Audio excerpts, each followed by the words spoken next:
Chapter 564. Mallows slowly raised his gaze, but it was as if he was looking at everyone present. The air seemed to be pulled taut, leaving no gaps. Only when you believe that through sacrifice, you can get something more precious, reputation after death, practical benefits, the safety of others, or pure self-satisfaction, will you choose to sacrifice. Mallow's words became more solemn. In other words, only when you know what you believe, what you cherish more, and what you want to trade, will you have the right to choose, to sacrifice what justifiably, such as your life. Thales was silent. Thales did not make a sound. He seemed to have an illusion that Mallows had been staring at him all along. In the next second, Mallows turned around swiftly, and Patterson raised his arm as well. Both of them lashed out at the same time, smack. This time, Toledo could not even react in time. He could only barely catch up to them after counting down. Otherwise, your so-called glorious sacrifice, Mallows looked expressionlessly at the two men panting on the ground, is just a moment of impulsiveness, foolishness caused by manipulation, and even self-abasement caused by blindly believing and following blindly. Smack. Another lash. Glover dragged his chest up from the ground, gritted his teeth, and held on.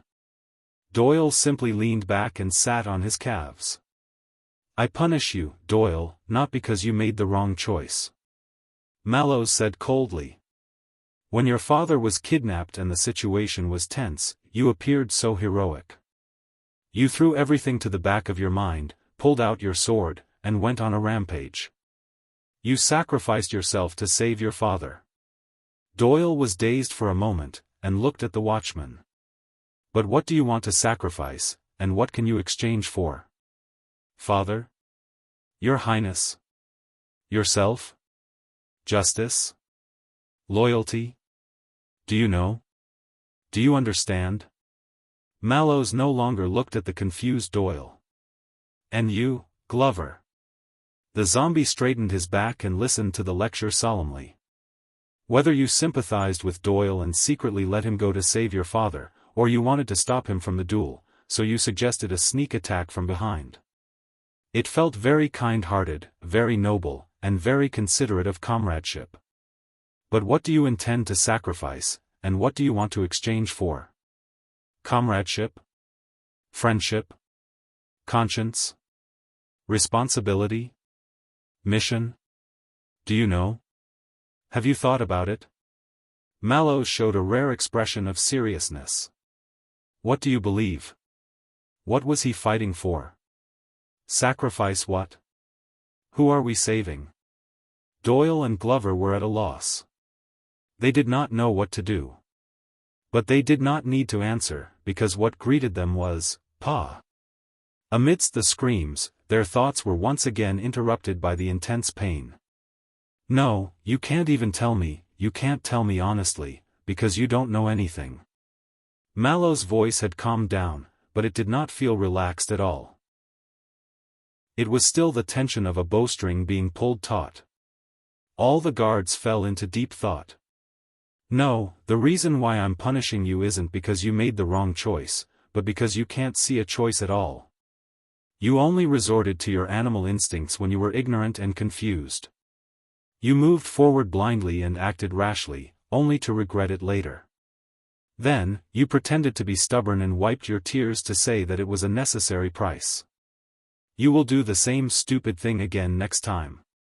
And you call that a sacrifice? Mallows chuckled and shook off the bloodstains on the whip. Like two pitiful chess pieces, subconsciously taking their own steps. Until His Highness mercifully scooped you up from the chessboard of certain death, along with the enemy's chess pieces.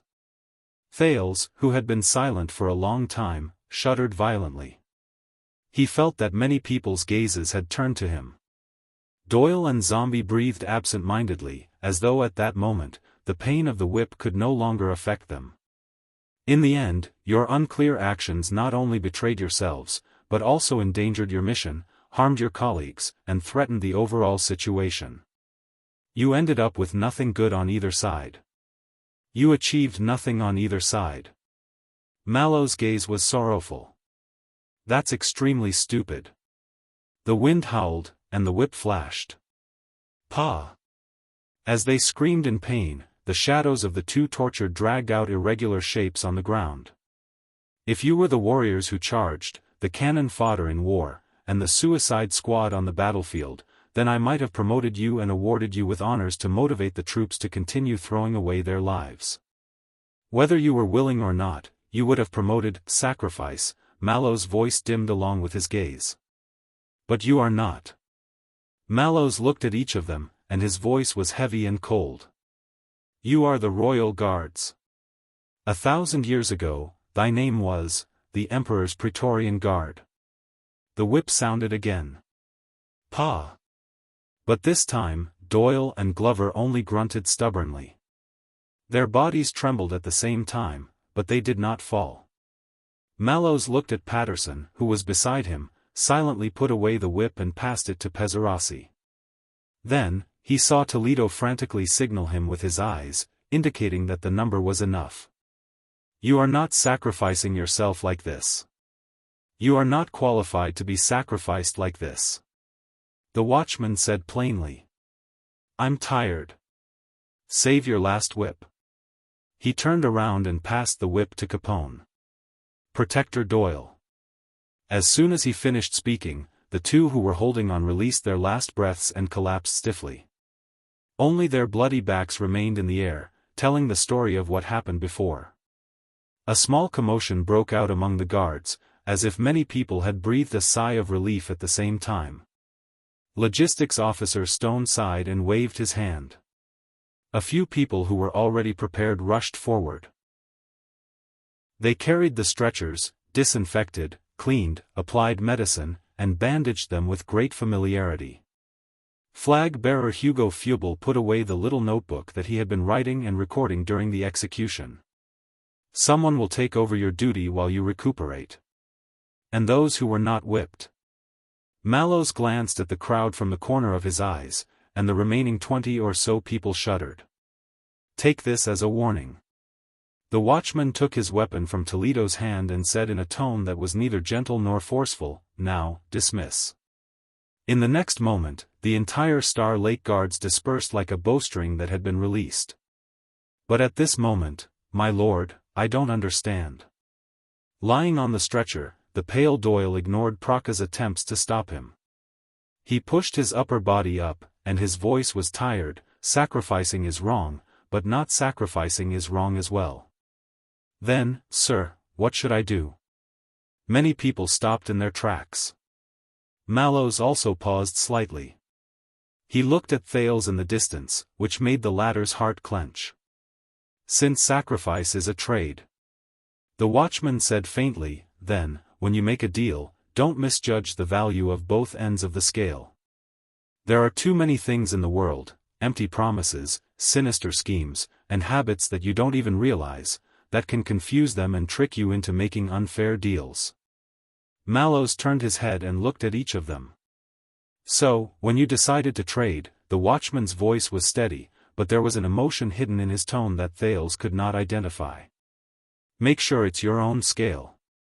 He said slowly, don't leave weights and scales on them that you can't even understand and blindly believe in. Hearing this, many people fell into deep thought. Thales remained silent. A few seconds later, the guards on the training ground returned to their respective duties and left one after another. Thales snapped out of his daze and walked forward towards the two prisoners.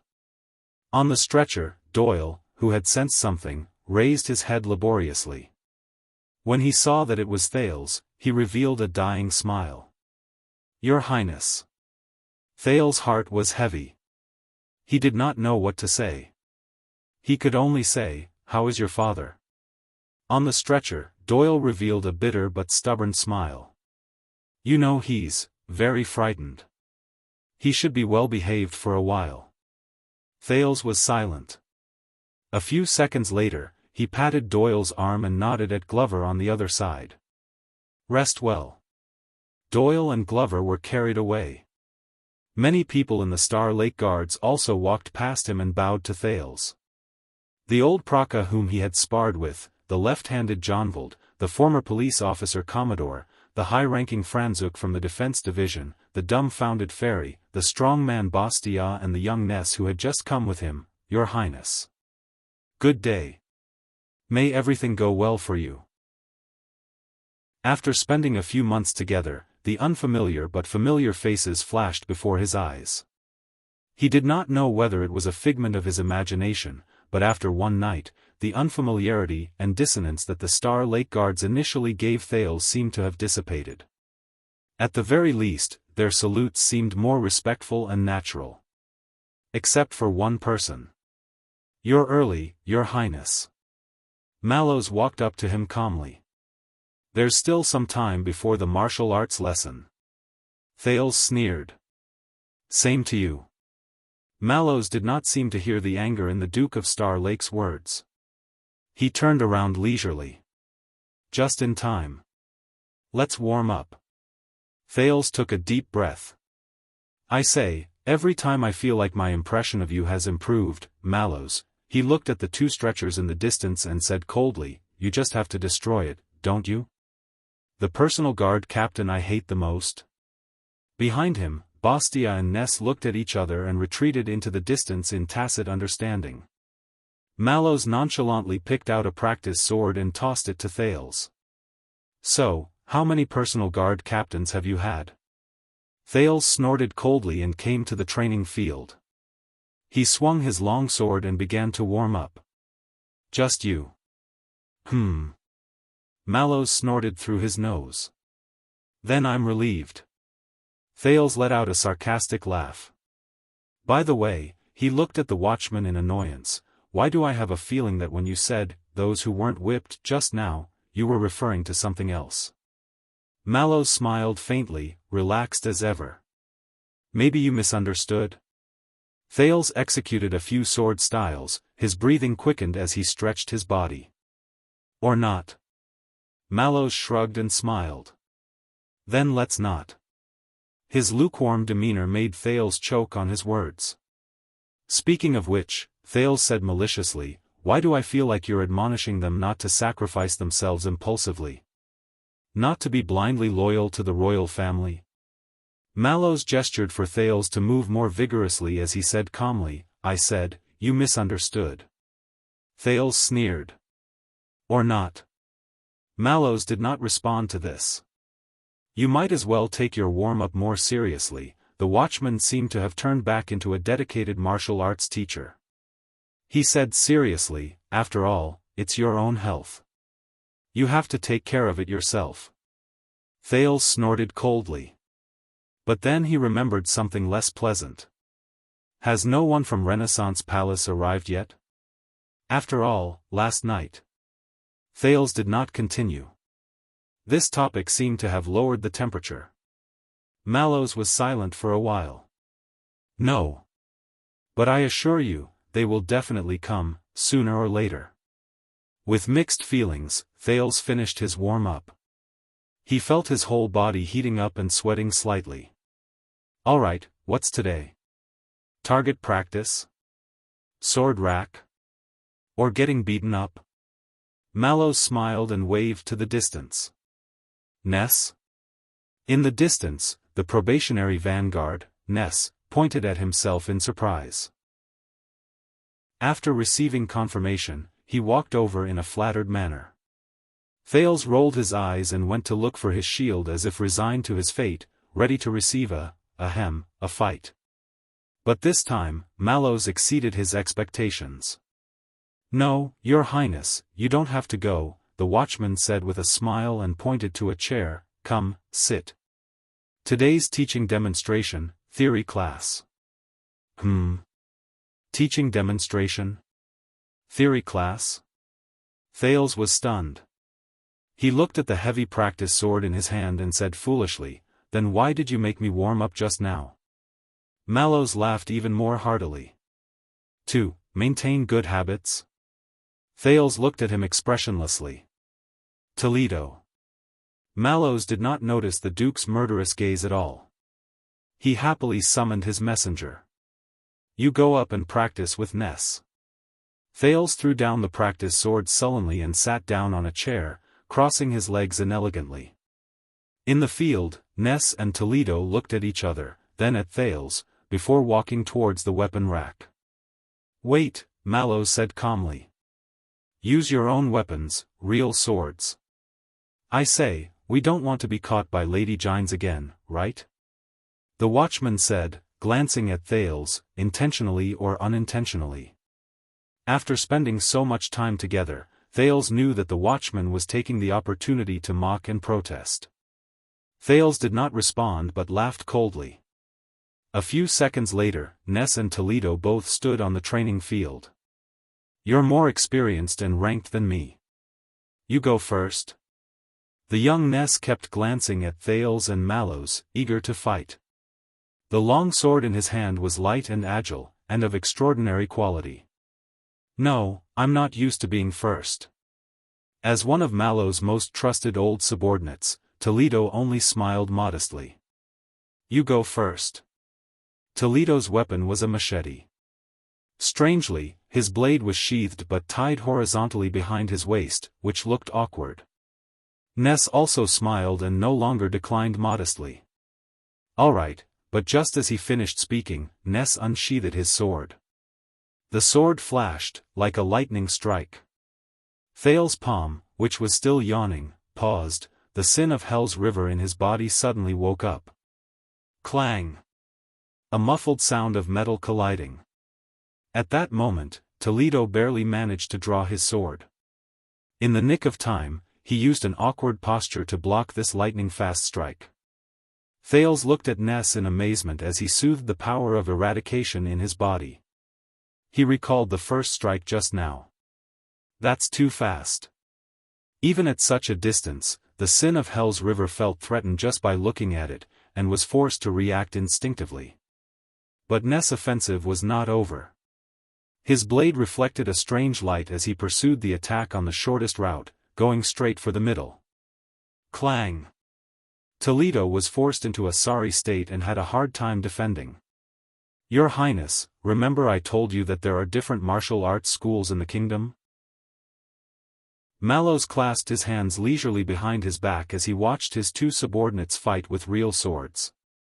"Of course, there's the offensive and defensive school in the north, the martial arts school in the southeast, and the trendy school that prioritizes practicality." "You didn't just say that." Thales answered while looking at Ness's swift sword attacks in amazement. He realized that it was not only the speed of his sword that was fast, but also his movements and footwork, which allowed him to move like a phantom during the battle, always appearing at the most uncomfortable spot for Toledo. Mallows nodded. "And I've also said that after you pass your target practice, I'll introduce you to the other two mainstream schools. Now is the time." The watchman narrowed his eyes. "Be serious, both of you," Mallows bellowed. "His Highness is not here to watch you perform." As soon as he finished, Ness's sword flashed again. His footwork and speed seemed to have been increased by several times in an instant, and his last strike even grazed Toledo's shoulder armor. Toledo's defense became increasingly strained and he had no choice but to retreat and dodge. So the battle gradually turned into one side in hot pursuit, while the other side fled in panic. Thales looked at Toledo, who was at an absolute disadvantage, and frowned. "If it's me," Thales shook his head secretly. "No, I can't dodge. I'll only lose worse than Toledo." "But how old does Ness look?" "Within the borders of the kingdom, there is a special type of warrior." Mallow's voice came from the side. "They learned martial arts from the same source, but their styles are all strange and different." The watchman's expression was solemn. In history, there were scholars who specialized in martial arts, and they collectively called them the disciples of the temple. Thales was stunned. "Temple? Temple disciples?" Mallows nodded as he watched the shadows of the swords flying and the glint of the blades flashing, but he remained unhurried. "But today, because the name is too genteel and ancient, no one calls it that." But his tone was extremely serious. "But in reality, they are not only spread across constellation, but also the entire Western Peninsula. They have prospered for thousands of years and have not declined to this day. Nate Ness is one of the best. Thales stared fixedly at Ness, who was practically creating a doppelganger in his vision. His long sword was swift, fast, and direct. The effect of a single strike was astonishing. Mallows put on a storyteller's pose and continued. The place where they were taught martial arts was ancient and special. It gathered the most diverse martial arts legacies and powers of eradication over thousands of years, and continued to improve in different eras. Teaching and learning, their names spread far and wide, but at this moment, Thales suddenly interrupted him. The Temple of Knights. Mallows was stunned. The prince straightened his sitting posture and said seriously, "That's why in history, they are called temple disciples, right?" Mallows frowned at the youth, a hint of displeasure at having his story interrupted. You know?" Thales looked back at him and smiled. A little. Mallows took a deep breath and looked at Ness, who was attacking relentlessly, and tried to return to his previous tone. "All right, then you may not know, these people, they were the first to," but Thales' words cut in again. "They were the first batch of knights who originated from the north before the age of the Empire, the first to awaken to supernatural powers." The young duke carefully watched the fierce battle between the two in the field, as if he was inadvertently talking about it, but it left a lingering taste in his mouth.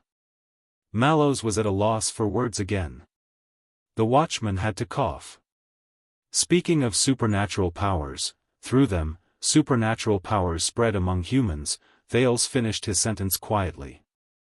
"In the Holiness Exorcism campaign and even the war of survival against the other races, they shone brilliantly and achieved victory. They expanded and refined the supernatural powers that were still immature at that time, and explored the boundaries and future of human potential."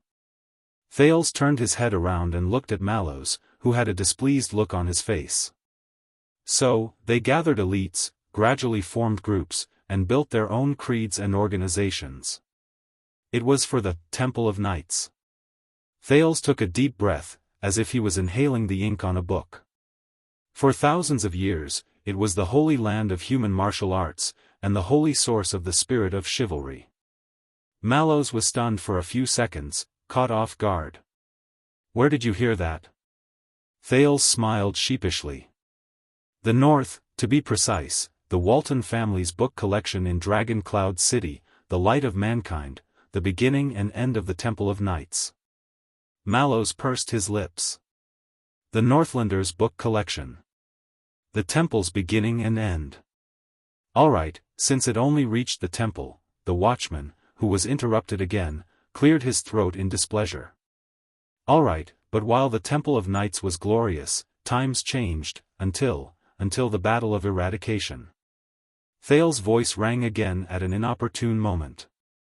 700 years ago, the entire army of the Temple of Knights went out to fight against the calamities.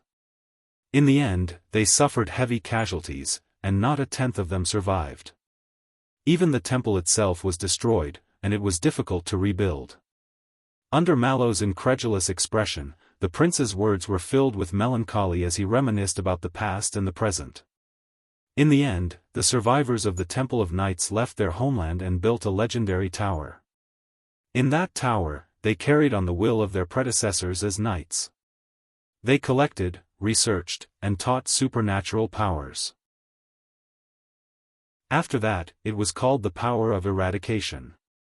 They taught all kinds of martial arts and protected the hope of mankind. Thales' eyes widened. It is today's famous, the Tower of Eradication. Once he finished speaking, Thales let out a sigh of relief and smiled at Mallows, who had been interrupted several times in a row. "So, Ness should be a student of the Tower of Eradication." Mallows did not speak. Thales blinked. "What's wrong?" Mallows looked at him with a gloomy expression. "I'm waiting to see what else you have to say." Thales raised his eyebrows. That should be it." The prince looked happily at Mallows' deflated expression. "Please correct me if I'm wrong." Mallows took a deep breath. He seemed to have used up all his strength to control himself to turn towards the center of the field. "Did you not eat?" The watchman shouted coldly, displaying the dignity of the captain of the guards. "Be more serious." The two men in the field were engaged in a fierce battle, but when they heard this, they paused for a moment. Mallows turned around with an expression as if he had eaten a fly. "Ahem, you were right. Nate Ness just returned from the Tower of Eradication not long ago." Mallows paused subconsciously and glanced at Thales. Only when he was sure that the prince was obediently listening and had no intention of snatching his words did the watchman cough. In Constellation, the temple faction that worships the Tower of Eradication as the standard is a prominent school in the eyes of many people. It has a long history and a long history. Prominent school. Thales frowned slightly and thought of many acquaintances he knew who learned skills from the Tower of Eradication. Many nobles in the kingdom, if they hope to achieve success in martial arts and military achievements, will choose to send their descendants to the Tower of Eradication. On one hand, they will receive the inheritance and improve their skills, and on the other, they will broaden their horizons and travel the world. They can also accumulate fame. Or avoid great disasters. Mallows said in his heart. The watchman pointed at the field. Unlike other martial arts factions that are based on style, the swordsmen who come out of the Tower of Eradication do not have uniform styles and skills.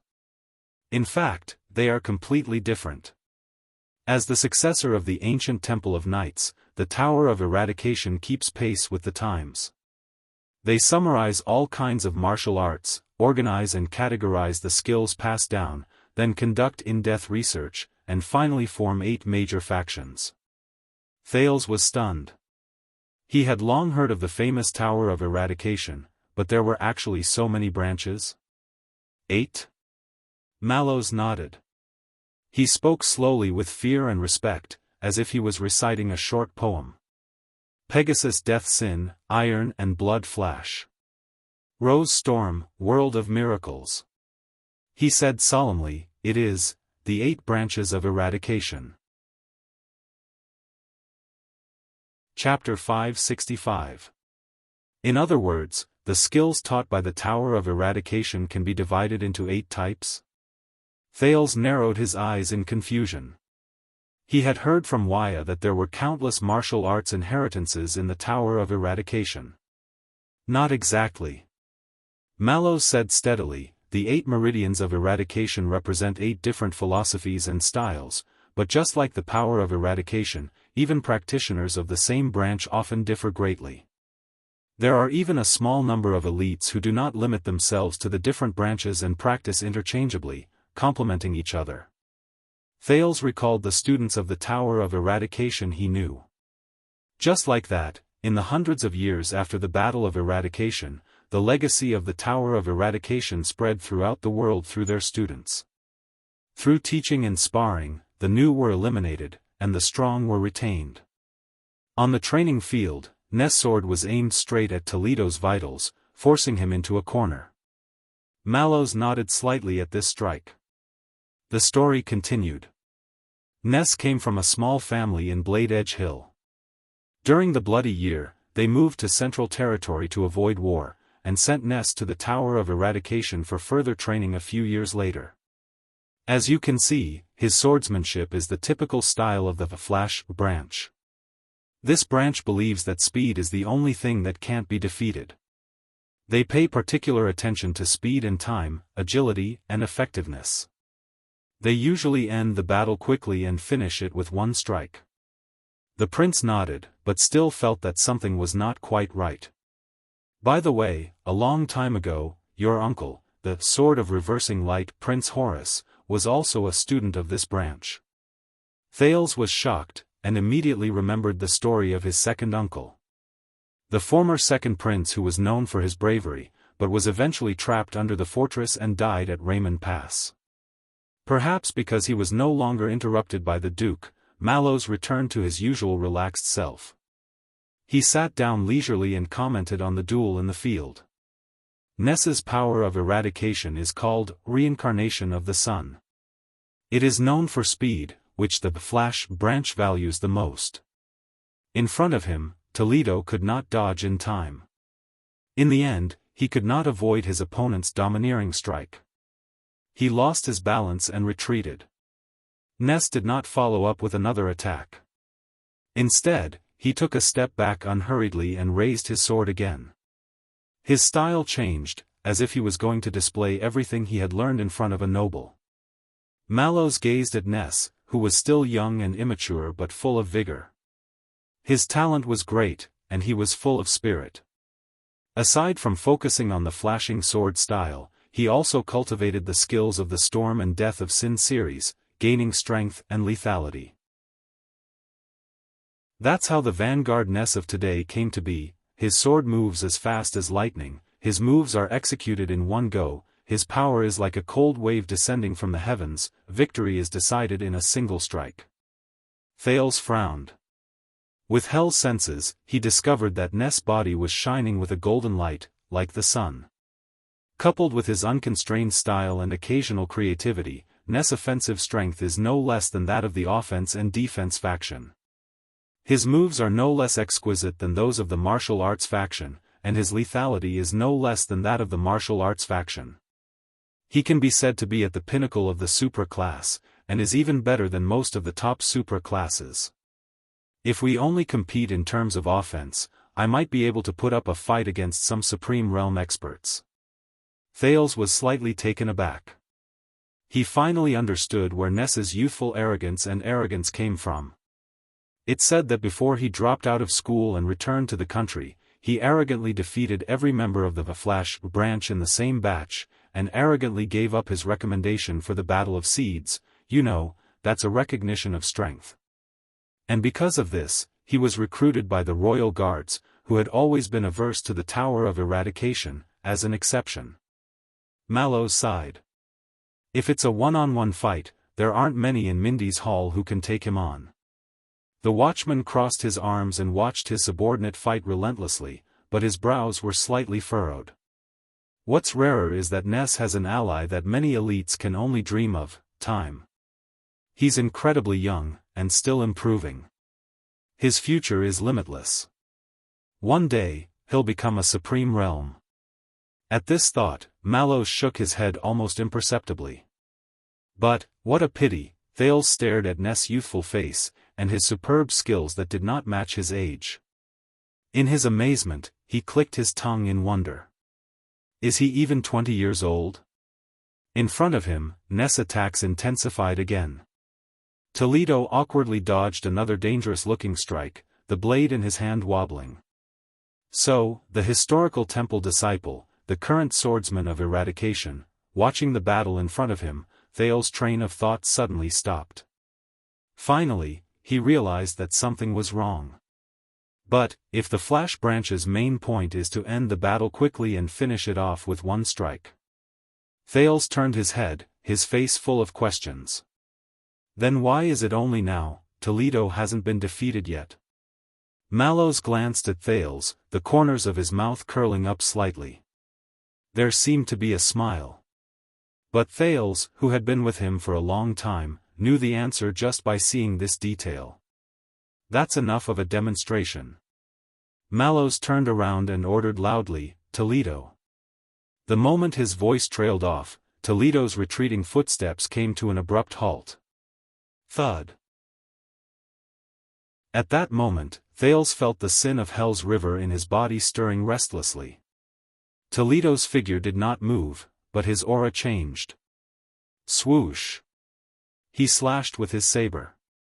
It was an ordinary saber strike. His movements were elegant, his posture solemn. It met head-on with Ness's unstoppable strike. At the same moment, Ness' expression changed. Clang! The sword and the blade clashed, and both of them swayed.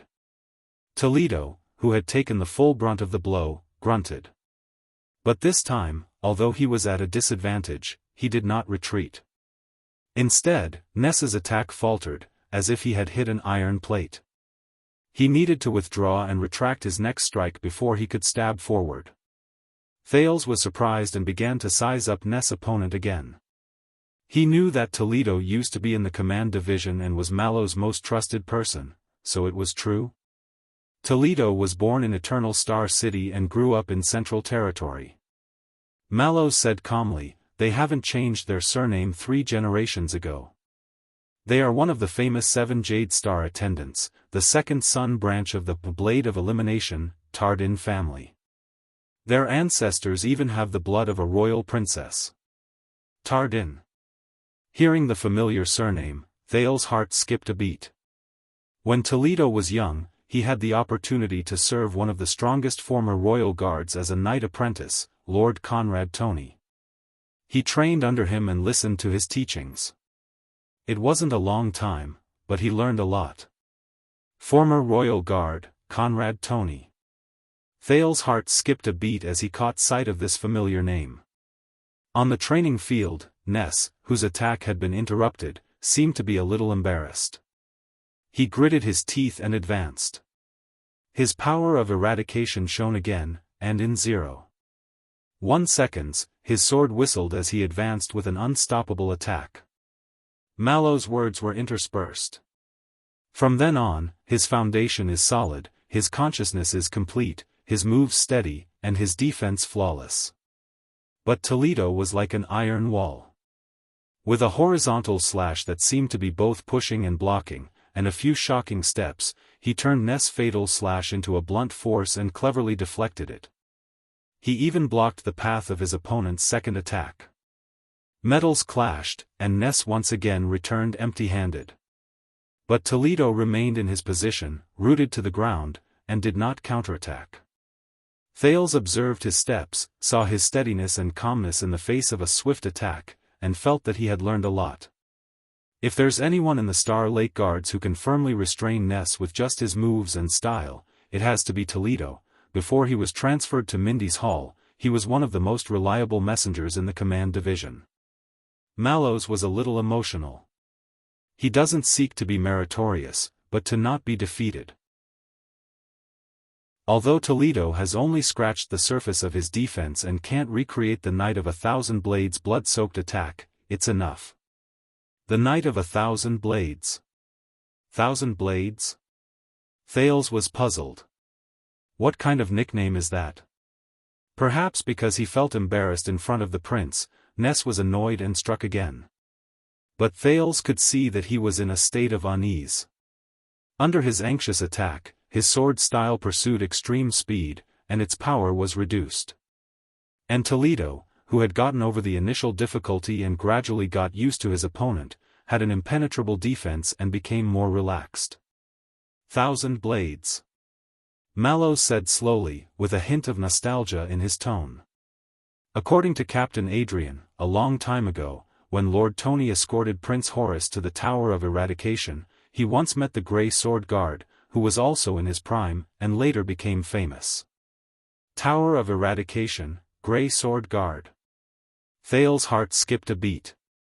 He had heard Waya mention this name before. No one knows how they fought, and who won or lost. The watchman's gaze sharpened. But after that meeting, the Grey Sword Guard's private lament and comments eventually leaked out of the Tower of Eradication and back to Constellation. Thales saw that Mallow's attitude was respectful and serious, but he uttered a sentence that was unusual in both grammar and wording. Since ancient times, swords cannot escape their scabbards. Sealed with 1,000 blades, what is evil? Mallows fell into deep thought as he spoke. Thales frowned. Cannot escape their scabbards. Sealed with 1,000 blades? Thales tried hard to make use of the grammar knowledge of various languages that he had refined over the past few months. This should be, comparing Toney to a scabbard. And then comparing the martial artists of the world to swords? So Toney can be like a scabbard, using an unimaginable method to seal 1,000 blades and subdue countless masters? Thales scratched his head. Then Toney should also be a scabbard knight. Why is he a knight of 1,000 blades? What Grey Sword Guard, do you have to be so artistic when you praise someone? You made everyone confused and gave Toney a random nickname? Thales shook his head and stopped thinking about other things. So, Toledo's style is known for defense, and specializes in countering the flash sword style? Is it another style of the 8 branches of eradication? At this point, Mallow's gaze shifted. In the field, Ness was getting more and more anxious after failing to take down the opponent. He had to take a few steps back to rest, his face already drenched in sweat. Toledo, on the other hand, was getting more and more indifferent. He even had the time to wave his sword and make an inviting gesture, somewhat like Mallow's sarcasm. "Since you are familiar with the classics, Your Highness." At the side, the watchman stared at Thales. "Then do you know, in the thousands of years of glorious history, what is the Temple of Night's strongest opponent, the greatest threat, and the most inescapable struggle?" Thales shuddered slightly, not because of this question, but because he felt, at this moment, Mallow's was extremely serious, his eyes burning. He was almost unlike that courteous, indifferent and innocent person on the surface, but actually disdainful, black-bellied, and fond of giving him soft rebukes every day, the personal guard captain he hated the most. Thales turned his head and looked at the 2 opponents who were temporarily separated and taking a short break. The temple's strongest opponent, he knew that the Temple of Knights was eventually destroyed by the calamity. But, in the training field, Ness and Toledo faced each other with their swords. When their gazes met, there was only their opponent in their eyes, and they seemed to have forgotten that the prince was still watching the battle. They regained their momentum for the duel, and prepared for the next lesson. In the face of Mallow's solemn gaze, Thales put on a straight face and slowly uttered a word. "The Empire." The watchman's pupils contracted slightly. At that moment, neither of them spoke. The atmosphere quieted down because of this word. Until Ness roared angrily and attacked again. Amidst the sound of metal clashing, Thales took a deep breath and continued. "Indeed, thousands of years ago, in order to end the chaos and seek peace, many ranger knights once gathered under Great Emperor Camelot Carluz, and followed him on expeditions to the north and south, to expand the territory. To forge the strong foundation of the ancient empire." Thales suddenly remembered a long time ago, in Caslin's tavern, Putre and Kenvita's argument about the empire and Northland. Things remained the same, but people changed. The prince returned to reality. But after the chaotic world is unified and peace has arrived, these ranger knights with superb martial arts skills and flamboyant personalities were scattered all over the world, and the noble Temple of Knights that was regarded as the spiritual homeland by millions of people, armed and independent, Thales' voice was slightly cold. They replaced the original enemies and opponents, and became a discordant voice in the boundless and prosperous world. They were seen as a glaring threat by the rulers of the ancient empire's court. Mallow's looked at the battle in the field again. Ness could not take him down, and Toledo did not gain the upper hand either. But his gaze gradually froze. Thales recalled the stories he had read and sighed. Historically, the fate of the Temple of Knights was in sync with the rise and fall of the empire. Under the heavy pressure of imperial power and the army's conquest, they suffered repeated misfortunes and collapsed several times. But they also stubbornly left behind a spark, and rebuilt the empire in times of internal strife. Thales sighed. So, the greatest enemy of the ancient Temple of Knights was nothing else. He fixed his gaze on Mallow's. It was the empire itself. Mallow's also looked back at Thales, his gaze unreadable. After looking at him for a long time, the watchman finally nodded. He approved of the prince's answer. Clang! Ness and Toledo collided with each other again. They both swayed, each taking a step back, panting. Ness's eyes were filled with resentment, as if he was really angry. But what you don't know is, as Mallow's observed the battle again, he muttered to himself, "That's right." At the same time, under the Pegasus throne, the Knights of the Legion directly under the Emperor have experienced continuous expeditions to suppress rebellions. Following the example of the army and guards, they stress unity and discipline. Knights directly under the Emperor. Thales furrowed his brows. The watchman's gaze sharpened. So, under their unwavering loyalty to the emperor, their reverence for the empire, and their absolute obedience to the legion, and under the expectations of the Pegasus throne and the secret struggle with their competitors, they concluded and trained a style of martial arts that was far from the Temple of Knights. Thales was slightly taken aback. Mallows stared at the blade in Toledo's hand. Some were upright and peaceful, dignified and elegant. Some were upright and generous, sonorous and powerful. Some were self-contained, simple and solemn. Some were tenacious and unyielding. The watchman's words carried with them an indescribable power. Even Thales subconsciously sat up straight. With the official recognition and support of the empire, the school of this group of knights quickly flourished. For a time, everyone imitated them and they spread throughout the world.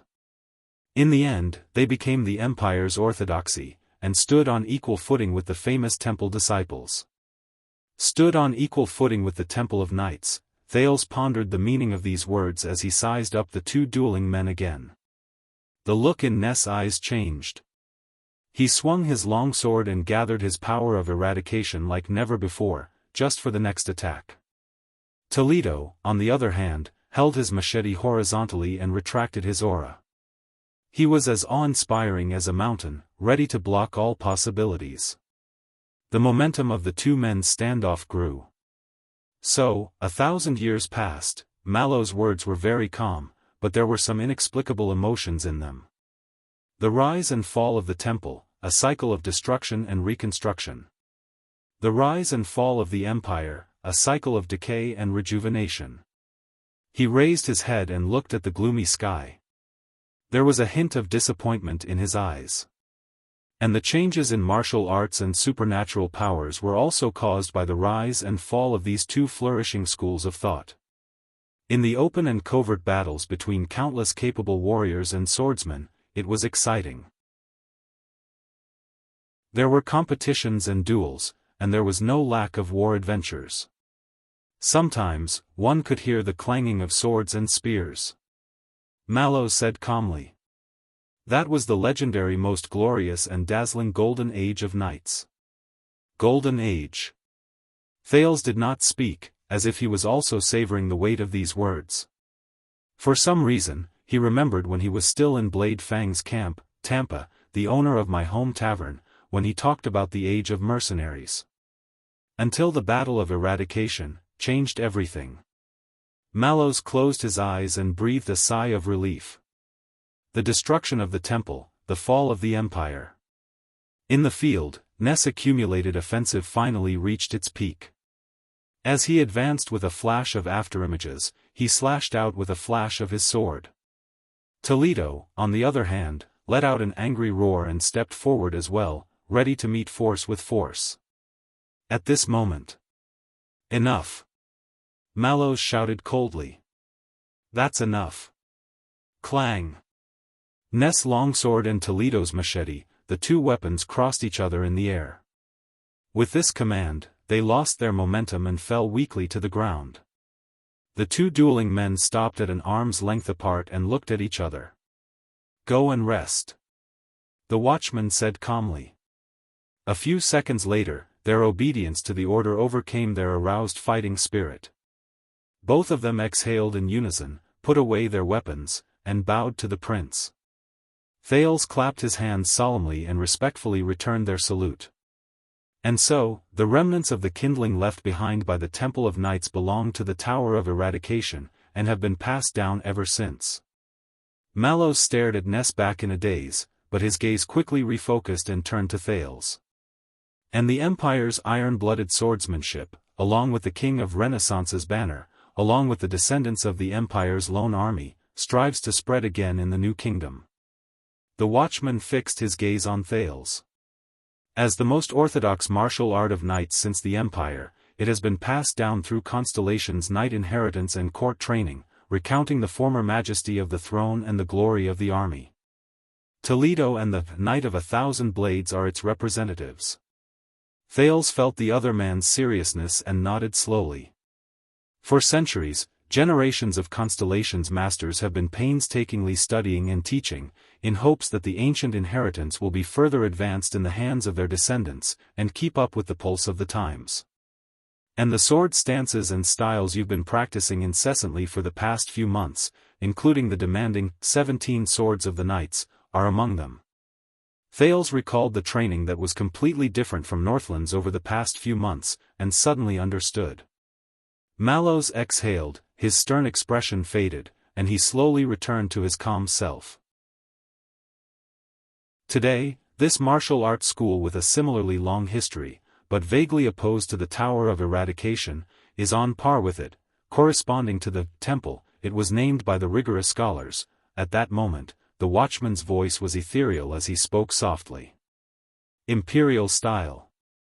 2 ears oblivious to the outside world, only focused on writing books to torture the master. End of this chapter. Chapter 566. Imperial style. Thales chewed on the word for a while. A style that is comparable to the temple. Is it the empire's style, or the emperor's style? Now, do you understand? Mallows gently stroked the hilt of the sword at his waist. His gaze was complicated and indecipherable. Imperial style is a martial art passed down from the age of the empire. To Constellation, to the Jade Star royal family, and especially to you, what is its significance? There were few people on the training field. The depths of the courtyard were silent. Only the main hall made of stone stood majestically behind him. It remained the same under the dark gray sky. Thales pondered for a long time before he spoke.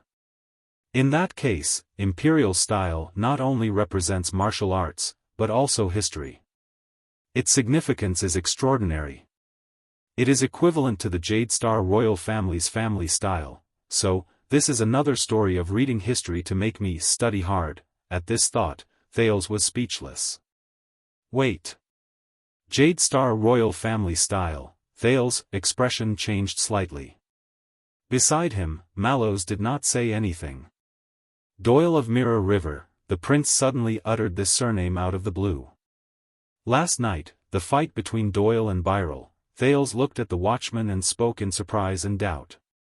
Although their weapons and styles are different, I have an impression that Doyle's swordsmanship style also belongs to the imperial style. Mallows narrowed his eyes slightly. After a few seconds, the watchman nodded. Danny Doyle was the last squire Knight Joaquin took into his service. Before Knight Joaquin passed away, he was the head swordsmanship instructor hired by the Jade Star royal family for the private army in their territory. He can be said to be a master of the imperial-style martial arts. Jade Star private army's swordsmanship instructor. With his doubts confirmed, Thales' gaze shifted and he immediately asked. What about the others? Apart from Toledo and Doyle? Glover? Bastia? And you? Thales fixed his gaze on Mallows. The watchman smiled faintly, confirming his guess. Yes. Glover, Morgan, Vladivostok, Oscar from the Vanguard Division, Bastia, Franzuk, Ferry, Kusta from the Defense Division. Including my subordinates, Tang Xian and Sefanov. Mallows' palm was still pressed on the hilt of his sword, and he seemed to sigh. That's not all. Your Star Lake Guards, or more accurately, the entire Royal Guards, most of them are practitioners of the imperial style. Most of them were the Royal Guards. Thales first understood a little, then he furrowed his eyebrows in deep thought. As for me, the teachers who taught me martial arts are also imperial-style knights. The watchman slowly said, thanks to the Jade Star private army, even the regular soldiers of the royal family, who have only been organized for a few decades, are more or less influenced by it. Many people from the officers to the soldiers are practicing. Thales was silent for a long while. He quietly pondered the logic behind it. Mallows did not rush him, but waited patiently for the prince's reaction. Mallows. A few seconds later, Thales spoke faintly, and he sounded a little absent-minded. Say, between temple and imperial wind, when people choose their own sect, what do they pay attention to? At that moment, Mallow's gaze was slightly dazed. He loosened his grip on the hilt of his sword. I think, in the era of the rise of the powerful and the chaos of the world, the skills taught by the Tower of Eradication will often be popular for a time, spread out, and become famous in the eyes of the people. The dazed look in the watchman's eyes disappeared, and he became calm again. And in times of peace and prosperity, when the country is prosperous and the people are at peace, the orthodox style of the empire will become the trend that people compete to pursue. Mallows looked at Thales, calm as usual, but the pause between his words was unusual. Do you understand? Thales took a deep breath. He sat upright and faced his personal guard captain cum martial arts teacher with a stern expression. Mallows. What do you want to talk about in today's lesson? The smile on Mallow's lips widened a little, but he shrugged, looking innocent and helpless. Of course it's about the two major representative sects in the world, but Thales interrupted him. You can be more straightforward, you don't have to be so secretive and careful. The Duke of Star Lake stared at him sternly. I don't censor keywords. Mallows froze for a moment. He snorted softly. Then, as intelligent as you are, what do you think I want to talk about? The two of them stared at each other quietly for a moment.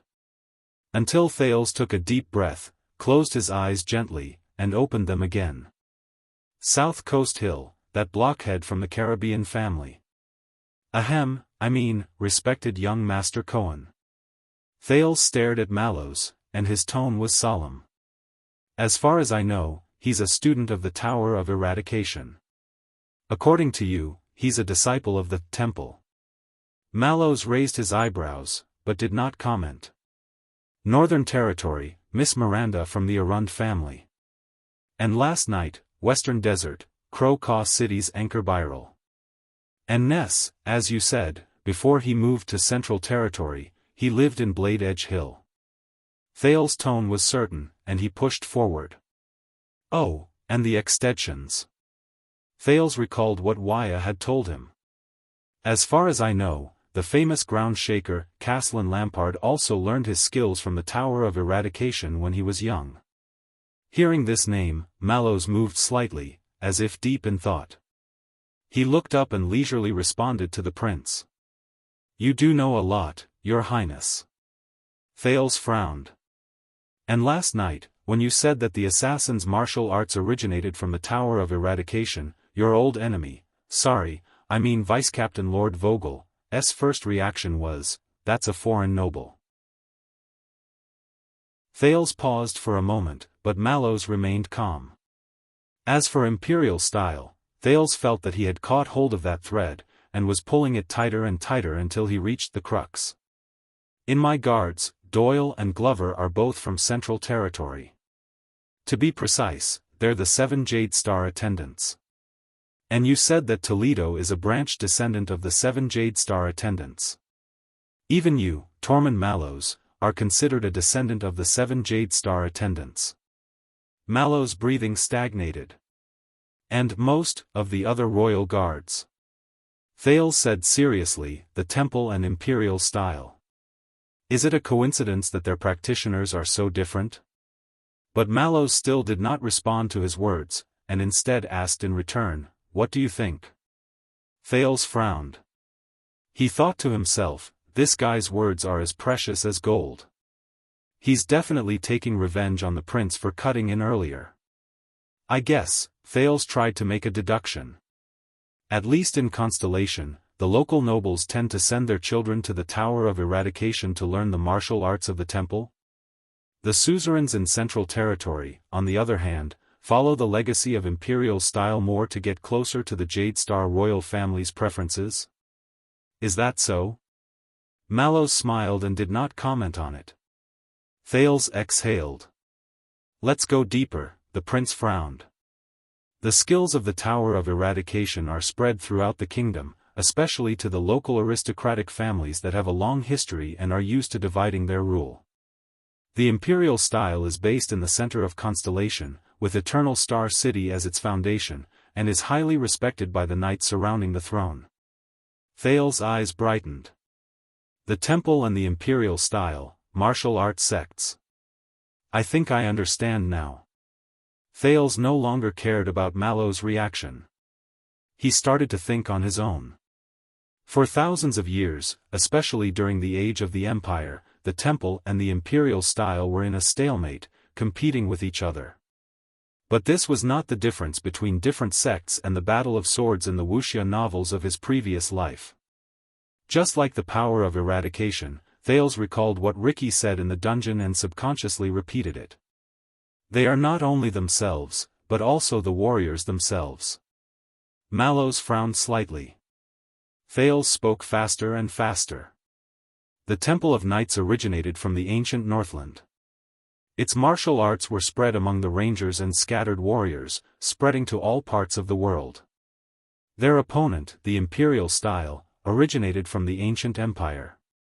It benefited from the orthodoxy of imperial power, inherited from the knights of the army, and benefited from the center of the court. From the beginning, these two were born from different people, and developed and grew as these people fought against each other. Thales said absent-mindedly. After 1,000 years, they underwent a complete transformation and became the two main martial arts in the heavenly body realm that revolved around the throne and royal authority. The temple. The imperial style. Mallows stared at the prince. Thales ignored him. At this moment, he was immersed in thought. Yes, just like Ricky said before. The power of eradication is closely related to the warrior, reflecting each person's experience and personality. The martial arts sects are intimately linked to the real world, reflecting each person's inclination and choice. Thales said absent-mindedly. Because they are not just two major sections. Their competition is not just about honor and reputation, but also about the naked reality of politics. In ancient times, the people who used them were entangled with the distinction between the center of the empire and the local regions.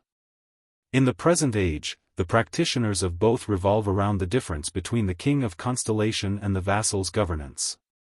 Thales raised his head and looked at Mallows with certainty. This is not just about martial arts. It is also about politics and power, history and change. This is the truth and meaning of the two major sects to this day. This is also what you really want to tell me, right? Mallows smiled. His smile was very gratified. He looked at the sparse and deserted courtyard in the distance due to the intertwining of autumn and winter. To be honest, I am not good at interpreting politics, and I do not want to mislead you, Your Highness. Thales shook his head and interrupted him. Nonsense.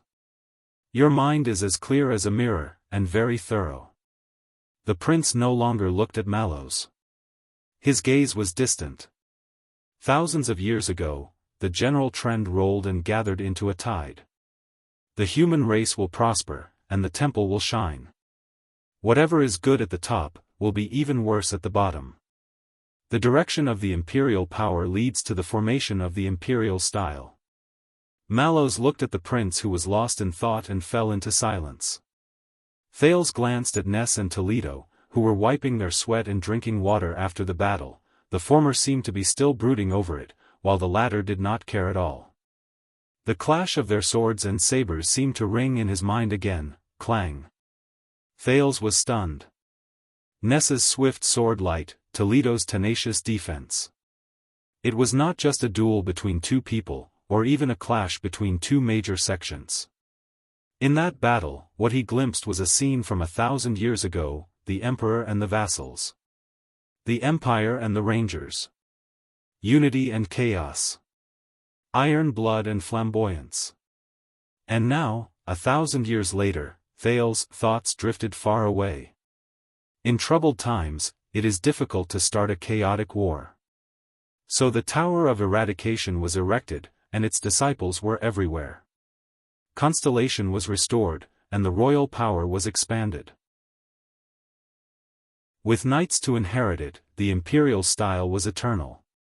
The local nobles chose the Tower of Eradication, and the 7 Jade Star attendants chose to approach the imperial style.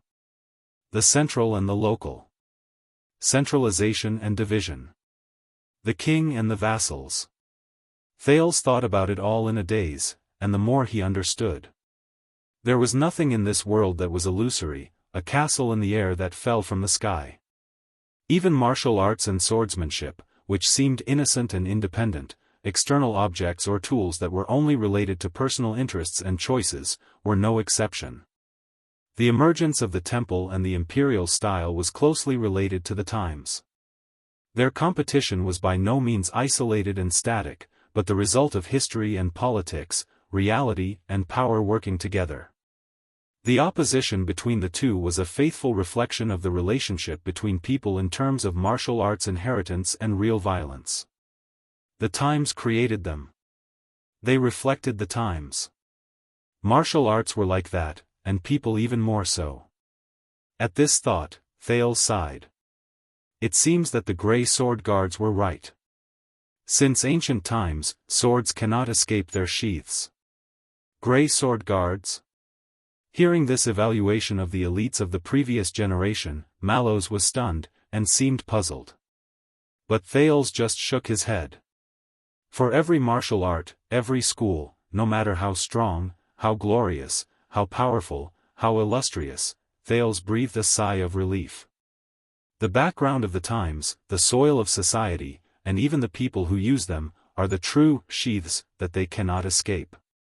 Mallows fell into deep thought and nodded slightly. At this point, Thales suddenly remembered what Scholar Bonner said in grammar class just now. Language is a tool, a result, but also a master, a cause.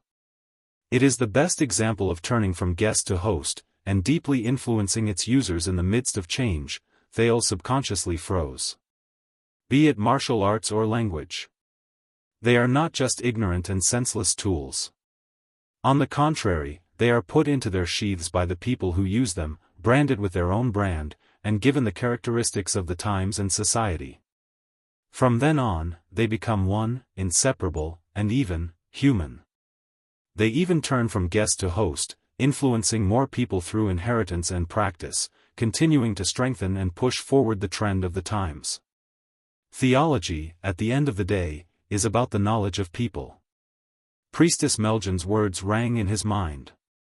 Just like the temple and the imperial style. Thales subconsciously said, their opposing meanings, from ancient times to the present, have been passed down in the bodies of millions of practitioners, germinating and seeking opportunities to bloom, whether they are aware of it or not. They are constantly changing and entangling in countless realms of reality and politics. They resound with every clash of weapons, the lingering sound lingering. In this second, Thales recalled the scene of the duel between Ness and Toledo. But in the next moment, he saw the banquet hall from last night, the furious fight between Doyle and Anchor. No, not just them. Mallows, Doyle, Glover, Caslin, Cohen, Miranda, they live in every warrior, every weapon, and every battle. Thales said absent-mindedly, one after another, competing for 1,000 years without results. Until now. Never left, never diminished, never weakened. But people are in it. Used daily without realizing it. Unaware of it after a long time. Unable to escape its sheath. Mallows pondered for a moment and suddenly smiled.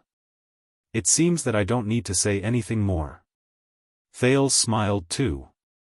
He looked at the racks of weapons on the training ground, then raised his head and looked at the gloomy sky. At that moment, he felt that everything in the air was shrouded in it. Perhaps, this was the zither string of the era. Thales was deeply moved. It was the syllables it played in every detail of history. Small and traceless, but its shadow was endless. Faintly discernible, but unbearably heavy. Mallows, the sects you mentioned before, Thales sighed slowly. I went back and looked up the information. Mallows looked at the Duke of Star Lake and felt the latter's heaviness. He heard Thales say slowly, the Attack and Defense sect, or the Northern sect, it arose from the years of conflict between Constellation and Exted at the border. The martial arts sect, inherited from the church armed forces that flourished during the age of the Empire.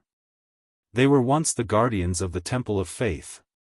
The new trend, it manifests in the mercenaries and adventurers of modern times. These martial arts, they all have their own origins, right? Thales fixed his gaze on Mallows. Just like what I said today, the temple and the imperial style.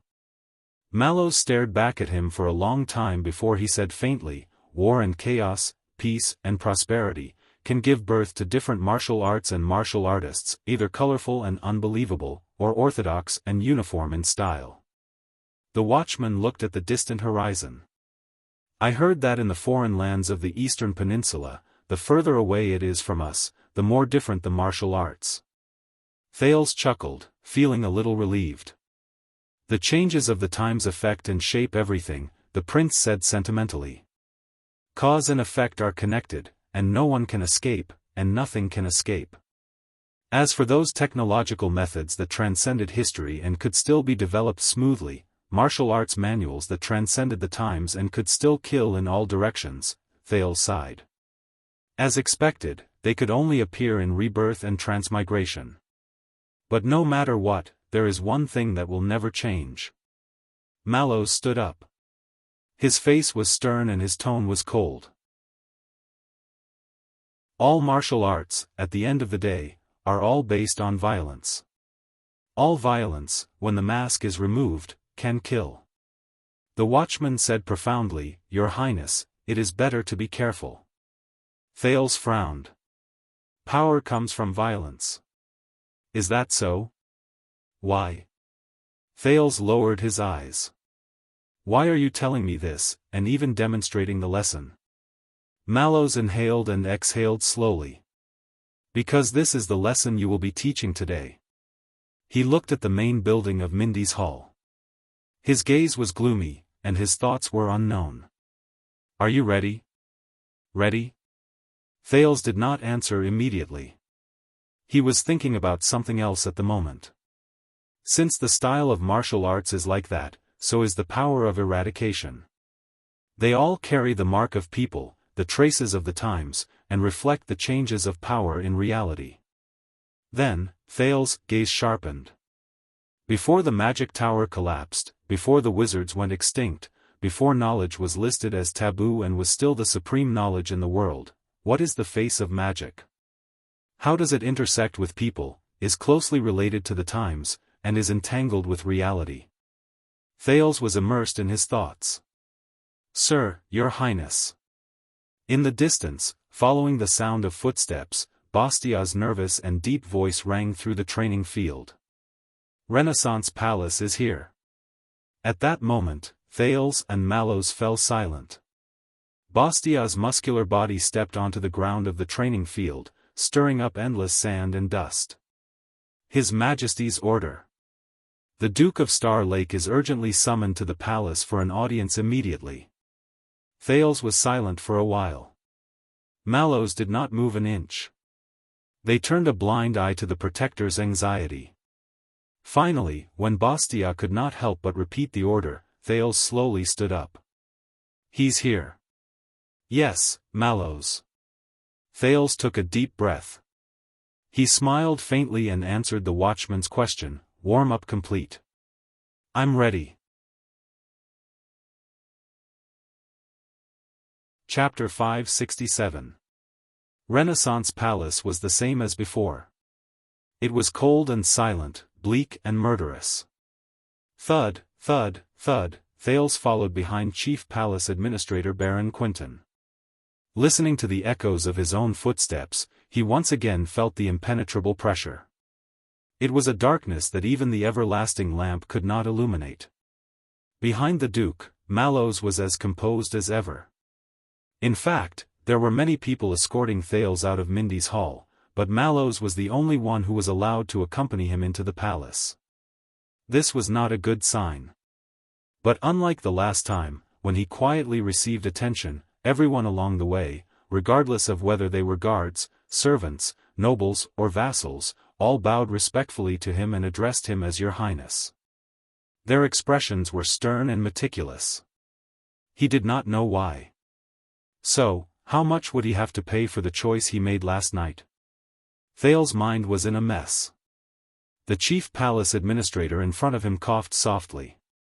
The prince instinctively puffed out his chest and tucked in his stomach, his demeanor perfect. After a few turns, they did not go to the meeting hall from last time. Instead, they went to a higher floor. The two sides of the corridor on this floor were filled with portraits of kings from different periods. It was an eye-opener for Thales. The son of the king of Renaissance, John I, who made the 9-starred crown, was in high spirits. Although his nickname was Black Eye, he had a pair of clear and moving blue eyes, which made him look quite attractive. The king of Blades Tormund II, who was skilled in martial arts and defeated Blade Edge Hill with a single word, had a sitting portrait, which concealed his short stature as recorded in history books, which he tried to alter many times but failed. The most controversial orthodoxy was Reaper Tormund IV, who had risen to power through the palace coup. He had a cold expression and a sinister gaze. The artist had successfully used light and shadow to make his face appear sinister and strange, making the viewer uncomfortable. Sumer III looked modest and steady. Coupled with his meticulously groomed stubble, he would definitely be a middle-aged handsome uncle sought after by thousands in another world. It was hard to believe that this was Constellation's Jackal, who was famous for his cunning and sinister character. Bancroft II, the King of Regret, passed away on the second day after he became an adult and also the day before his wedding. His expression was gloomy and he looked like he had not woken up yet, which matched his nickname very well. The surviving king, Alan IV, who had been a playboy since he was young and had no interest in power struggles, got married 8 times and became a worry-free king, looked terrified and helpless in the portrait of his coronation ceremony. This might have something to do with the fact that he was told to change his surname back to Jade Star, inherit the throne, and return the huge fortune he inherited from his 7 widowed wives to the royal family when he was 55.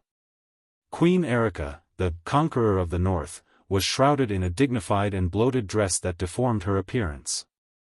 She was dignified, solemn, and imposing. She did not look like a woman at all, much less the extraordinary beauty that was described in unofficial histories as the most beautiful woman in the world. The Sand King, Kessel IV, looked into the distance, mighty and sunny. Unfortunately, this could not hide his mediocre cowardice that became a joke along with his nickname. After his expedition to the Great Desert suffered a crushing defeat, he was so frightened that he abandoned his army and buried himself in the sand at lightning speed to conceal his figure. In the end, he escaped the disaster and left behind the famous phrase, "Invisibility is equal to invincibility." Obviously, the 3 giant portraits in Mindy's hall, which were combined with the historical background, left a deeper impression. However, the portraits here also had their own characteristics. They vividly reflected the techniques and habits of different painters, as well as the artistic styles of different periods. But, Thales looked at them quietly and suddenly thought of something strange.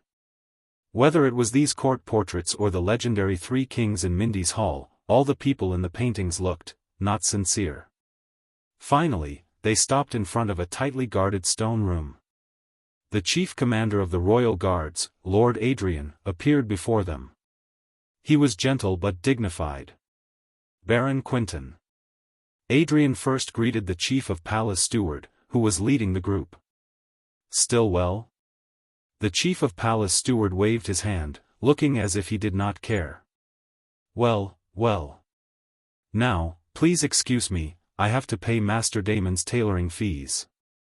Baron Quinton's attitude was sloppy, and there was a hint of resentment in his words. "I also have to keep an eye on the procurement of royal wine glasses. You know, glass, wine, glasses. It's a huge expense, I can't be sloppy. Glass wine glasses." Thales stood behind him, his expression slightly frozen. Captain Adrian only smiled with his eyes narrowed. In the end, Thales sighed and apologized sincerely. "Your Grace, I am very sorry. Baron Quinton turned around and glared at him. "Oh, Your Highness, you better be." The chief of palace steward did not stand on ceremony. He raised his voice, beaming with joy, and spoke sternly. "For the sake of your ancestors, do you think that the royal family's money falls from the sky? It's the people's blood and sweat, you can't be generous." Baron Quinton glared at him one last time and stormed off. Thales was left behind, his chest hunched and his neck hunched, his face full of fear. Please understand, Baron Quinton has been in charge of the palace affairs for 30 years. He is dependable, meticulous, but also stubborn, Adrian explained with a smile. In the past, when he showed his might, even King Adi had to give him some leeway. Thales forced himself to put on an understanding smile. "Your Highness, Lord Mallows."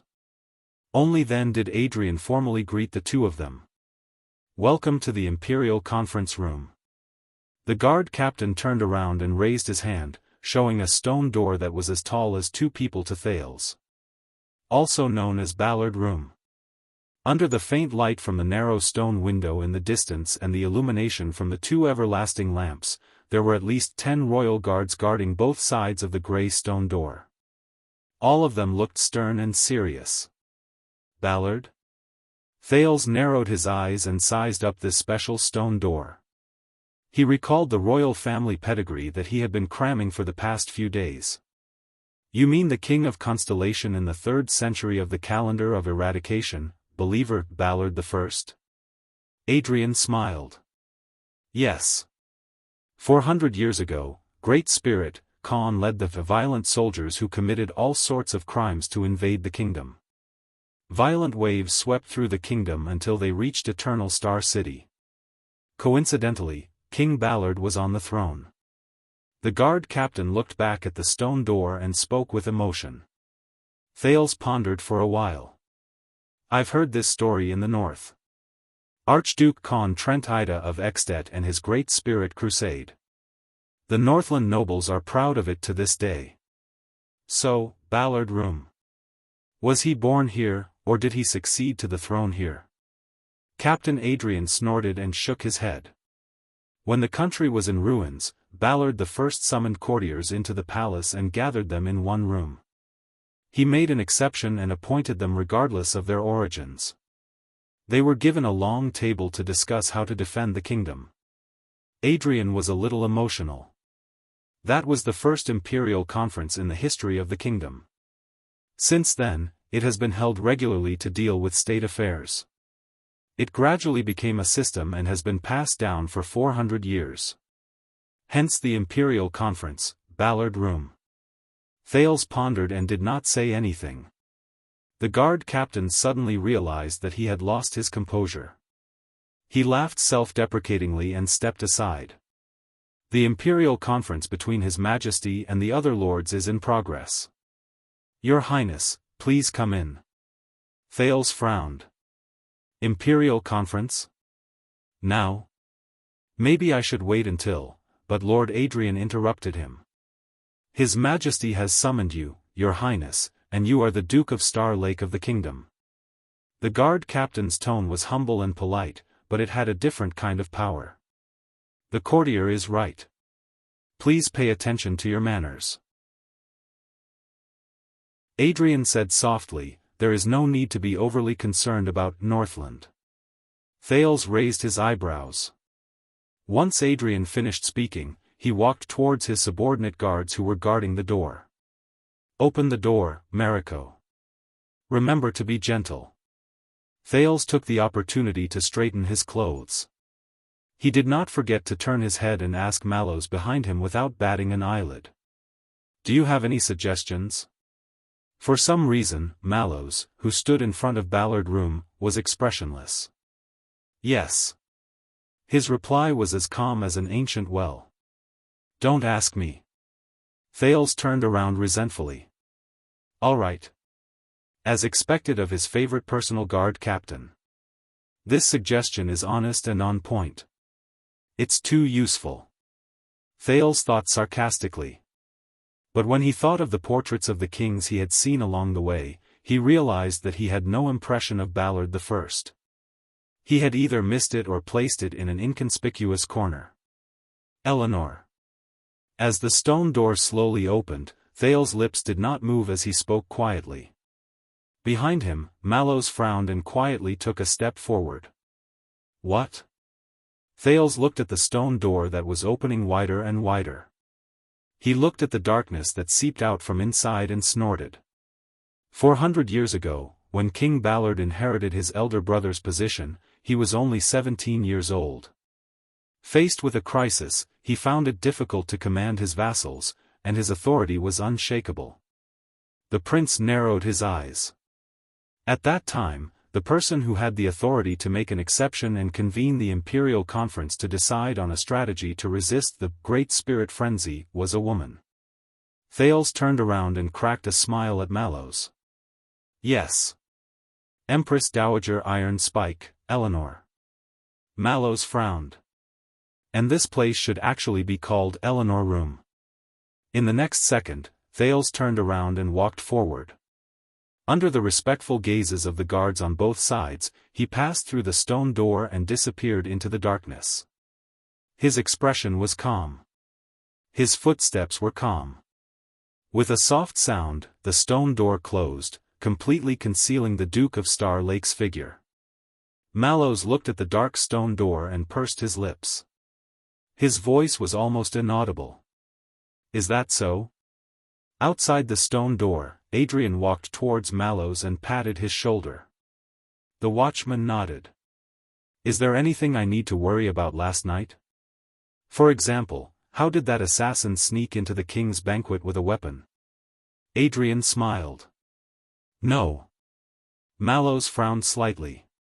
But before he could think deeply, the guard captain grabbed his shoulder and half-dragged and half-pushed him out of Ballard Room.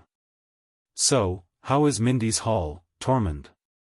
The guard captain asked this nephew whom he watched grow up amiably, as if he was talking about family matters. Compared to this place? Mallows became indifferent again. It's pretty good. It's quite bright. Adrian nodded. Not bad. The guard captain's eyes lit up. Only bright? It's still a short time. Mallows' tone was normal. I'll tell you when I stay longer. Adrian smiled. He let go of Mallows. When are you going to arrange a day off for yourself?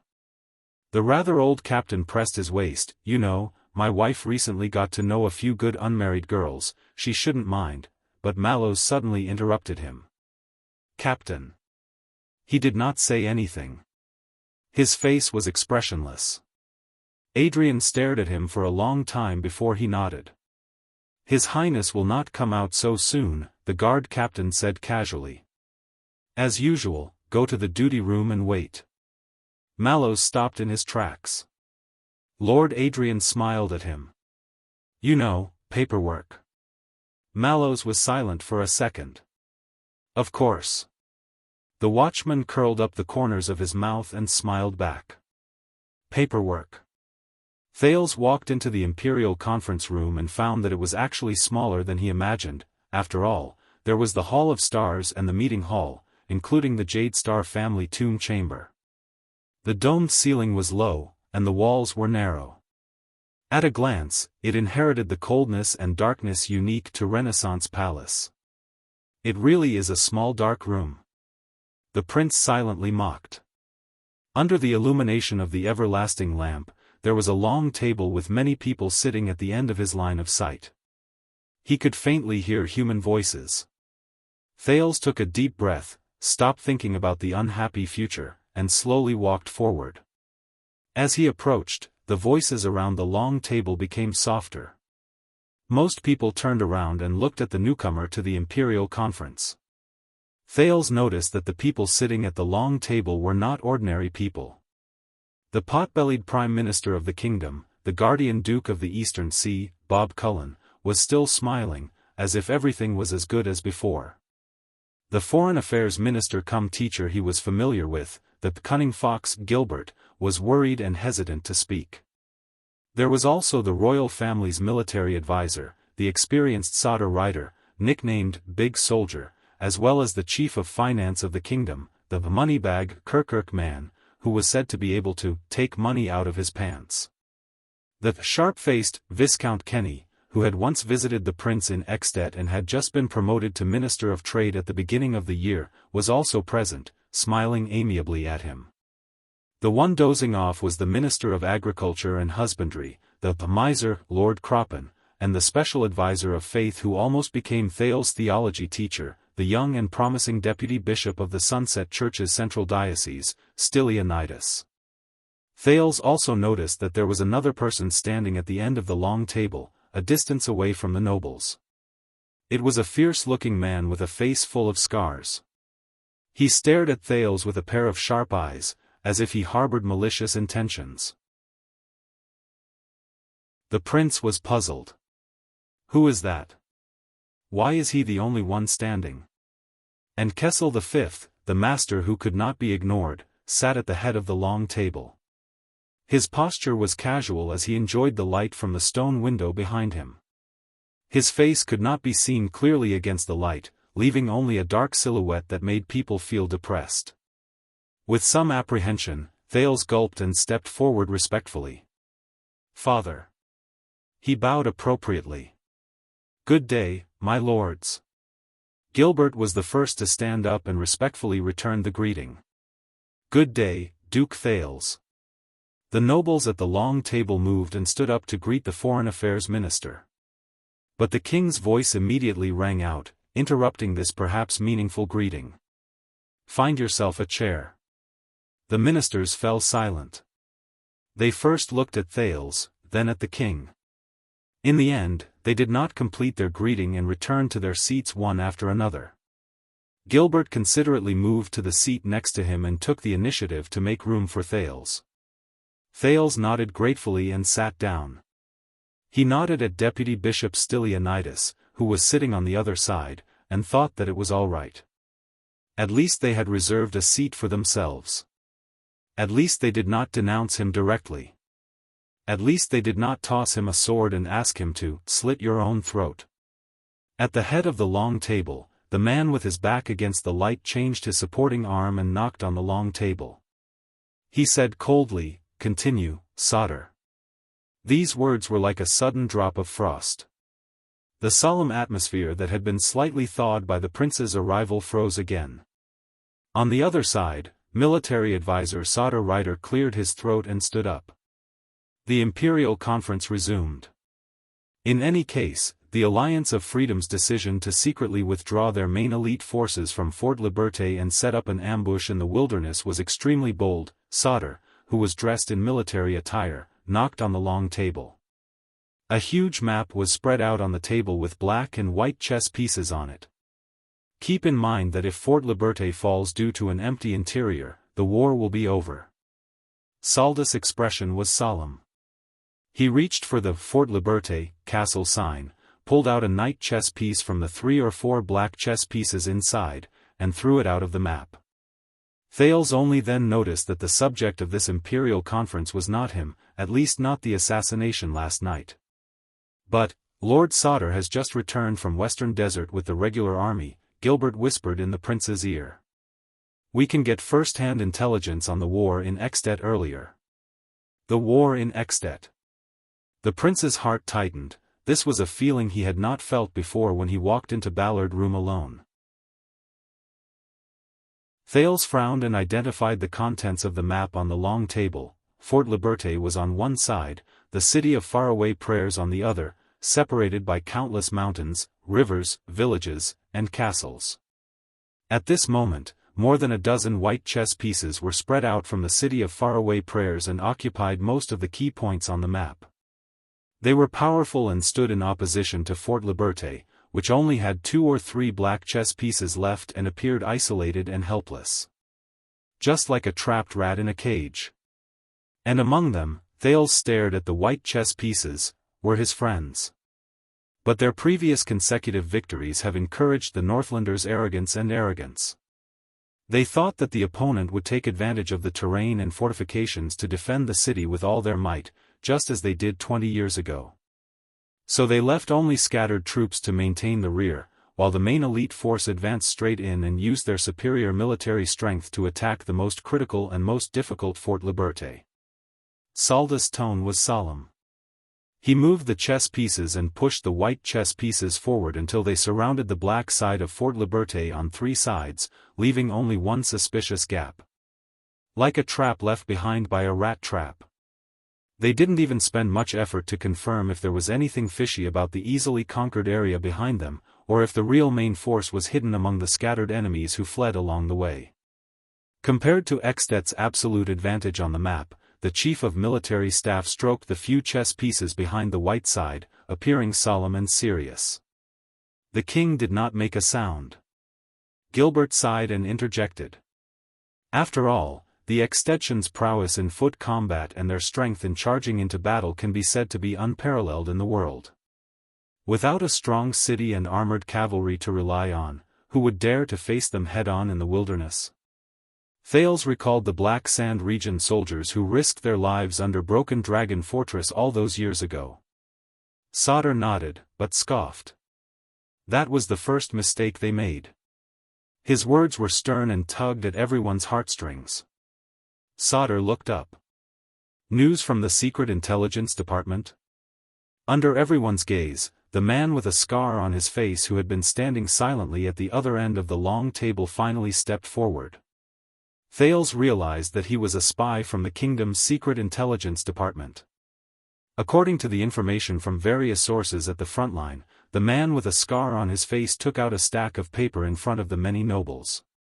He spoke fluently and without the slightest hint of nervousness. While the Northlanders were besieging the city and the battle was intense, the Alliance of Freedom's troops, which had secretly withdrawn and were lying in ambush, suddenly launched a bold attack on their retreat. His voice was cold. Within a week, the extension supply points along the Good Flow River were badly battered, and their transportation efficiency plummeted. Following his words, Sauter Rider calmly moved the Black Knight outside the map back to the battlefield, and placed it firmly behind the white side's battle line. Maybe I'm getting old and I can't remember clearly. Prime Minister Cullen adjusted the position of his stomach and looked charmingly naive. He asked in puzzlement, "That's right." He said in puzzlement, "But this strategy sounds a little familiar." As soon as he said this, all the nobles present were visibly moved. Sauter nodded but did not answer directly. Instead, he motioned for the Secret Intelligence Department to continue. The man with a scar on his face coughed and switched to another piece of paper. Their supplies cannot be stabilized. In just 1 week, the Northlanders' heavy swordsmen and heavy armored axemen, who they are so proud of when they attack the city, are affected. There were a few times when they were about to succeed in attacking the city, but all their efforts were in vain. Their cavalry was strong, but they were unable to find enough rations and supplies in the fortified Alliance of Freedom. They could only station in place and wait for the outcome of the siege. There was a moment of silence around the long table. The king did not move. Gilbert was the first to speak, breaking the silence. "So, Extet was defeated just like that? That simple? That's impossible, right?" Sauter Rider scoffed. He stared at the numerous white chess pieces on the map with a fearful expression. "Of course not." The military advisor looked at the Secret Intelligence Department. The man with a scar on his face was unhurried as he continued. "According to our intelligence, in the first few weeks after the attack on the supply chain, Extet still retained more than 90% of its absolute combat power, enough to complete several decisive field battles or sieges. It was far from what the Alliance of Freedom could withstand." But his tone changed. But at this time, Extet's commanders had divergent views on their next move. Divergent views, Gilbert muttered to himself. Divergent views. Thales recalled the battle report that Gilbert had told him last night and his heart sank. Sauter Rider was still solemn. He nodded. The city of Faraway Prayers strongly advocated pressing forward with the entire army and deciding victory with a combined attack. Defense City wanted to regroup and slowly invade. At this point, Salda's expression slowly turned solemn. Dragon Cloud City's military leader, the one-armed Karkagel, advocated sealing off the main routes, surrounding them but not attacking. At the same time, he mobilized a small number of men to form a small but elite, but equally mobile task force. Using an eye for an eye, they would track down and annihilate the Alliance of Freedom's only remaining trump card in the wild. Once they succeed, they just have to throw the enemy's commander's head into Fort Liberté, and the city will fall without being attacked. Hearing the familiar name, Thales recalled the silent one-armed count who made the final decision on the day of the council hearing. But the others didn't think so. Ah, Karkagel, that one-armed bastard, I remember him. The Minister of Agriculture of the kingdom who had been dozing off, Lord Kroppen, nicknamed Miser, seemed to wake up with a start. 18 years ago, it was under his command that the Northland barbarians advanced rapidly, besieged the enemy and attacked the reinforcements. Finally, they captured Cold Castle and caused the fall of the Northern Territory. As expected, his strategy is the most vicious. Prime Minister Cullen scratched his head. So, which of the three paths is better? Everyone was silent for a moment. I think it should be a slow and steady approach. The Minister of Trade, Viscount Kenny, was in the prime of his life, but his choice was different. The biggest taboo is to fight the weak with the strong and seek instant benefits. Besides, the Alliance of Freedom is already a cornered beast, there's no point in taking risks. But the elderly chief of finance, Kirkirk Man, shook his head disapprovingly. No, no, no. The greatest advantage of the Northlanders is that no one can withstand a thunderous strike. Besides, the burden and expenses of deploying troops outside. Believe me, the sooner the war ends, the better. It's most beneficial to get it over with once and for all. But compared to them, Thales noticed that Gilbert furrowed his brows and did not say a word. At that moment, the king looked up. His dark features revealed a sharp gaze. Sauter, what's your opinion? Everyone looked at the military advisor in unison. Sauter did not answer immediately. As solemn as ever, he traced his finger from one end of the map to the other, as though he was playing a game of chess with someone on the battlefield. When it comes to war, the Northlanders are never vague. Sauter gazed at the white chess pieces all over the map, the fear in his eyes deepened. Besides, they have the upper hand in every aspect. I think, from the moment they were attacked from the rear, they have already seen through the Alliance of Freedom's plan. They know that the enemy is taking the risk of dispersing their forces, and they know that the enemy is full of openings. Thud. The soldier slammed his fist on the table. With a wave of his hand, he first pushed a large number of white chess pieces to Fort Liberté, and then pushed all the black chess pieces in the fort. Disregarding casualties and attacking with all their might. The Alliance of Freedom will not be able to withstand it. Sauter then spread the white chess pieces evenly across every key juncture on the map, until the Black Knight at the rear had nowhere to go and finally collapsed. Consolidate the defensive zone and steadily occupy it. The Alliance of Freedom will not be able to hold on. Finally, the military advisor clenched his fist lightly and slowly restored the state of the battle. He then picked out two knights from the white chess pieces, placed them together with the Black Knight, and pushed the latter down. Scheming to attack the enemy's mind and using surprise tactics. The Alliance of Freedom will not be able to withstand it. Sauter took a deep breath and looked up at everyone present. His gaze paused for a moment when it swept past Thales. Whether it's a forceful attack, a slow map, or a surprise attack, all three are good strategies. Thales nodded slowly. He glanced at Viscount Kenny and Kirkirk Man out of the corner of his eye and saw that they were nodding in satisfaction. That's not to offend anyone. But the military advisor's tone immediately changed. But when the three excellent options are put together, Saldus' tone changed and became furious. He nodded at the scar-faced man from the kingdom's secret intelligence department. The latter cleared his throat. Our intelligence is limited. We don't know the specific decision in the Extet military camp. But after besieging the city for a long time, the Northlanders, who could not wait any longer, finally chose to divide their forces into 3 groups and attack from multiple directions. Most of the people in the Imperial Conference were taken aback by these words. Even Thales could not help but frown. Gilbert was the only one among the crowd who sighed.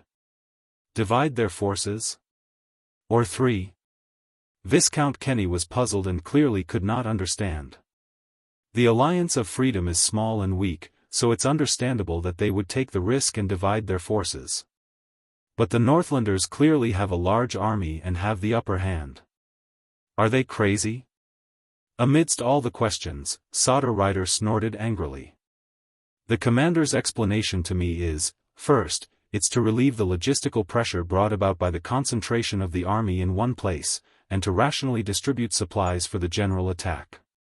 Second, it's to protect the fearful rear supply line. Third, it's to pursue the ghost troop that has circled around to attack from the rear. Finally, it's to expand and consolidate the occupied area to facilitate the local collection of rations. Thales was stunned. All right. Every reason is extremely legitimate, well-founded, and even well-considered and irrefutable. It includes the forceful attack, a slow map, and a surprise attack mentioned earlier. But, Sauter snorted coldly. Even a child knows that there's only one choice in a multiple-choice question. He stared at the white chess pieces on the map, stretched out his hand with difficulty, and divided them into 3 groups. As an adult, you actually want all of them? At this moment, the military advisor was conflicted. On the one hand, he was contemptuous and disdainful, but on the other hand, his words were filled with heartache for his peers. You're so stupid. Your death is not to be regretted. Amidst the shocked and bewildered crowd, Thales looked at one of the 3 groups of white chess pieces with mixed feelings. Here, no one had stayed in the north for as long as he had and had such close contact with the Northlanders. Divergence, he vaguely knew the answer behind it. But he was even more apprehensive and fearful. Is that so?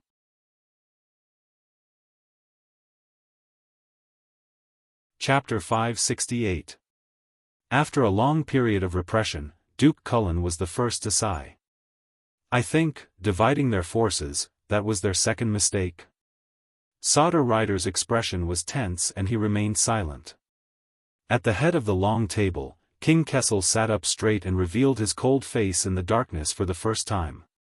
Gilbert?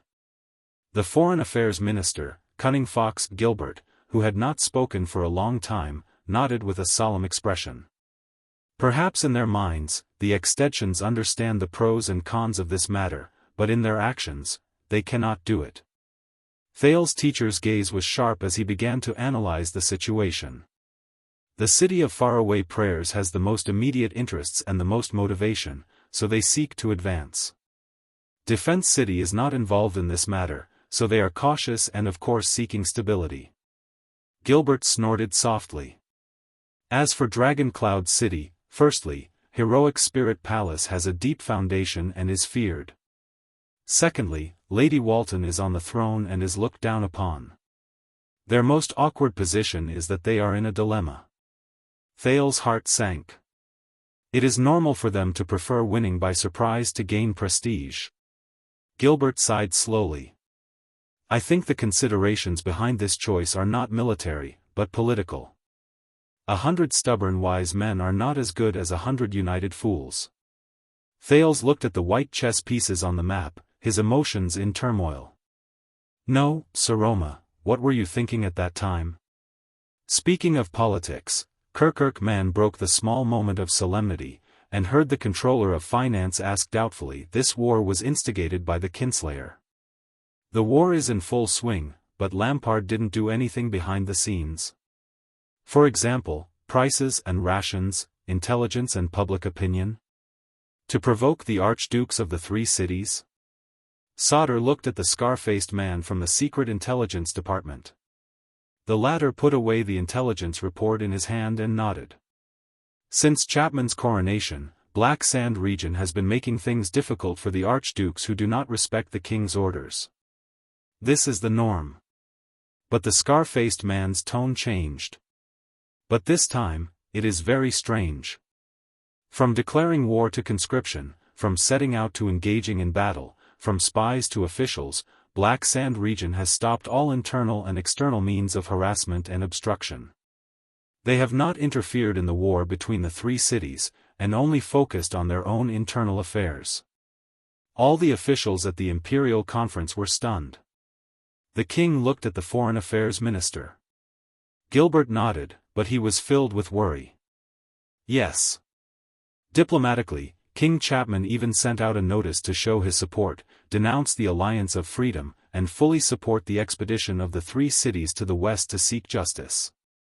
As soon as these words were spoken, everyone was stunned. Thales was the only one who bit his lower lip. So this time. Prime Minister Cullen rubbed his chin thoughtfully. Not only did Lampard not play any tricks, he even behaved more like a generous and selfless king than ever before. Everyone looked at each other in confusion. Until the king's words broke the doubt, as if a block of ice had been thrown into a lake. He moved. King Kessel clenched his fists, a cold glint flashing in his eyes. By not moving. Many people still didn't understand what he said. He moved. Tampering? In a motionless manner? Viscount Kenny was puzzled. Your Majesty, I don't understand. Are you saying that Lampard has an undisclosed private deal with them? The king did not answer. He only raised his eyes. Thales. At the long table, the only youth subconsciously clenched his knees. But King Kessel's voice still rang coldly and drilled into his ears without any hindrance. Tell me, why did King Chapman move? And how did he move? Thales felt a chill in his heart. Why did Chapman move? Everyone's eyes were on him. He raised his head with difficulty. Thales met the king's gaze in a daze. On the other side, even though Gilbert was filled with worry, he still coughed softly and encouraged him with his eyes. And so, for the first time in the Imperial Conference, Thales, the Duke of Star Lake's words rang out. After Nuven's death, the only thing that could unite the Walton, Rockney and Letko families was King Chapman's unruly and merciless methods. That made them feel threatened. The second prince took a deep breath and tried not to think about anything else. But when King Chapman made it clear that he was backing down and did not want to get involved in their affairs, Thales didn't continue. The ministers looked at each other and seemed to have understood something. But the king's words rang out again, with a tone of scrutiny and even interrogation. What else? Thales' knees tightened. With great effort, he loosened his grip on his knees. Originally, Dragon Cloud City, Faraway Prayers City and Defense City joining forces to attack the Alliance of Freedom was a move against the king. The Duke of Star Lake spoke again. This time, everyone listened to his analysis seriously. But after the day of the council hearing, Lampard's sudden visit to Dragon Cloud City, everyone in Extet knew that the king had won the political battle. The day of the council hearing. Thales tried to get rid of the shadow of that day. There was no point in the three cities using this war to fight against King Chapman anymore. They lost their biggest motivation to fight against the king, but they couldn't take back the promise they made. To fulfill the alliance, they had no choice but to mobilize and go to war. The ministers in the conference whispered and nodded at each other. Thales let out a sigh. What else? The king's words rang out again, as if unwilling to let him go. Thales was silent for a moment. At that moment, he vaguely knew what King Kessel wanted him to say. But, Thales was expressionless.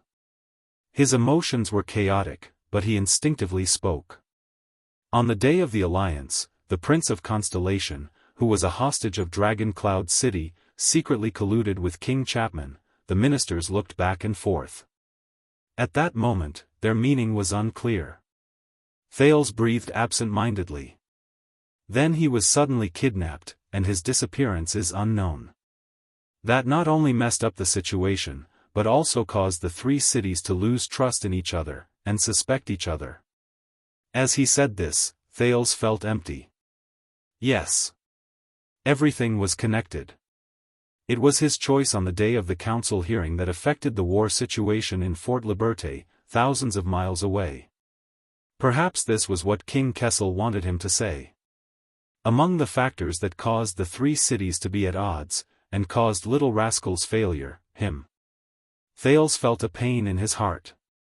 And so, in this expedition, Dragon Cloud City sought fame, the city of faraway prayers sought profit, and Defense City wavered in the middle, seeking profit.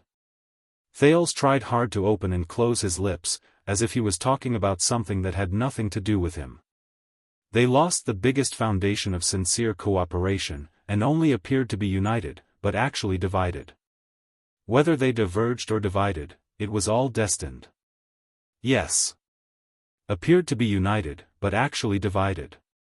Wasn't this the biggest experience he had in the past few years in Northland? Wasn't it the strongest weapon he used to counter Lampard on the night of Dragon's Blood? The prince's expression stiffened after he finished speaking, and he remained silent for a long time at the long table. After a while, Kessel snorted softly. He praised his son, which was a rare sight, perhaps the first time in his life. Very good. On the other side, Gilbert sighed. The sky is high, the throne is far away, and the enemy is gone. The Foreign Affairs Minister's words were full of emotion. In the distant western border of the country, King Chapman deliberately did not make a move, and allowed the previous events to slowly ferment, causing the Northlanders to forget why they stood together, and why they fought side by side. In Ballard Room, everyone was immersed in the indescribable atmosphere of this moment. Until Sauter let out a long sigh. His Highness is right, and Count Casso is also right. This is not war, not military affairs, not a game of chess. The military advisor's eyes were weary. It's politics. Perhaps at the negotiating table and in the banquet hall, in the face of the king's relentless pressure, with a common goal, the alliance of the three cities can be as close as brothers. But under these circumstances, when it comes to commanding the army on the battlefield, when it comes to actual life and death, the three cities each have their own plans, are not unified, and do not have a strong person like King Nuvan to suppress them. Saldus' expression was pained.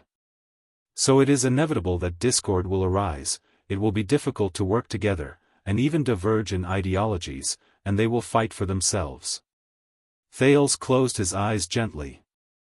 At that moment, a memory fragment from a long time ago flashed across his mind. It seemed to be a few lines from an ancient poem: the army is not united, and hesitates while the wild geese move. Viscount Kenny coughed.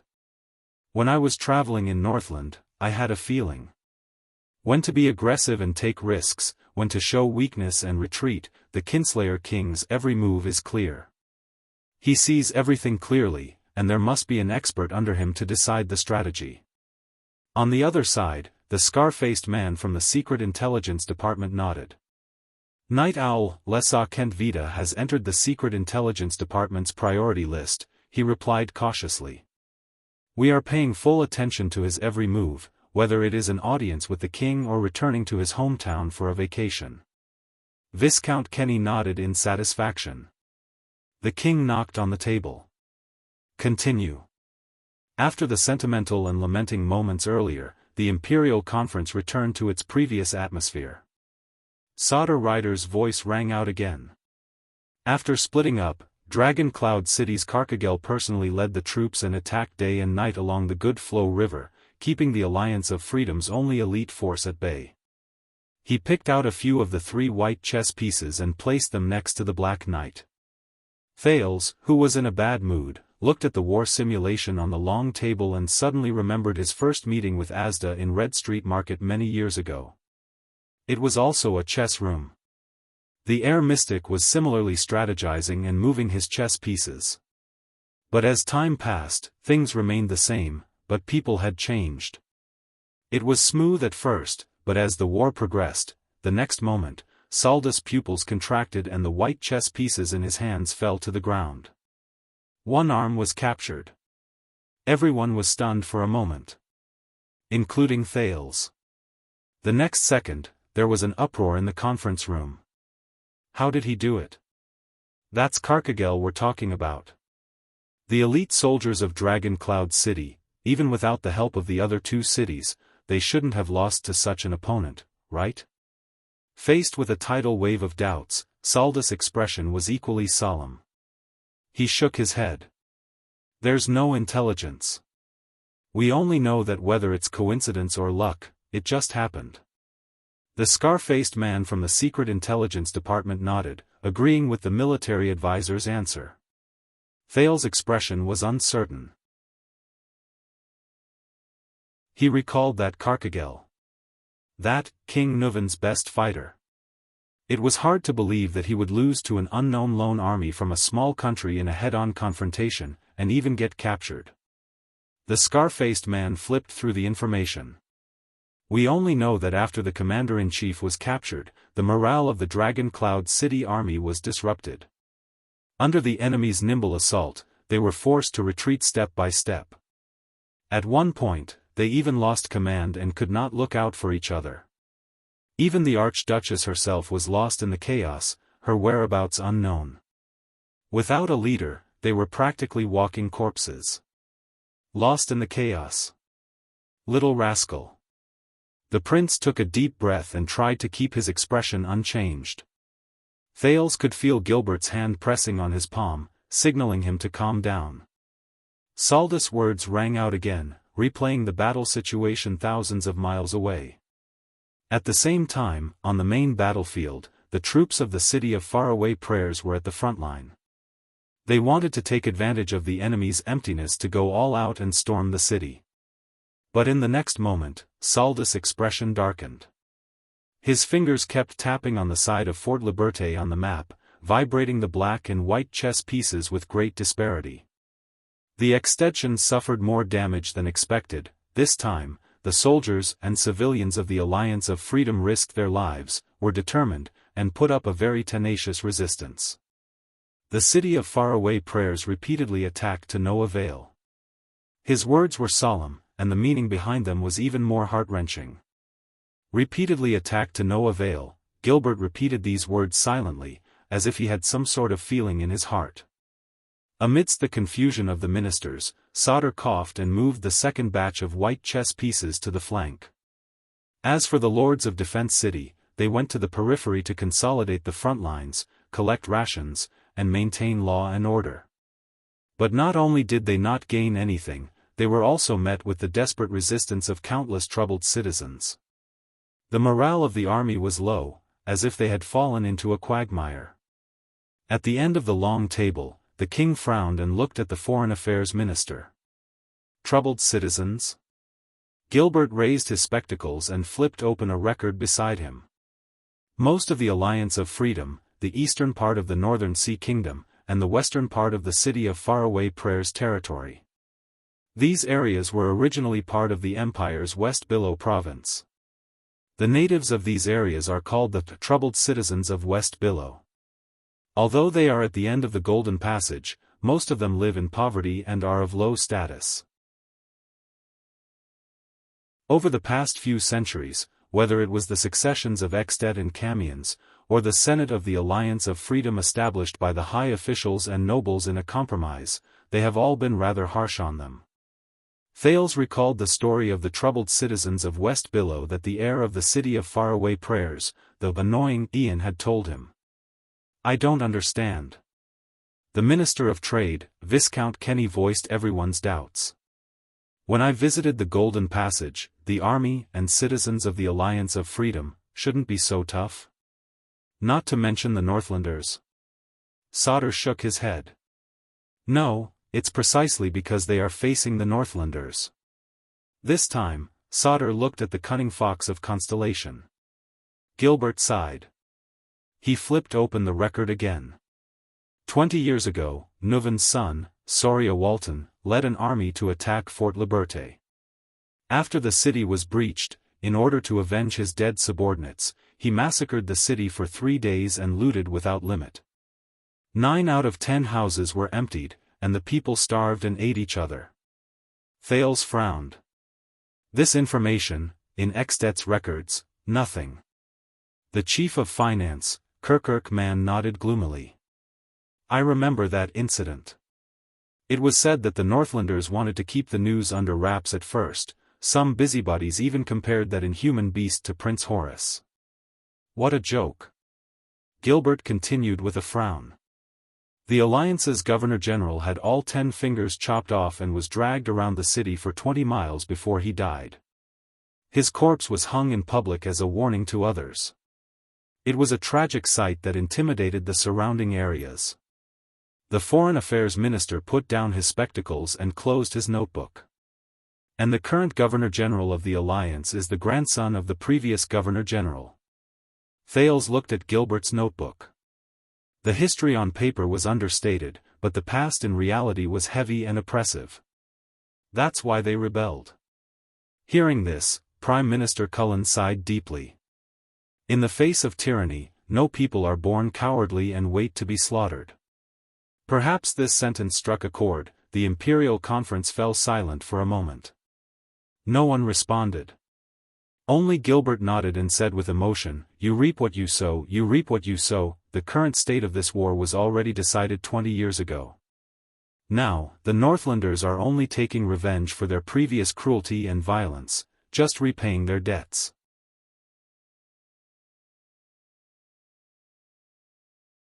Chapter 569. Thales exhaled amidst the silence at the long table. No war is an isolated one. Soria's atrocities 20 years ago led to the resistance that Xtet faced 20 years later. Victory 20 years ago led to defeat 20 years later. The second prince recalled the old crow's words again. Before you make up your mind to go to war, I think you should first think clearly, will this really achieve your goals? How many unexpected things will happen as a result? What additional consequences will there be? What will it signify in the longer term? How will the impact on both sides be calculated? Sauter scoffed softly and broke the silence. Just like that, the supply is not smooth, the progress of the troops collecting rations is slow. The siege is not successful, the efficiency of the siege is repeatedly delayed. And the Archduchess of Dragon Cloud City's fate is unknown. Those who return with the dragon spear flag are still only defeated soldiers, and rumors abound. Fate is unknown. Thales tried his best to regulate his breathing. After hearing about the blood feud between Prince Soria and the Alliance of Freedom, he suddenly realized that once Saroma fell into the hands of the Alliance of Freedom, Thales forced himself not to think about the worst possibility. Sauter paused for a moment and motioned for the man from the Secret Intelligence Department to continue. The latter nodded. After that, we made some inquiries and made some guesses. An argument broke out among the higher-ups of the Northlanders. The ministers looked at each other in dismay. The nobles of Defense City wanted to retreat, but the Archduke of the City of Faraway Prayers, the arrogant Kulgan Rockney, was unyielding. He threatened his allies not to retreat, and claimed that he would mobilize troops from the country again to reinforce the front line. If he did not succeed, he would die trying.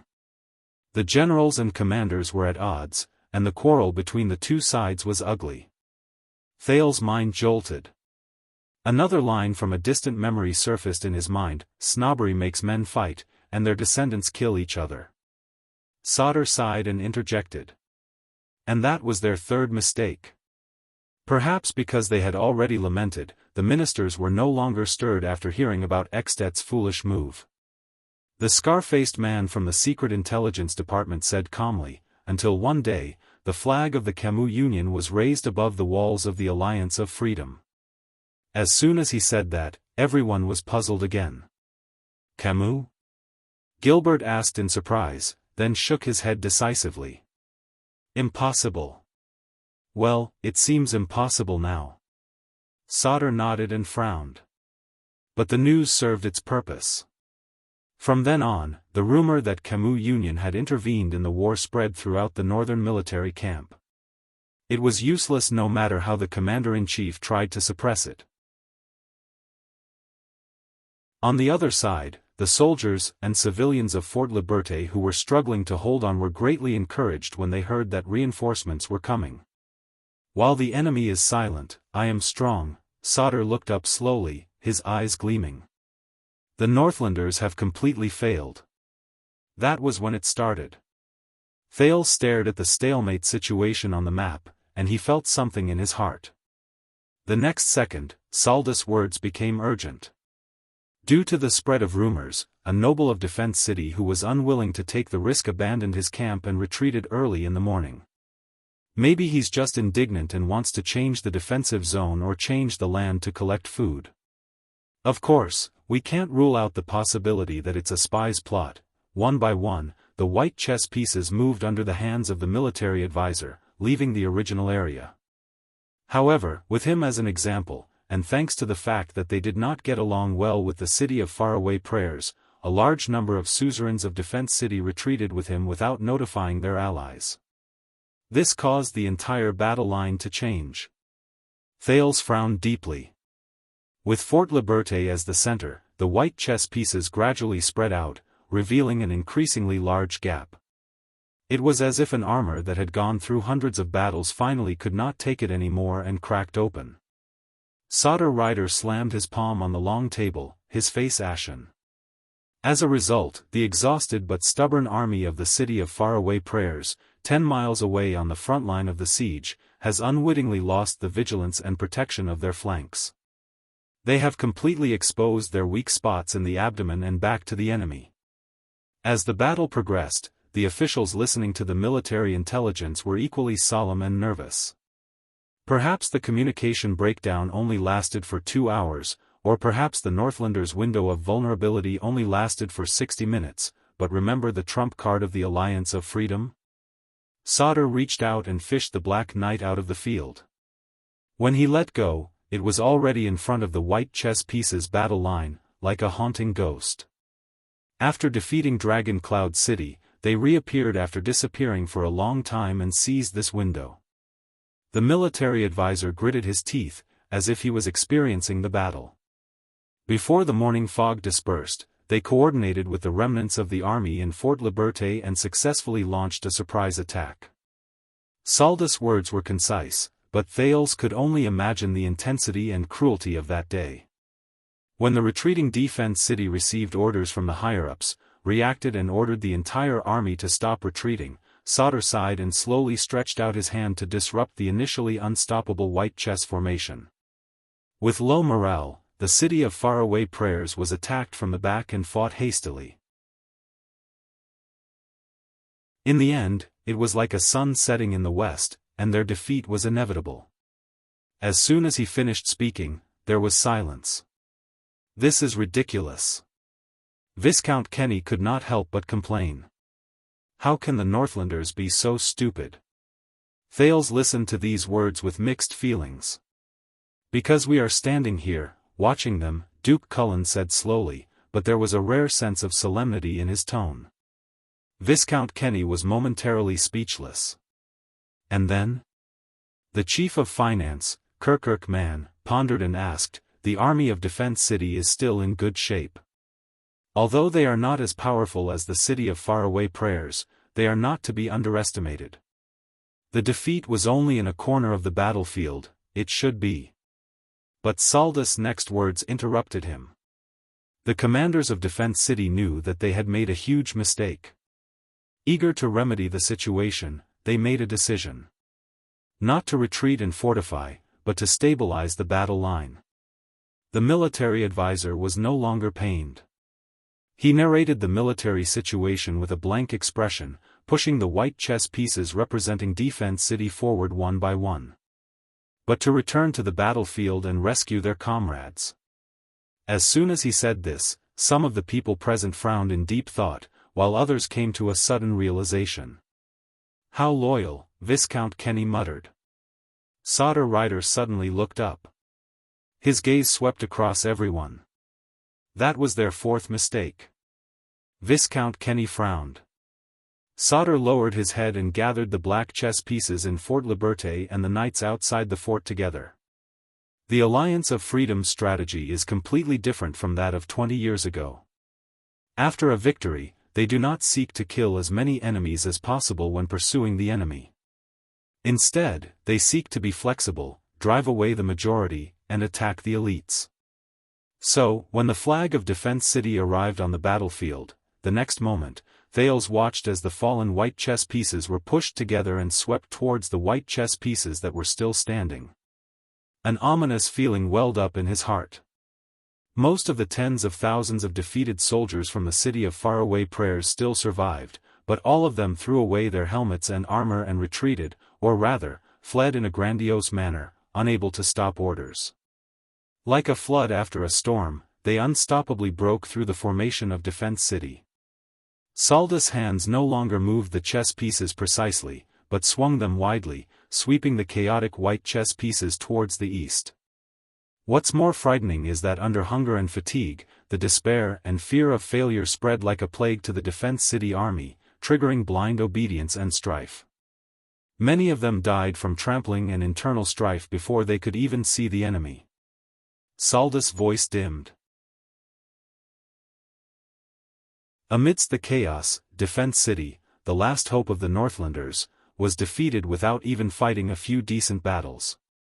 The Northlanders suffered innumerable casualties. The entire army retreated in panic, fleeing day and night. Even after retreating hundreds of miles, they still could not stabilize the battle line. Along the way, there were also unyielding Extet nobles who tried to gather their troops for one last fight. But small acts of bravery were no match for the bigger picture and were of no help. Thales was silent. It was as if he had returned to the night of Dragon's Blood. He watched as the White Blade Guards, knowing that they were going to die, raised their swords for the last time and launched a counterattack against Black Sand Region's formation, covering his and Little Rascal's retreat. For some reason, even though Extet was an extremely threatening enemy country, watching them suffer such a pathetic defeat made him feel an indescribable sense of suffocation and discomfort. It was as if he had seen a hero in distress. And he sensed that he was not the only one who felt this way. How could this be? Gilbert spoke faintly, as if immersed in the past, feeling sorrowful. The invincible Northlanders actually lost just like that? However, a deep voice quickly interrupted him, causing everyone's hearts to tighten. No. They are far from invincible. At the end of the long table, the Iron Hand King revealed a pair of cold eyes against the light. But, can't win with force.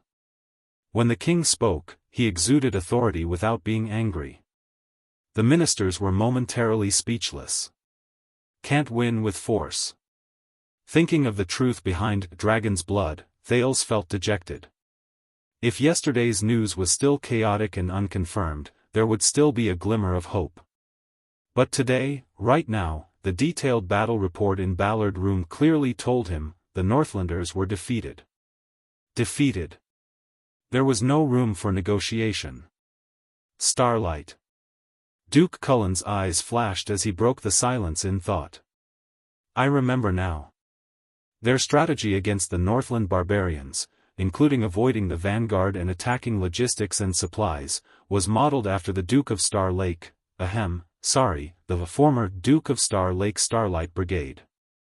Starlight Brigade. Everyone frowned, including the king. Sauter turned his head and nodded at the spy from the Secret Intelligence Department. The scar-faced man stepped forward again, bowed, and reported his findings. According to the latest intelligence, the general who led the Alliance of Freedom's elite force to capture Dragon Cloud City's commander-in-chief is Ivan Poladu. He is a young guest general, not yet 20 years old. Gilbert raised his eyebrows. Guest general? So young? The scar-faced man nodded. His father died in a political struggle in the Northern Sea Kingdom, and he had no choice but to flee to Fort Liberté. And when the Extet army pressed on, and everyone in Fort Liberté fled in panic, and no one dared to lead the army, Ivan Poladu volunteered and was given his current post. Hearing this, Thales recalled the message the Duke of Iris Flowers had given him last night. The desperate alliance of freedom is doing everything in its power to survive, disregarding its dignity and the price it has to pay, regardless of origin or past, urgently begging for ambitious people to join the fight for justice. The Northern Sea Kingdom. The king mused. That barren country north of Camus, with internal strife, a tyrannical king, and only an idiot son as his heir? The spy from the Secret Intelligence Department bowed again. Yes, Your Majesty. The king nodded, contemplating something. Northern Sea Kingdom, UnparalleledSwordWill. The country may be small, but it can also nurture talents. Kirkuk man sighed. His defeat of Exted in this battle will surely shake the Western Peninsula, and he will become famous in one battle. Gilbert put away his emotions. He smiled softly and looked at Thales in a seemingly unintentional manner. It is said that the times create heroes, and heroes come from the young. On the other side, military advisor Sauter spoke again to attract everyone's attention.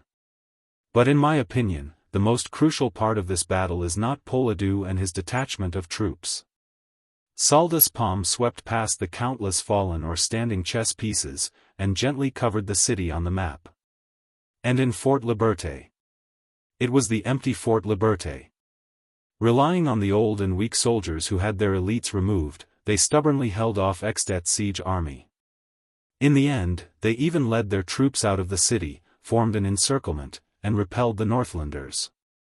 Over the course of a few months, they held off the bravest attacks, withstood the fiercest attacks, and attracted most of the enemy's attention, resulting in this classic victory of the weak over the strong. They had not noticed it at first, but after Saldus' words, everyone in the Imperial Conference finally sensed that something was amiss. Sauter looked at the scar-faced man from the Secret Intelligence Department. The latter pulled out a few more pages of information. In Fort Liberté, the general commanding the defense of the city is over 40, a constellatiate. Everyone was stunned. Constellatiate? The scar-faced man looked up and reported a name. Anvil, Josh Kenya. The Imperial Conference fell silent for a moment. Everyone was puzzled. Until the king suddenly spoke. Anvil? King Kessel looked up. This nickname sounds very familiar. The spy from the Secret Intelligence Department nodded calmly. Yes, Kenya was born in the private army of the Jade Star family, and was once one of the combat officers of the Starlight Brigade. He was also the former deputy of the Fortress Flower, Lady Sonia Sassir. He was also Duke John's personal guard. And a fugitive of the kingdom. As soon as these words were said, there was a small commotion in Ballard Room. The deputy of the Fortress Flower, Thales, was bewildered. He thought of the veteran Gerard who had once served him. I see. So the commander of the Alliance of Freedom was the former general of the Starlight Brigade. Prime Minister Cullen's doubts were answered. No wonder this war had a familiar smell from beginning to end. But King Kessel furrowed his brows. His focus was clearly different. Fugitive? What crime did he commit? The scar-faced man picked up the information, glanced at it, and hesitated to speak. Until Gilbert coughed and said in a low voice, Your Majesty, have you forgotten? After you were crowned, Josh Kenya committed treason. Not only did he disobey orders, but he also publicly falsely claimed that the real culprit behind Duke John's death was. He did not continue. All the ministers lowered their heads and fell silent. The king looked thoughtful. Oh. The scar-faced man from the Secret Intelligence Department coughed and tried to get over the awkwardness. In short, we are investigating Kenya's movements over the past few years, as well as the reason for his sudden appearance in this war. Kessel nodded. So, this is what happened on the battlefield? Sauter exhaled heavily, as if trying to expel all the gloom brought to him by the war. That's right. The military advisor snorted. He casually threw away the last white chess piece in his hand, seemingly mocking their unwisdom, and angry at their lack of ambition. The city of faraway prayers was betrayed and humiliated in defeat. Defense City made a tactical mistake and could not turn the situation around. Dragon Cloud City lost its backbone long ago. The morale of the army is slack and useless. Thales lowered his head and pretended to massage his forehead, closing his eyes at an angle where no one could see. Little rascal. Saroma. The Archduchess of Dragon Cloud City. The Lost Army. Life and death unknown. Before his eyes, the girl who walked cautiously to the throne but could not even lean on the armrest of the seat appeared. The youth's heart ached. He sent her to this position. But the situation was so rotten, reality was so broken, fate was so cruel. Thales clenched his fists subconsciously, sobbing at the same time as his heart. Who could save her? Who could help her? Who could protect her? Then, on the battlefield, the king's voice rang faintly, cold as ever, causing Thales' already unbearable mood to cool down again. The Northlanders who have lost their momentum and are retreating step by step. Thales rubbed his forehead. As he demonstrated his sadness, all he wanted was for the Imperial Conference to end as soon as possible.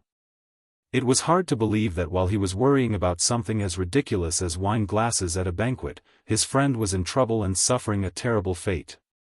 When he thought of this, he could not help but feel guilty and pained. But the king's voice continued to ring out, irritating him. How did they turn defeat into victory? Thales suddenly opened his eyes. At that moment, his thoughts even froze. What? The Northlanders turned defeat into victory? How? Prince Thales gently put down the finger he was using to rub his forehead. He raised his head in a dignified manner, his face expressionless. At the Imperial Conference, none of the people present were surprised, but they were equally puzzled by the question. They were not surprised. That means the outcome of the war. Thales controlled his breathing and pressed his left hand against his knee, refusing to look at Gilbert's worried expression. Of course. Sauter Rider nodded solemnly. He stretched out his hand and moved it to the pile of white chess pieces that had fallen into a mess. Thales' gaze was fixed on his hand. As if there was the truth of the world there. The military advisor gently picked up a white chess piece. He placed it back on the chaotic map, in the most conspicuous position. At that moment, Thales suddenly recognized it. That was the White Queen. The Archduchess of Dragon Cloud City who was lost in the chaos and whose whereabouts are unknown. Thales' breathing froze. Saroma Alex Walton. At the Imperial Conference, everyone present listened attentively to the military advisor's words, listening to the latter's tone of surprise and emotion. We don't know what happened in between. Sauter gritted his teeth, seemingly unable to comprehend what he was about to say.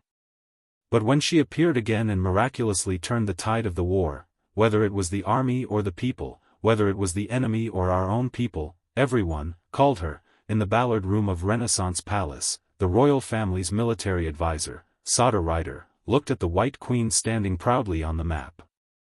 There was an indescribable fear and solemnity in his voice. The blazing blood true dragon. His voice faded away. At that moment, under everyone's puzzled gazes, time seemed to stand still. The blazing blood. True dragon? Thales stared blankly at the white chess piece, unable to recover for a long time. No, Thales, you ridiculous idiot. You're mistaken. This white chess piece, a small voice rang in the Duke of Star Lake's mind, as if mocking his stupidity and self-righteousness. She's not the queen. No, she's white, the queen.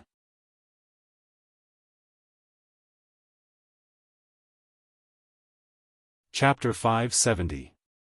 That girl received help. Sauter Rider went straight to the point. When she went missing on the battlefield, and it was unknown whether she was dead or alive. Some of the doubts in the Imperial Conference disappeared, but more questions arose. Help? Viscount Kenny, the Minister of Trade, laughed, somewhat teasingly. Could it be the Great Dragon? Thales's mind raced as he recalled the scene of the unkempt and silly little rascal sitting in the ruins, staring silently at the huge and beautiful dragon head. But Viscount Kenny soon realized that no one was laughing at his joke. On the contrary, the ever-smiling Duke Cullen's expression froze, and the Chief of Finance, Kirkirk Man, looked grim. The Minister of Agriculture, Croppen, was startled awake again, his eyes bewildered. Stylianides, who had been silent all this time, hung his head in deep thought. Thales sat next to Gilbert, suppressing his curiosity and eagerness, and focused on the Foreign Affairs Minister frantically flipping through the documents in his hands. At the end of the long table, the king's figure was motionless, like a stone statue. The entire Imperial Conference was exceptionally silent. Viscount Kenny's smile gradually faded. No. Amid the silence, Advisor Sauter made the final decision and ended Viscount Kenny's awkwardness. It's the troubled citizens. The military advisor placed his hands on the table and looked at everyone. Thales could sense that most of the ministers present breathed a sigh of relief after Sauter said no. The local troubled citizens of West Billow. Sauter frowned. His palm swept over the roads and towns on the map, and tapped lightly on the blank spaces without chess pieces. They helped the Archduchess, allowing her to survive on the battlefield. And eventually gathered and retrieved some of the elites belonging to Dragon Cloud City. The military advisor picked up a few white chess pieces outside the map and placed them next to the White Queen. Thales felt relieved. So, with the help of the locals, Saroma safely survived the treacherous battlefield. But then he felt something was amiss. Wait, didn't Count Casso say? Viscount Kenny asked, puzzled. Soria Walton once massacred Fort Liberté, and bore a deep grudge against the people of the Alliance of Freedom? If the troubled citizens knew of the Archduchess' identity, why did they? Many people looked at Gilbert.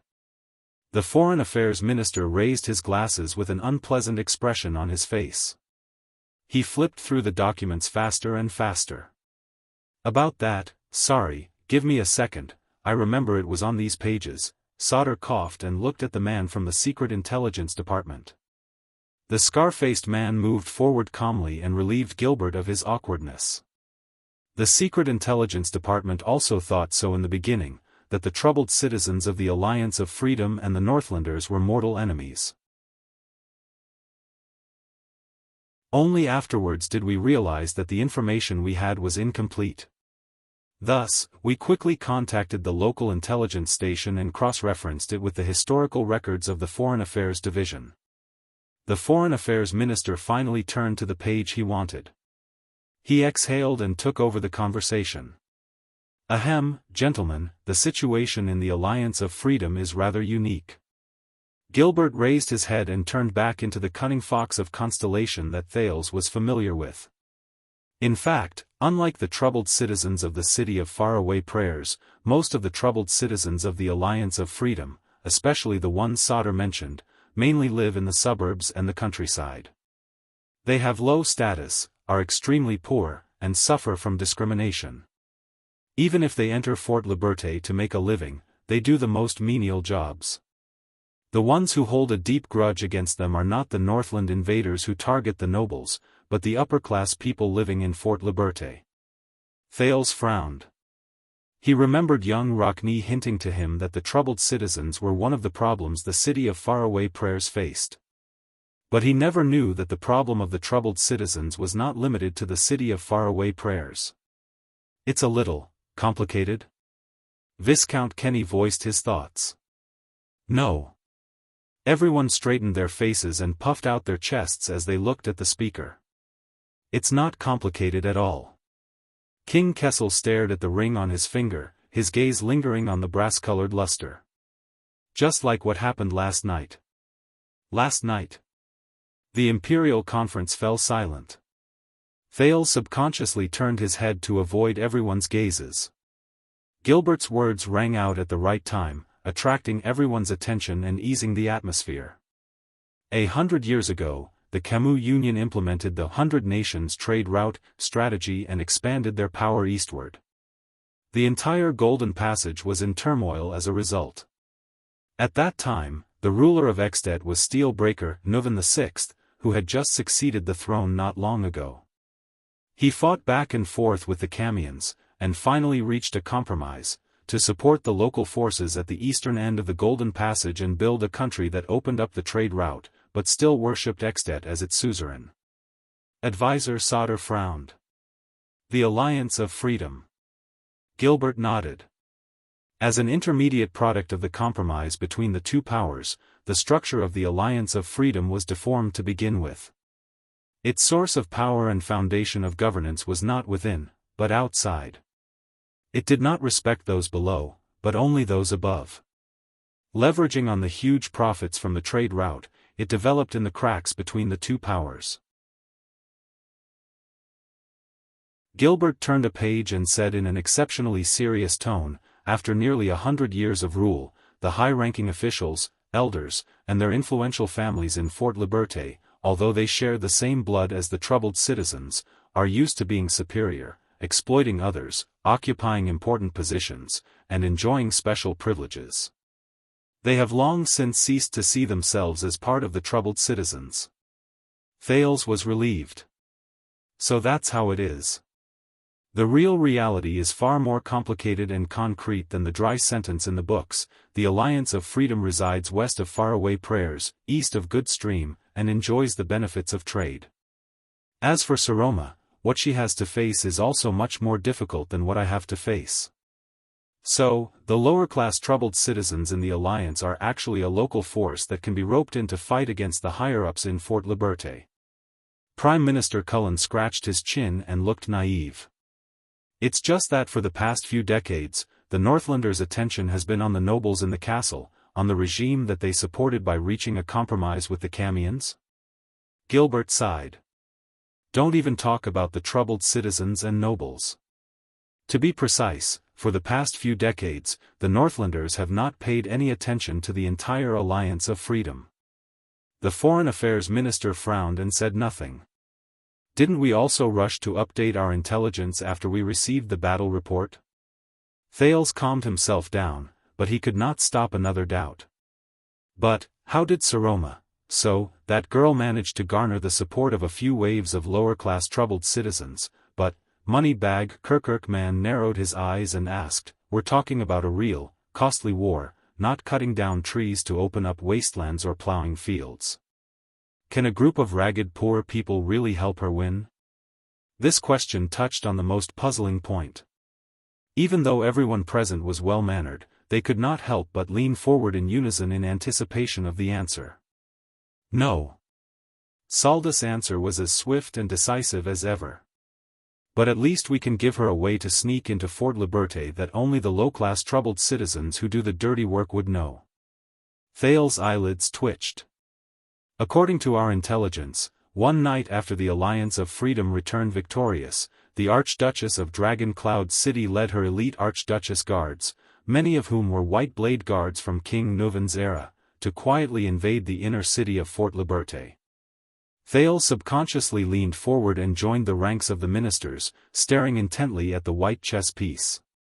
Sauter Rider bent down and, on the battlefield where the white chess pieces retreated and the black chess pieces re-established themselves, pushed the special white queen piece against the momentum but unstoppably towards Fort Liberté.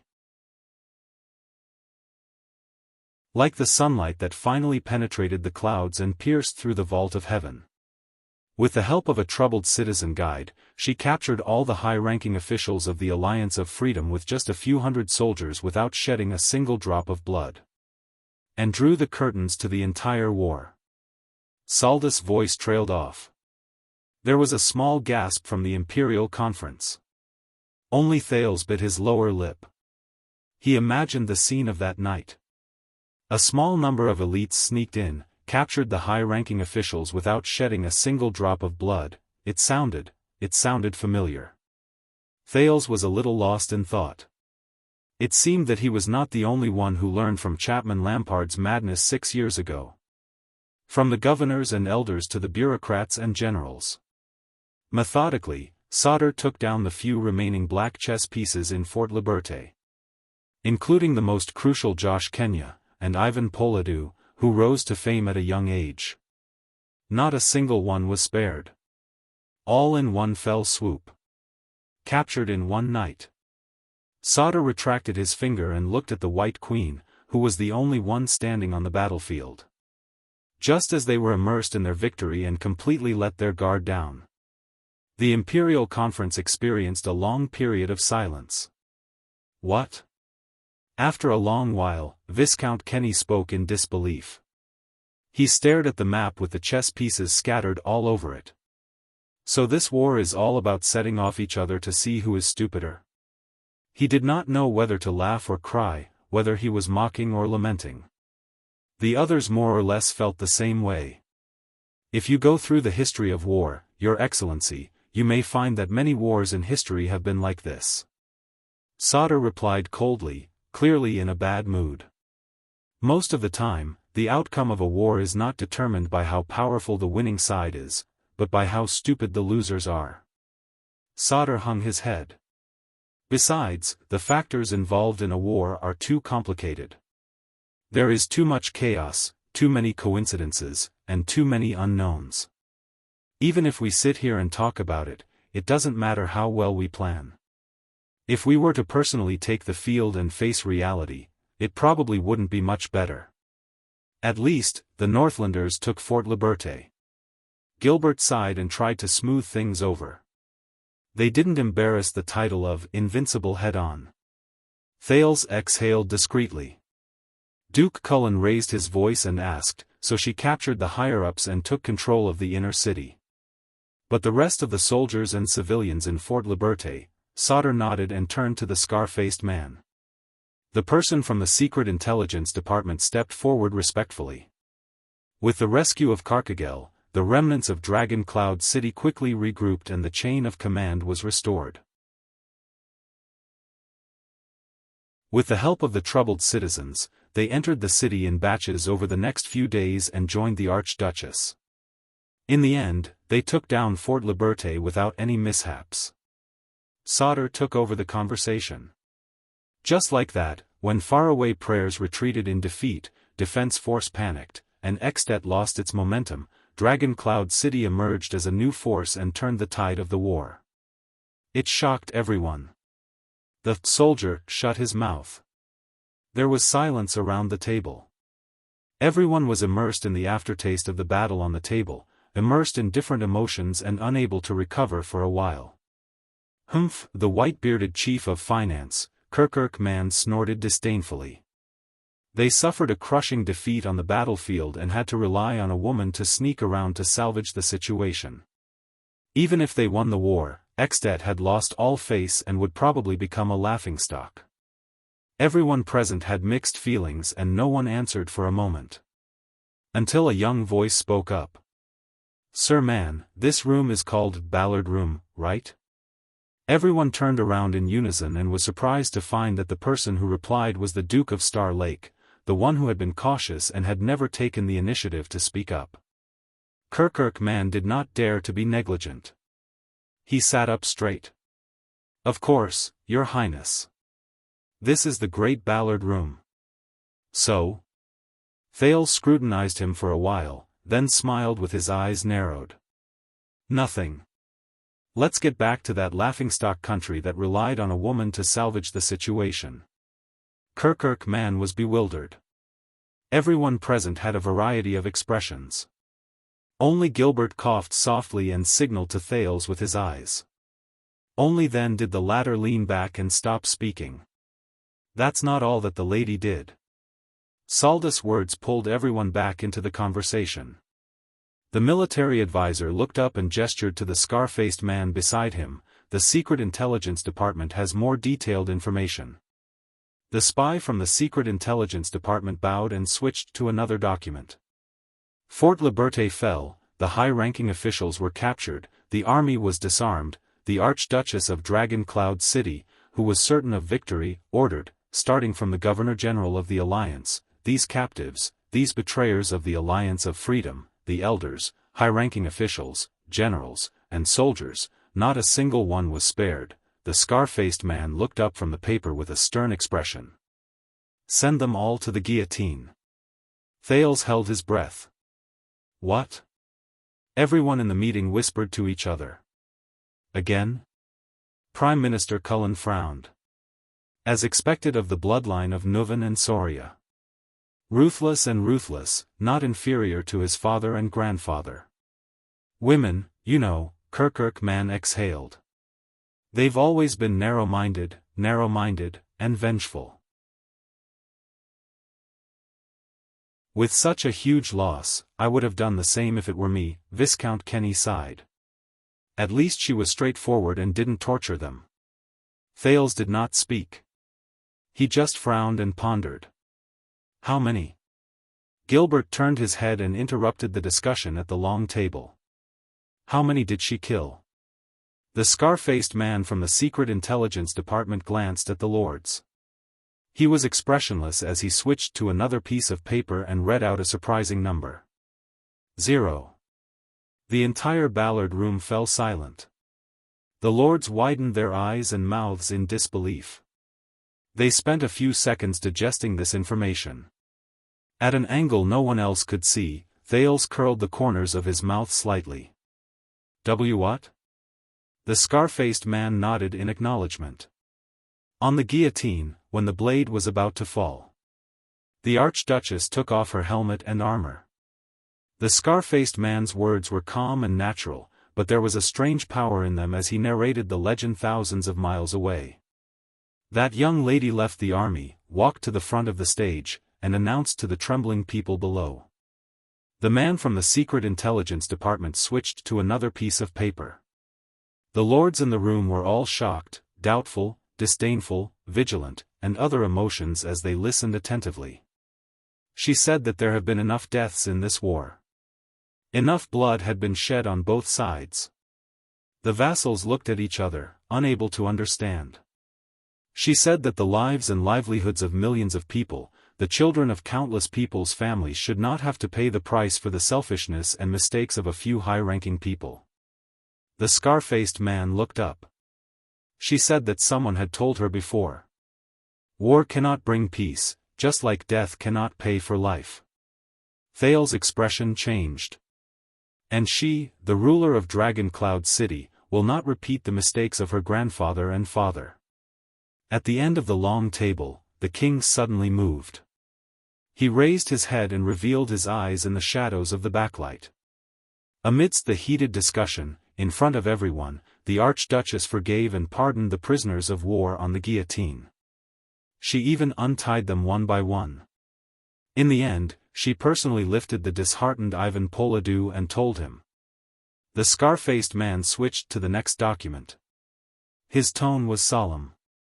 On the battlefield, you harmed my people. But as an answer, Ivan the Surprised, I will spare your life in exchange for an end to war and hatred. The voice of the spy from the Secret Intelligence Department faded away. The meeting room fell silent again.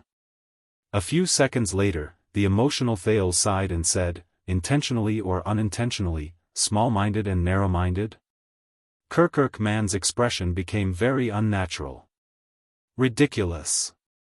Viscount Kenny could not help but speak. Small-hearted. She dares to release a tiger back into the mountains in a foreign land. Only death awaits her. But before he could finish, the spy from the Secret Intelligence Department flipped to the next document. The Archduchess also issued a peace order in public. The entire army of Dragon Cloud City, whether generals or soldiers, are not allowed to kill or abuse prisoners of war while stationed in Fort Liberté. They are not allowed to harass and plunder civilians. They are not allowed to obstruct public security or affect the order of the people. The scar-faced man looked up. Anyone who violates this will be severely punished in the name of the Dragon Spear Soul Slayer. As soon as he said this, not only Viscount Kenny, but Duke Cullen was also stunned. It can't be. The Prime Minister frowned. Then can her vassals and her army tolerate it? How is she going to satisfy their greed? What do they spend money and food to travel through mountains and rivers for? Sightseeing? They've suffered countless casualties, how are they going to even things out?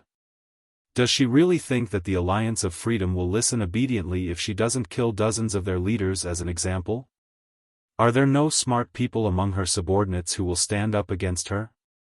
The ministers whispered among themselves. Many of them found it hard to understand. Salda's steady voice rang out. After experiencing the previous fiasco, and facing the Archduchess' prestige in this battle, I'm guessing that her subordinates no longer have the guts to oppose her. The scar-faced man from the Secret Intelligence Department nodded. As the Deputy Marshal, Karkagel, who has the highest status, was the first to kneel and obey the order. The rest followed suit.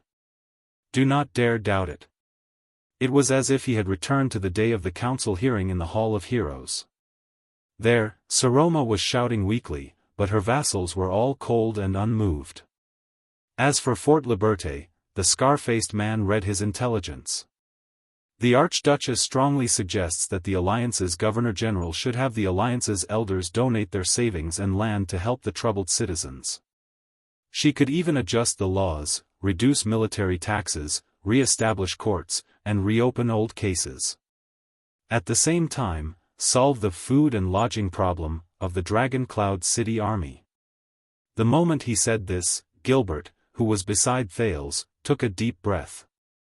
His gaze was complicated. She suggested the Governor-General, suggested the elders? Kirkirk man chuckled. Either the Archduchess is sincere and touching, or the Alliance's elders are virtuous and listen to her advice. I'm not sure about that, Gilbert said faintly. But I'm guessing that both the sword in her hand and the blade on the guillotine must be quite sharp. At first, there were some who weren't too enthusiastic and disobeyed this suggestion, the scar-faced man said with a frown. So, later, the Archduchess sent the Star Killer to have a sincere talk with the elders, a sincere talk with the Star Killer. Thales felt a phantom pain in his left wrist. It said that some of them were convinced by the Star Killer's eloquence and died of shame. The rest, the spy from the Secret Intelligence Department raised his head and concluded, then retreated respectfully. They were much more enthusiastic. The emperors in front of the emperor exchanged a look of understanding. Changing the law and setting up a court. The Minister of Trade, Kenny, frowned. Why didn't she just plant the Black Dragon flag on top of the city wall, give it to a trustworthy Northlander, and announce that Fort Liberté would belong to Extet from now on? Thales smiled. Because she, or the people under her, are smart enough. Gilbert's expression was solemn. They know how to weigh the pros and cons to avoid the cons. That way, when she takes over, she won't have to bear the burden and pressure of ruling. When she leaves, she will only gain endless memories and fame. Thud. The king knocked his finger on the long table, startling everyone. But he said nothing and continued to look at the military advisor. Sauter got the signal and cleared his throat. In short, the troubled citizens cheered and jumped for joy when the order was given. The Alliance's elders, on the other hand, were mostly emotionally stable. The army of Dragon Cloud City was also appeased. Just like that, Archduchess Walton used both carrot and stick, kindness and coercion. Coupled with the losses in the previous battle, the already exhausted Fort Liberté lost its last bit of strength and will to resist. With a complicated sigh, Sauter looked at the white chess piece that stood out like a crane among chickens. The Lady of Blazing Blood effortlessly took over the city peacefully. Unknowingly, Thales curled up the corners of his mouth. But he knew that it must have been far from effortlessly. The Lady of Blazing Blood? Viscount Kenny frowned. Really? Sauter scoffed. That's what everyone calls her, or do you want me to call her the true Dragon Lady? Kenny smiled and did not say anything else. Sauter continued. Now that the capital city has fallen and the troubled citizens have surged, the other cities of the Alliance of Freedom lost their will to fight and surrendered at the first sign of trouble. The extensions turned defeat into victory in such a dramatic fashion. The military advisor slowly sat down, no longer moving the chess pieces that had already been decided. "The money bag," Minister coughed. "My question is, she was lost on the battlefield and far from her own country. She was at her lowest, without soldiers or money. How did she manage to win over the support of the troubled citizens? She can't possibly offer herself up and sleep with all of them, can she?" Thales glanced at Kirkman expressionlessly. "This sir is really getting on in years. Actually, he might as well retire early." That was what he thought. The spy from the Secret Intelligence Department stepped forward again. "I don't know, but we discovered that the nickname True Dragon of Blazing Blood originated from these troubled citizens, and then spread to the Northlanders." Kenny was puzzled. "What's with this nickname?" "She set herself on fire, then stood on a carriage and sped into the city?" The scar-faced man shook his head. "There are all kinds of versions.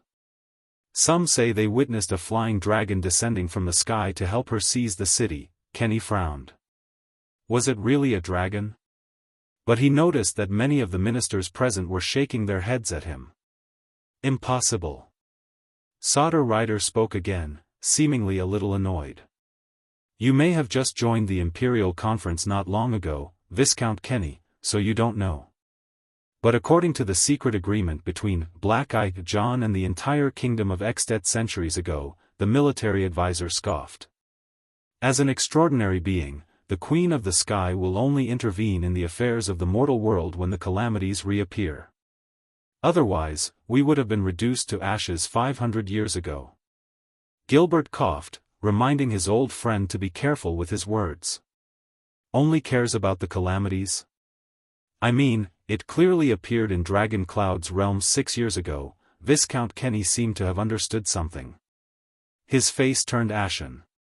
Oh, I see." Thales recalled the scene of him dancing with the dragon 6 years ago, and the Queen of the Sky telling him that, "You have a nice draconic name." He could not help but glance at King Kessel in the distance. But unfortunately, the king remained as steady as a stone statue and did not move an inch. "Of course, Sir Kenny," the scar-faced man from the Secret Intelligence Department said knowingly. "For centuries, we have also been constantly on guard against the possibility of that dragon breaking the oath.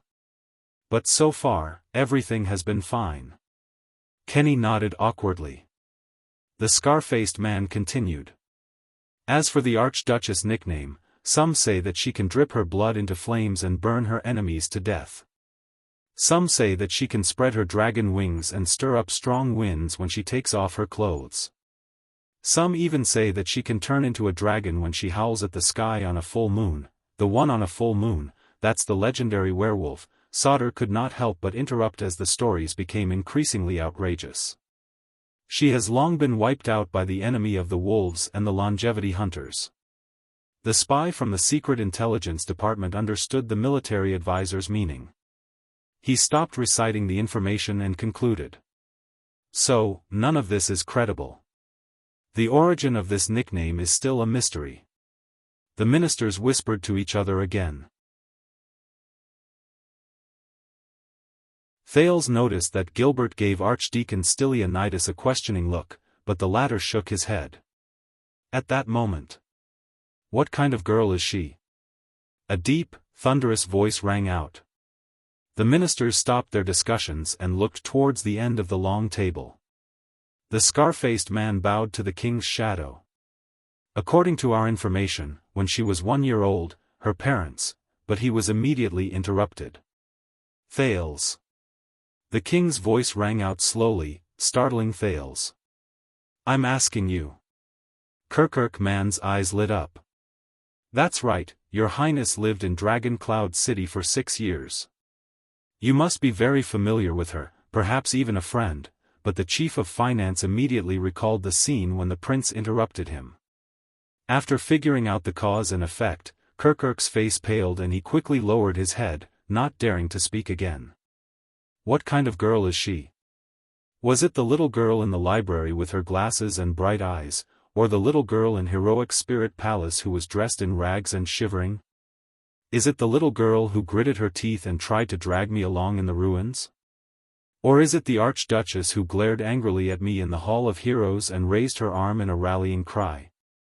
In an instant, Thales had mixed feelings. The Duke of Star Lake took a deep breath, then looked towards the end of the long table and met the pair of eyes with extraordinary meaning. "That girl looks calm and gentle, safe and harmless," the prince said faintly. "Sometimes, she even looks a little stiff." "But little Saroma?"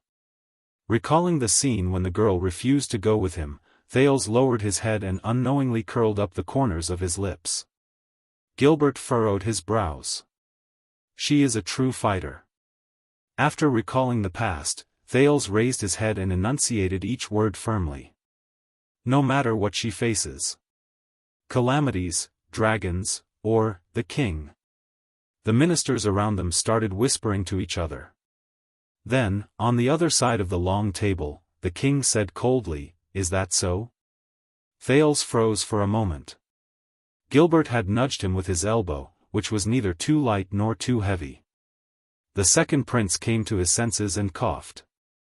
"Ahem. I mean, she may be a very troublesome enemy.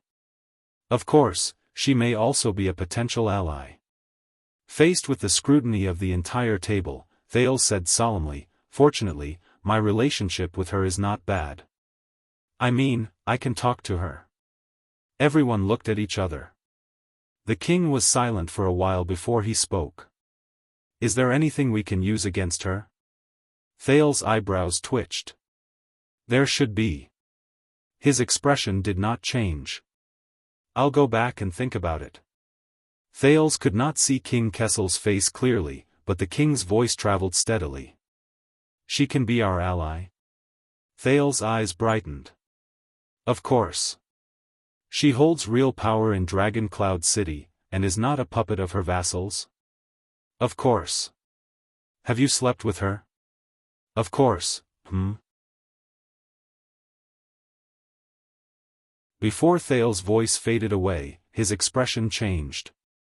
Once he reacted, he quickly followed up with a second sentence. "No." The long table was silent for a moment. For some reason, Thales felt his face burn in the face of the many ambiguous gazes in the meeting room. A few seconds later, the king's scrutinizing gaze finally moved away from him. He only left the teenager with a strange nasal sound. "Humph."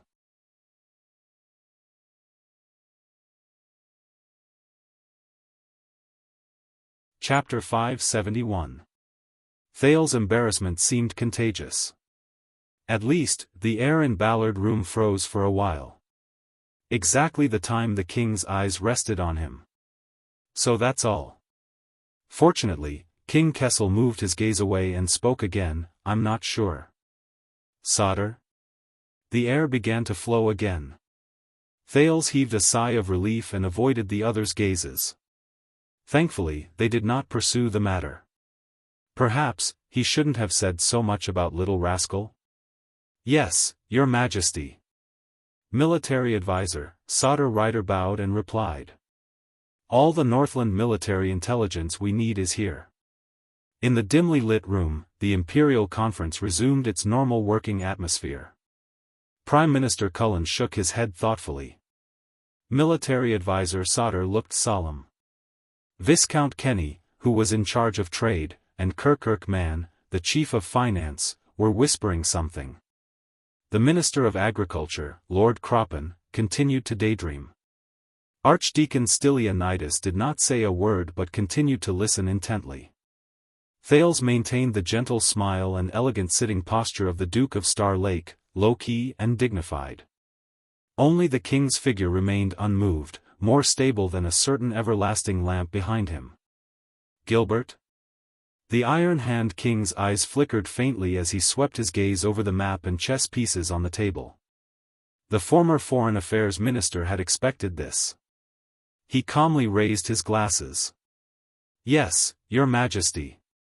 Gilbert flipped open his notebook again. Thanks to the generous cooperation of my colleagues in the Secret Intelligence Department, and thanks to Lord Sauter and the Military Affairs Department sharing the battle reports, the Foreign Affairs Department has a new assessment of the post-war situation after understanding all the details. He cleared his throat. The overall conclusion is, although we won, but, there was a glint in the cunning fox of Constellation's eyes. Extet was by no means the winner. Thales's gaze shifted. First of all, without the other two cities' attrition and restraint, Dragon Cloud City would not have been able to take down Fort Liberté so easily. Gilbert pointed to the black and white chess pieces on the long table. But now, fame and profit, city and land, all the good things have been taken by heroic Spirit Palace. Instead, the city of Faraway Prayers and Defense City suffered a crushing defeat and were ridiculed. Realization dawned on the participants' faces. And don't forget the Archduchess' peace decree, Sauter added coldly. As well as her magnanimous forgiveness towards the prisoners of war. In contrast, Rockne and Letko's families suffered heavy losses and had no harvest. Thales thought of the resolute Archduke Rockne and the old but firm Archduke Letko, and felt uneasy.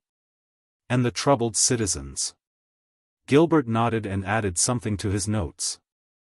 The Burning Blood Lady received help from the troubled citizens of Fort Liberté in this battle. She even helped them after the battle as a form of repayment. Don't forget, as fellow Northlanders, the city of Faraway Prayers has been exercising oppressive rule over the troubled citizens in their territory. Gilbert looked up. Everyone, in summary, we have reason to believe that. Constellation's cunning fox narrowed his eyes behind his spectacles. After this battle, Dragon Cloud City will inevitably drift further and further away from Dragon Blood Gang, which is led by the city of Faraway Prayers, be it in terms of interests, ideals, reputation, or stance. When he heard the unfamiliar form of address, the king's eyebrows twitched. The Dragon Blood Society? Thales felt his heart clench. Dragon Blood. This was definitely not his favorite phrase. Gilbert nodded in the face of his colleague's doubts. Over the past 2 months, King Chapman has been wiping out Black Sand region. He has been merciless in eliminating those who oppose him. Correspondingly, the oppositionists in Black Sand region shouted the slogan, "Do not forget the great dragon's blood, and remember the late king's kindness." The blood of a giant dragon, the kindness of the previous king. Thales recalled the born king's voice and smile, and for a moment, he had mixed feelings. They said that as long as you stand up against King Chapman, you will be a true Northlander, and a member of Dragon Blood who cherishes brotherhood.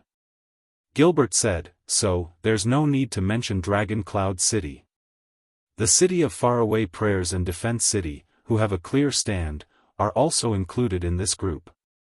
They are known by the people of Extet as the Dragon's Blood Party, which is the opposite of King Chapman's Black Sand Party. The king snorted softly, his emotions indiscernible. The Dragon Blood faction opposed the king, cherished the former king, and cherished the brotherhood. Thales sighed internally. The person who came up with this slogan and name, Viscount Kenny, who had traveled through many countries and was knowledgeable, voiced the prince's thoughts in a timely manner. The hint in this is really vicious. Rumors and names have power. You must know that public opinion can melt gold. Prime Minister Cullen sighed and clicked his tongue. But why do I feel that this is the work of the kingdom's secret intelligence department? He looked at the scar-faced man. The envoy from the secret intelligence department bowed respectfully. Prime Minister, you have overestimated us. The public opinion in Northland is turbulent, and it is not something that the secret intelligence department can control. But he immediately smiled, and the scar on his face twisted. But it is true that when the voices gradually rose, I cannot say that our people did not play a corresponding role. Duke Cullen revealed a strange expression. All right. Looking at the people from the secret intelligence department, Thales raised his eyebrows.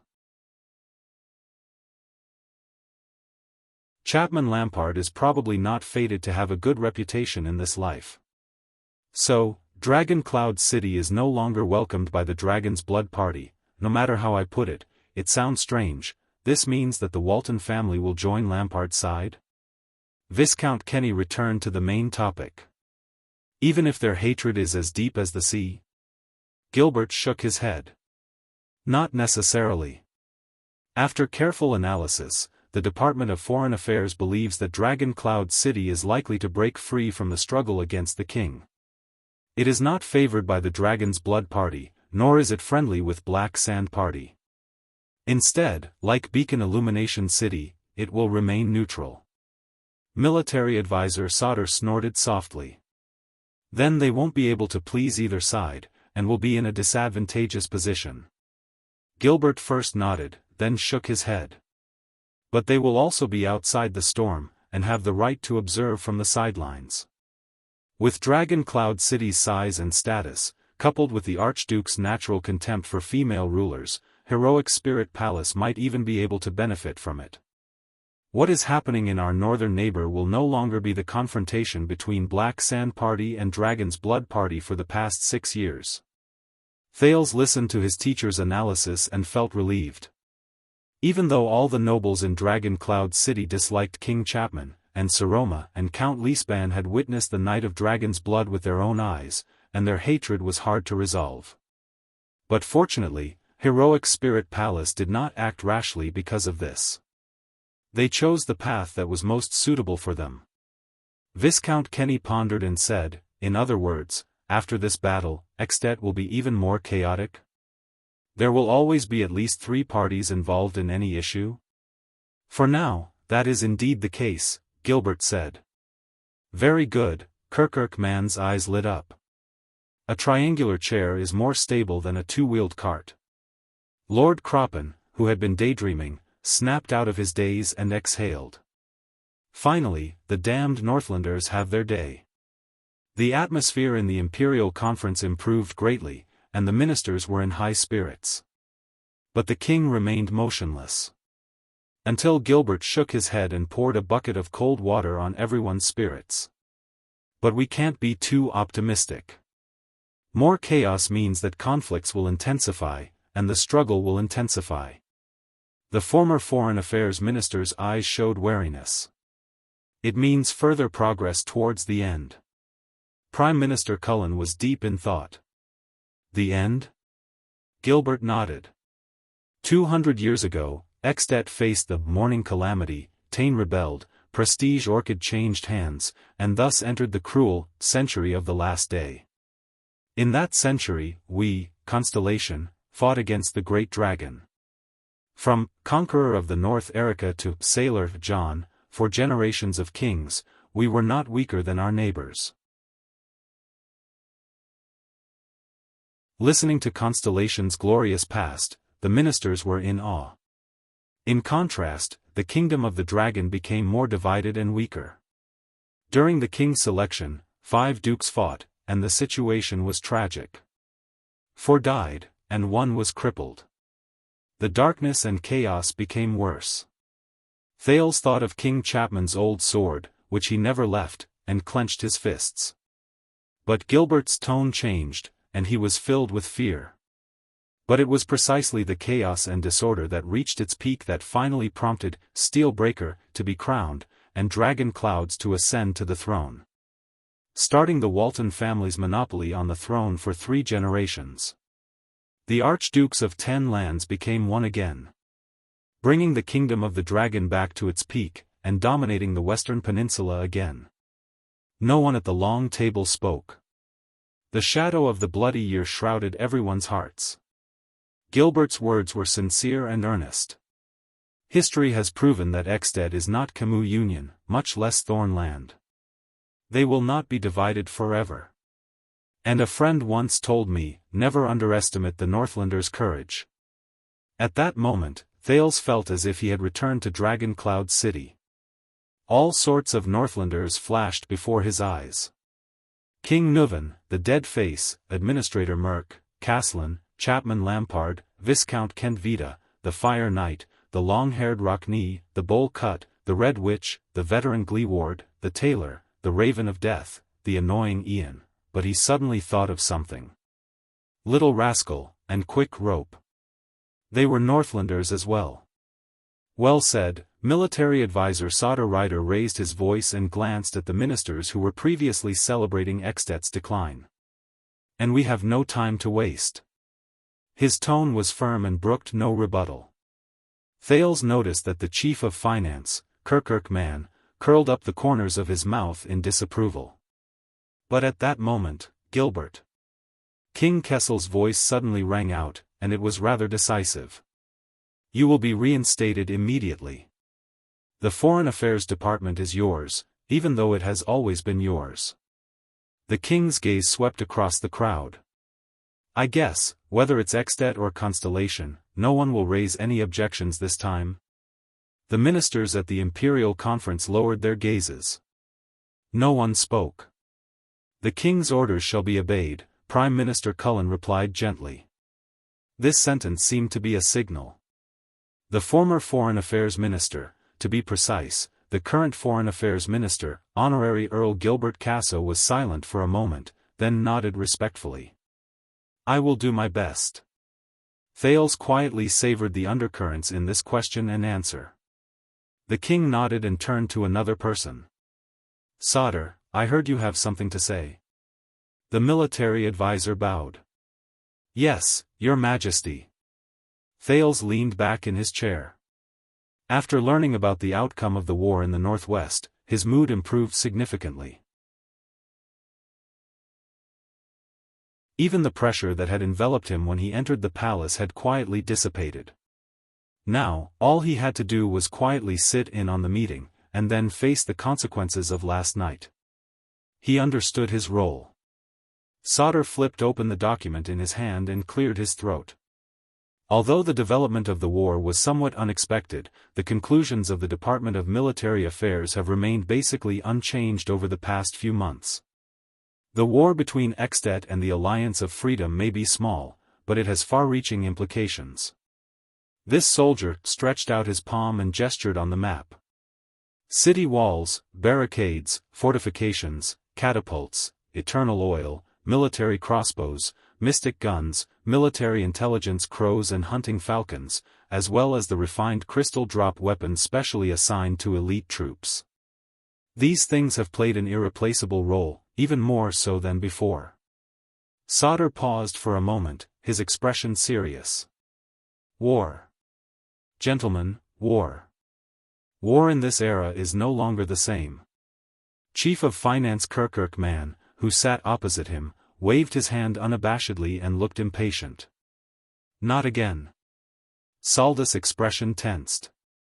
But he suppressed his displeasure and said patiently, war's demands on logistics are getting higher and the reliance on it is also getting heavier.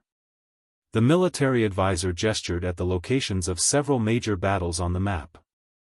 Battle examples from the front lines tell us that the Northlanders' frontal combat power is still unparalleled, but, Saldus' tone became urgent. Whether it's their strong physique, superb skills, or fanatical fighting spirit, the pride of the past cannot make up for hunger, broken armor, and broken soldiers. His words caused many ministers to frown. And their bad example proves that not only are the supplies obtained from burning, killing, and looting not enough for the battlefield, it will also trigger unexpected resistance and hostility, leading to lax discipline and low morale. Sodder nodded in the king's direction. This is why the Alliance of Freedom is only a small place, but it can rely on the favorable terrain and the favorable human conditions to drag out the three great cities of Eksted to the point that they are unable to attend to one thing and lose sight of the other. That taught us a lot of lessons. As soon as he finished, he scanned his surroundings, only to be greeted with an unexpected silence. The ministers seemed to be exchanging glances with one another, which puzzled Thales. This was his first time attending the Imperial Conference, and he did not understand the rules. Finally, as the highest-ranking Prime Minister of the kingdom, Duke Cullen coughed softly and took up the topic that no one wanted to continue. For example? Sodder retracted his dissatisfied gaze. We cannot repeat the mistakes of the Northlanders. We must pay attention to the maintenance of supplies and ensuring the efficiency of transportation. Let's start with the regular royal army. There was another period of silence. Even King Kessel did not say a word. As if it was a terrible topic. Sir Sauter, our logistical supplies for the regular royal army have always been our top priority. The Minister of Agriculture, Lord Croppen, who had been distracted for most of the meeting, suddenly snapped out of it and hurriedly distanced himself from the situation. Especially during wartime. Sunset can attest to that. At least we have never been short on provisions, Sauter interrupted him. I have no intention of criticizing you, Lord Croppen. But in the next moment, the military advisor turned to Thales. A few months ago, the regular royal army and the suzerains of Western Desert worked together to rescue His Highness Thales, venturing thousands of miles into the desert. The Duke of Star Lake was startled. That was a valuable attempt. After the Desert War, we once again tested our ability to establish a unified supply line in a foreign land, and expanded the limits of expeditionary logistical transportation. The detailed report has been presented to you before the meeting. Some of the ministers began to flip through the documents on the table, while others were unhurried, as if they had expected it. But Sauter raised his voice and resounded throughout Ballard Room. Facts have proven that the independent logistical capabilities of the regular army are quite outstanding. The shortest route specially designated by the Department of Military Affairs, the security of the rear defense line, and the ability to sweep back and forth in the desert have all effectively ensured the smooth flow of the supply line, and even supported the army all the way to the border of the Alliance of Freedom. His tone changed. But in contrast, the local suzerains of Western Desert organized their own logistical support. They were procrastinating, inefficient, and messy. From Blessings Town to the desert frontline, countless greedy people changed hands along the way, and the transportation figures remain a mystery to this day. As a result, some illegal merchants smuggled eternal oil from Blade Fang's camp into the hands of the desert orcs, until they were intercepted by the regular army. Smuggling eternal oil, Thales gulped, took the document that Gilbert handed to him to read, and smiled in acknowledgement. Sauter Ryder flipped through one of the pages of the document in his hand with an ugly expression. Baron Williams even reported a vicious incident. His vanguard officers dealt with their spoils according to the rules after a battle against the orcs, but they were unreasonably obstructed and illegally embezzled by the local conscripts of the Western Desert. The other party showed no respect for the royal family's dignity, and almost attacked their allies. Hearing the familiar story, Thales rubbed his nose. Yes, the legendary Wings report also said. Kirkman's nonchalant words were interspersed with the sound of flipping pages. With a patriotic and loyal heart, he endured the humiliation after the incident. Taking the overall situation into consideration, he had no choice but to dismiss a selfless and upright vanguard officer under his command in order to keep the peace and preserve the dignity of the Dukes of Western Desert. At this point, the Chief of Finance's expression changed and he slammed the document down. You believe that idiot's nonsense? Thales raised his eyebrows. Well, this was the evaluation that one of the three commanders of Constellation, who enjoyed boundless glory, received at the Imperial Conference. Judging from the wording, Gilbert coughed at the right time to cover up Lord Man's sudden vulgarity. I believe that Williams must have changed his new scribe. The Foreign Affairs Minister's teasing was just right and eased the atmosphere. Low laughter broke out among the officials at the Imperial Conference. Sir Sauter, I understand what you mean. The Minister of Agriculture, Lord Croppen, Thales somewhat understood his position at the Imperial Conference, smiled obsequiously and replied, what I'm trying to say is, in terms of logistics, since the beginning of the Desert War, we have been cooperating well with different merchant groups and trade guilds, from food and cloth to livestock and ironware. If there is a need, I will be happy to introduce them to the Military Affairs Division. Sauter interrupted him again. No. The military advisor said coldly, in a war involving tens of thousands or even hundreds of thousands of people, war logistics is a combination of precision and complexity, scale and longevity. No suzerain, town, castle, or merchant group is qualified to take on such a heavy responsibility. Not even the Military Affairs Division. Lord Croppen's smile froze. Saldus' eyes sharpened. Unless it is under the king's orders, unified deployment, followed by the entire country. And the practice of different suzerains providing their own rations and logistics and gathering supplies on the spot is long outdated. At these words, all the officials at the Imperial Conference fell silent. The military advisor's gaze was as sharp as a knife as he swept his gaze across the people at the long table. No matter how diverse the composition of the army is, or how many suzerains have the authority to lead troops, we need a more unified, efficient, and convenient logistics organization. Only then can we provide sufficient and continuous supplies to the front line in a war that will last several years in the future. The officials had different expressions as they pondered the meaning behind these words. King Kessel's face was still hidden in the darkness of the backlit room, leaving only a flickering shadow. Until Prime Minister Cullen exhaled and said meaningfully, "Sir Sauter, you're talking about logistics. But you're not just talking about logistics, right?" Sauter looked at the Prime Minister with an indifferent gaze. Ballard Room fell silent again. "Come on, soldier, we all know what you're up to." Chief of Finance Kirkirk scoffed and made no attempt to hide his displeasure. "What else? Say it all at once." Thales noticed that Gilbert had begun to wipe his handheld glasses, a sign that he had misgivings and was looking for an opportunity to think. Sauter gave Kirkirk a deep look. "That's not the only lesson the Northlanders have taught us." The military advisor bore the scrutiny of the entire Imperial Conference, but he appeared even more unyielding, without the slow-wittedness typical of his age. Take the Alliance of Freedom's battle as an example. Luring the enemy, harassing, occupying, concealing, dividing, circling, decapitating, spying and gathering intelligence. The cycle of war is prolonged, the scope is expanded, the tactics are complex, and the impact is multifaceted. It's no longer something that can be summed up by a few key battles. Sauter stared at the chess pieces on the long table.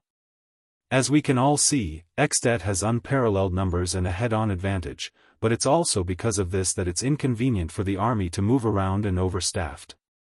In the face of Surprise Ivan and his nimble and small number of elites, they appear flustered and at a loss as to what to do in a foreign land. Not only that, Karkagel is only the commander-in-chief in name. The three armies of the Northlanders are not unified.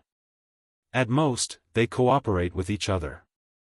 The delivery of orders is time-consuming and inefficient, and it's difficult for multiple commanders to work together. In the end, it's a bitter outcome. His tone changed to one of anguish. However, such a chronic problem exists within us as well. Sauter slammed his palm on the long table. Based on what I saw during my trip to Western Desert, the regular army of the royal family and the conscripted army of Western Desert work together, but they are under different command systems. The former are clearly professional elites who have gone through hundreds of battles, but are often held back by the conscripted army of the same profession. The latter are under the command of their respective suzerains, do not listen to orders, have poor coordination, lacks discipline, and low combat power. The back-and-forth wrangling between the major feudal vassals of Western Desert has seriously affected the entire war situation. As he spoke, the military advisor gradually forgot the official language he had developed through years of frequent visits to Renaissance Palace, and began to use the slang he was used to when he was young. Two armies of the same rank can't get along just because there's a rift between their respective commanders. Multiple commanders will cause delays in battle opportunities. Baron Williams' military report specifically mentioned this damnable point. If it weren't for the negligence of these local suzerains and their conscripted soldiers, His Highness Road home would not have been fraught with thorns, and Blade Fang's camp would not have suffered such a calamity. Thales immediately felt quite a number of gazes on him. He, who more or less knew the truth about the Western Desert incident, felt even more pressured. But the figure at the end of the long table did not move. In the face of Saldus' questioning, the ministers were equally silent. The only secret intelligence department emissary standing at the side, the scar-faced man, was like a statue and did not move an inch. Duke Cullen spoke slowly, seemingly used to this job of continuing the silence in the Imperial Conference. So? Sauter took a deep breath. The Starlight Brigade has already proven this during the Bloody Year. Today, Extet and the Alliance of Freedom have reaffirmed this point. In modern warfare, the key is no longer quantity and strength, but quality and efficiency. He clenched his fists and spread his arms. For this, we need a unified chain of command, reliable logistics and transportation, more officers and soldiers who are proficient in military affairs, including strict organization, efficient military intelligence transmission, and of course, the spirit and awareness of selfless dedication. Sauter spoke passionately, disregarding the increasingly ugly looks in his colleagues' eyes. And we cannot count on the conscripted soldiers of the suzerains to achieve this, whether it be His Majesty's direct vassals or the faraway feudal dukes. The only ones we can rely on are the regular soldiers of the royal family, whose profession is war. Prime Minister Cullen raised his voice. His tone was solemn, unlike his usual leisurely manner. Sir Sauter, what are you trying to say? The military advisor pounded the table and raised his voice. My lords, times have changed.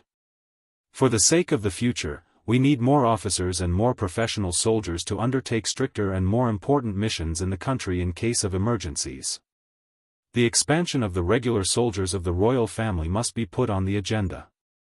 Saldus' words were met with another round of silence. In the stiff atmosphere, Thales exercised his back, which was also stiff. He saw that Gilbert had closed his eyes gently. Expansion, Duke Cullen sighed. How many times has this been? The third time, Kirkuk man quickly continued without blinking, obviously very familiar with the process.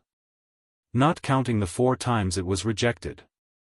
He immediately received an angry glare from the military advisor. On the other side, Gilbert tried to ease the atmosphere. The military readiness of the Dukes of Western Desert is lax. This is a problem that needs attention. But it would be making a mountain out of a molehill if we expand it too quickly to the entire kingdom. It's not just Western Desert, Sauter quickly interrupted. Even across the country, even after the previous expansions, the regular soldiers of the royal family still do not account for enough of our total army. Our actual combat strength is heavily dependent on the cooperation and quality of the conscripted soldiers. The military advisor's stance was irrefutable. The separation of logistics, multiple commands, communication barriers, inconsistent training, all these bring about too many problems. Pardon me for interrupting, Chief of Finance Kirkuk man coughed heavily. Soldier, have you seen last year's financial statements? The military advisor frowned at being called out by his nickname. Do you know how much the regular soldiers of the royal family, which you are so proud of, spend every year on the budget of the Department of Finance? The Chief of Finance looked at Sauter with a dark expression. Take the 3 main guards of the regular army, Fury, Starlight, and Stardust.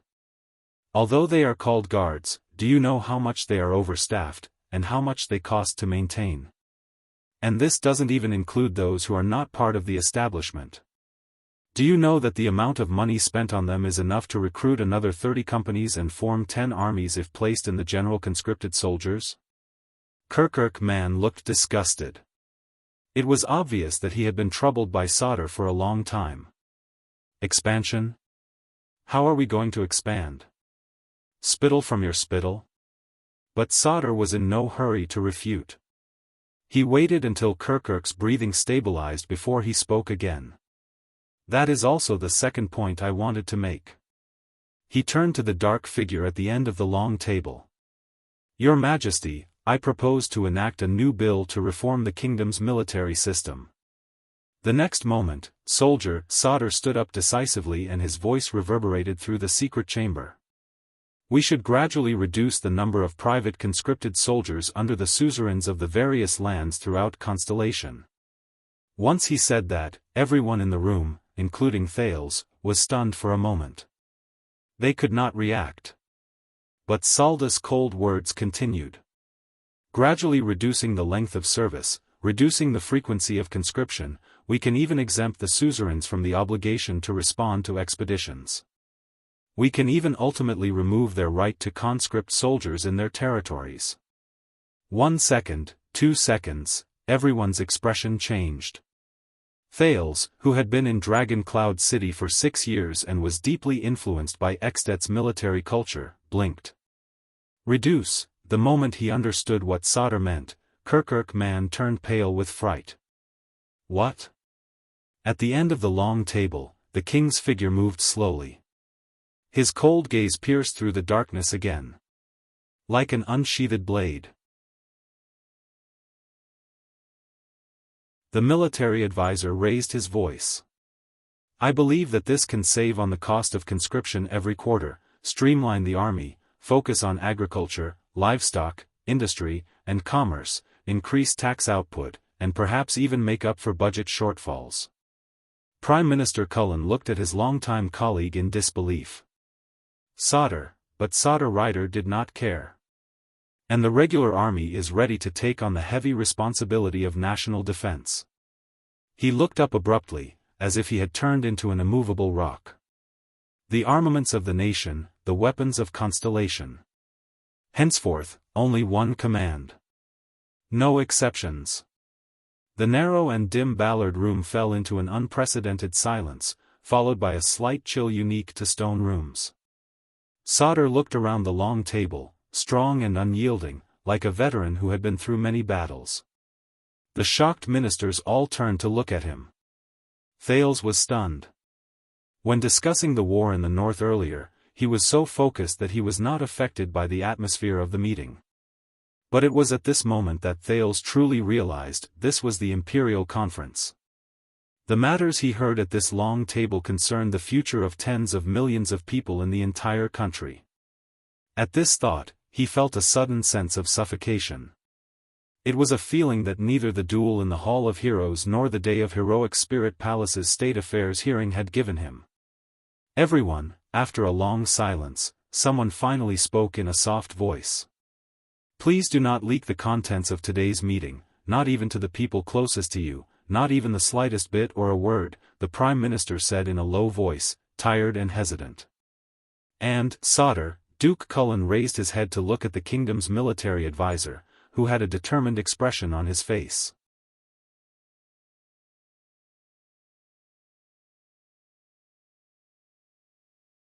Chapter 572. When will you understand that the level of your father's skill has nothing to do with the outcome of his stubbornness? A familiar, shrill voice rang in his memory. And it's not just him, there are countless others. Whether it's the king's partisans who side with the king, or those who oppose him like Koshter, the growing conflict between them will bring about unforeseeable consequences.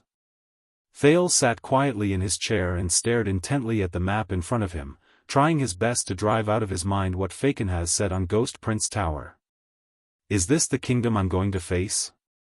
At this very moment, everyone in front of the king was cautious. Do you know, Solder, not to mention implementation? Beside the conference table, Prime Minister Cullen was like an old man who had suffered a serious illness. His voice was weak as he said, how much of an uproar will it cause in the kingdom if your words today are leaked? The military advisor snorted and shook his head. He was about to speak when he was interrupted by the Foreign Affairs Minister. It is one thing for us to live frugally and be responsible for our own profits and losses to support the regular army of the royal family. Gilbert was still gentle, but the warning in his words was clear. As for issuing an order to the entire country to reduce the suzerain's authority to recruit soldiers? Solder, that's another matter. Solder frowned, as if in disagreement. But out of respect and admiration for the cunning fox of Constellation, he did not immediately refute. Seeing that someone was on his side, Prime Minister Cullen gave the Foreign Affairs Minister a grateful look with relief. Take Eternal Star City as an example, the regular Royal Army and the Jade Star Private Army, one as their duty, the other as enlistment. The Prime Minister nodded and smiled at the shadowy figure on the throne. Although they come from different sources, they are both weapons in His Majesty's hands. The mayor of splendid port city, nicknamed the Sword of the Bay, turned to look at Sauter. His eyes were no longer filled with the greasiness of a good old man, but were instead filled with the seriousness of a businessman negotiating. It's the same for all parts of Constellation. The suzerains usually hold a small but professional elite guard, and if necessary, they can enlist a large number of citizens to serve as the main force on the battlefield. One strange and one righteous in battle. One enlistment and one conscription, two tracks at the same time. This is the kingdom's long-standing tradition. Kirkirk Man snorted softly, Viscount Kenny narrowed his eyes, and Lord Croppen simply continued to daydream. But it is precisely this dual recruitment system that has seriously hindered our army. Sauter, whose hair was sparse but still looked hale and hearty, did not care about the gazes of others. Reality has already proven that the suzerain's private conscripts, even the Jade Star family's private army, I mean no offense, Your Majesty, are poorly organized and have a mixture of good and bad soldiers. They cannot compare to the elite regular soldiers of the royal family. King Kessel changed his sitting position in the shadows, his face blurry as before. Thales's gaze moved slightly. He remembered that many years ago, the Jade Star private army that guarded Mindy's Hall, which had been sealed off for a long time, was recruited from his family's territory.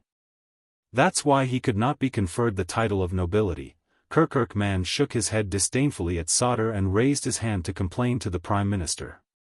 Every time the atmosphere is good, this damned soldier will do something, spoil the mood, and ruin everything.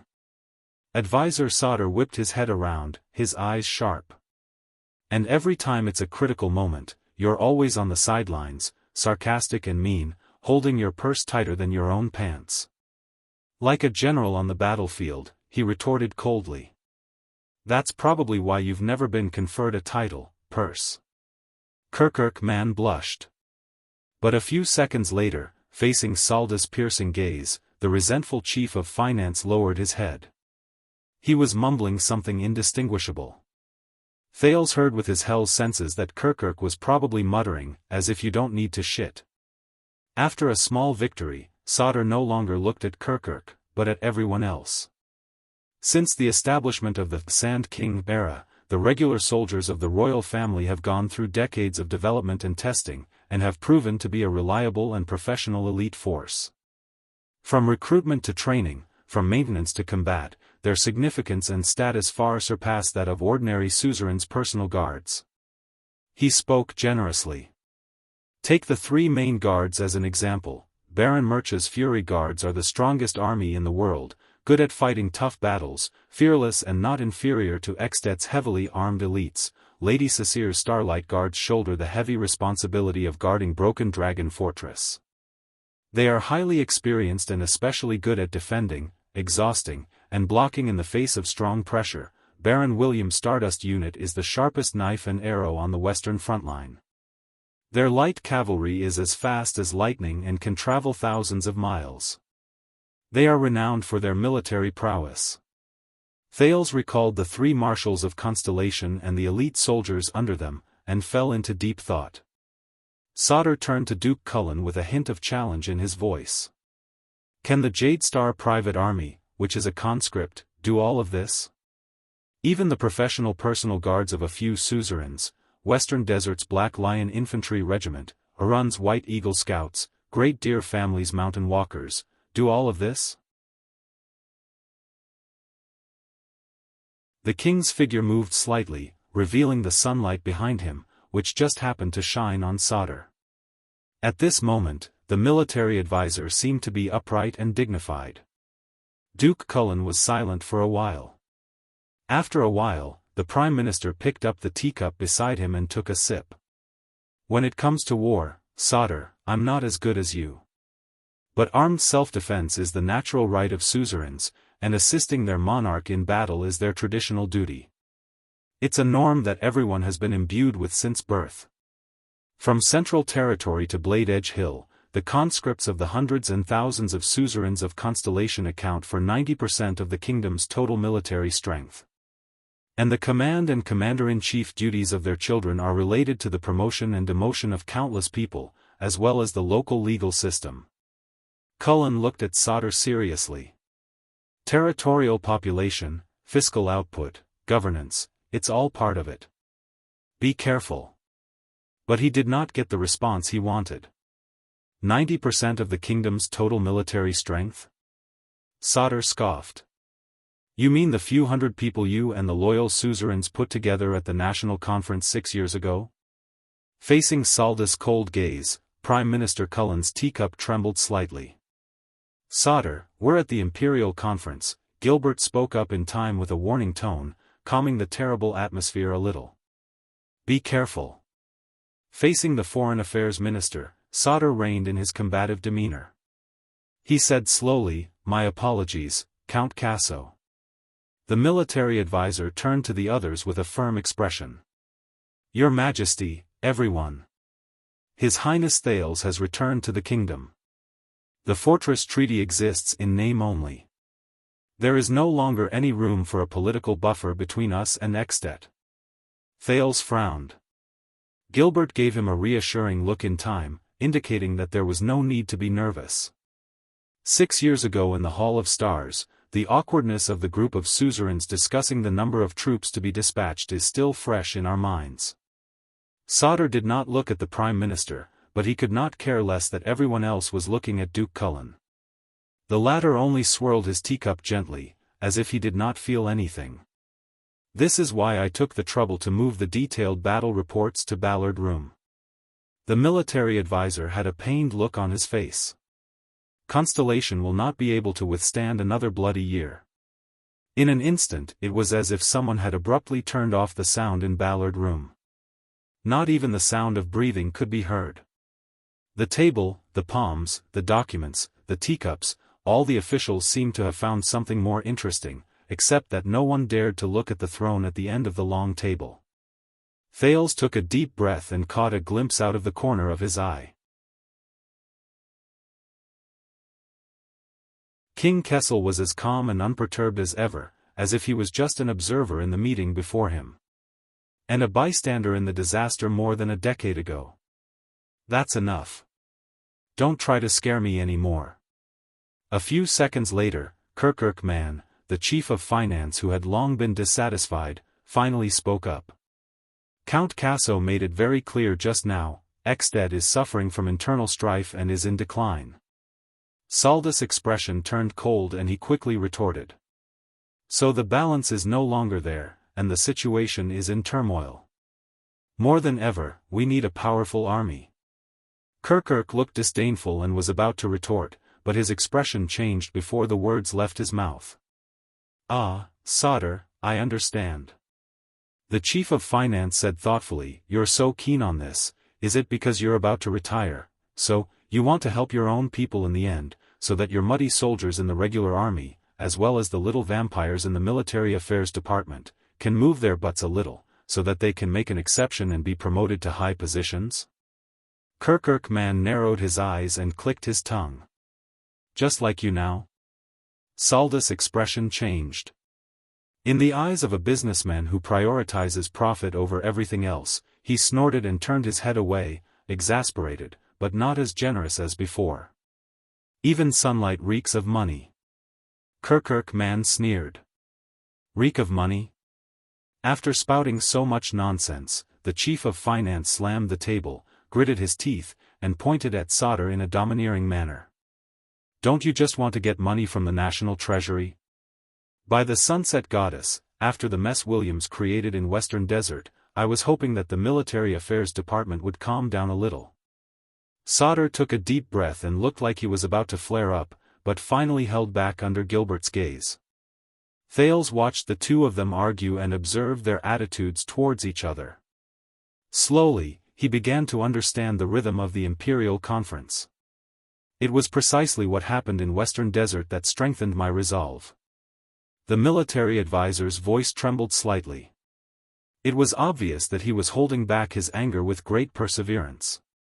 Needless to say, most of the conscripted militias are faced with lax discipline, inefficient organization, and an awkward position on the battlefield. Although the regular professional soldiers are few in number and good at fighting, if they only listen to the orders of an unruly suzerain, it is very easy for internal command problems to arise when cooperating in battle. The harm is worse than that of conscripted militias. Just like the chaos in Blade Fang's camp and Extet's defeat. Sauter said seriously. We thought that by running the two systems of conscription, we would be benefiting from both, but in fact, we are suffering from the disadvantages of both. Whether it's for war or politics, whether it's for the regular army or conscripted militias, reform is imminent.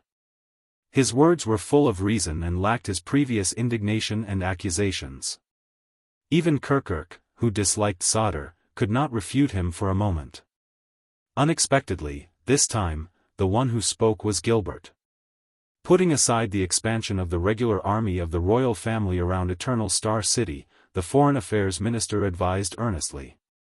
But Sir Sauter, in the eyes of more people, interfering with the autonomous rights of local vassals, especially restricting the conscription of armed forces, will be interpreted as the royal power's persecution of freedom. Perhaps because he did not expect his old friend to not support him, Sauter snorted angrily this time and did not spare Gilbert any face. Do you think they won't understand if we keep giving in without saying a word? Gilbert's expression darkened. Look at last night, the military advisor said coldly. The accident that happened at the royal banquet. No matter who it is, if they dare to reach out to the heir of the kingdom, we must respond. Thal's expression did not change. He pretended not to see the looks in everyone's eyes. But in his mind, the words of the Duke of Western Desert rang louder and louder. But haven't you noticed?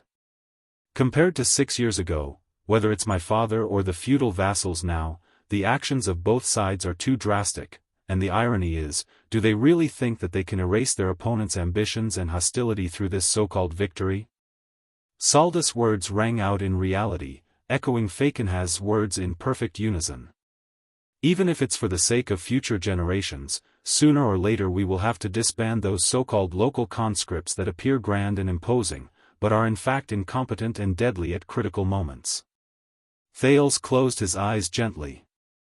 No, they will only make things worse for the other party, until the final step is either now, or in the future. Sauter looked around and gritted his teeth. Those antiques that are bound to be eliminated. On the other side, Kirkuk finally grew tired of arguing with him and said impatiently, then go and tell them. The chief of finance slammed the table without any grace, causing Gilbert and the others to frown. Lord Cullen is sitting right here. Tell him to his face, tell the 7 Jade Star attendants, the 6 great clans, the 13 distinguished families, and countless suzerains, tell them that the kingdom wants to abolish their conscription system and remove their right to conscript. Our children and nephews no longer need to attend martial arts classes, no longer need to train as knights according to tradition, everyone can focus on farming, no longer need to be soldiers, and hand over all the taxes originally used for conscription to the Office of Finance and Taxation for us to raise the regular army of the royal family. Sauter seemed to be used to the verbal sparring with Kirkuk at the Imperial Conference.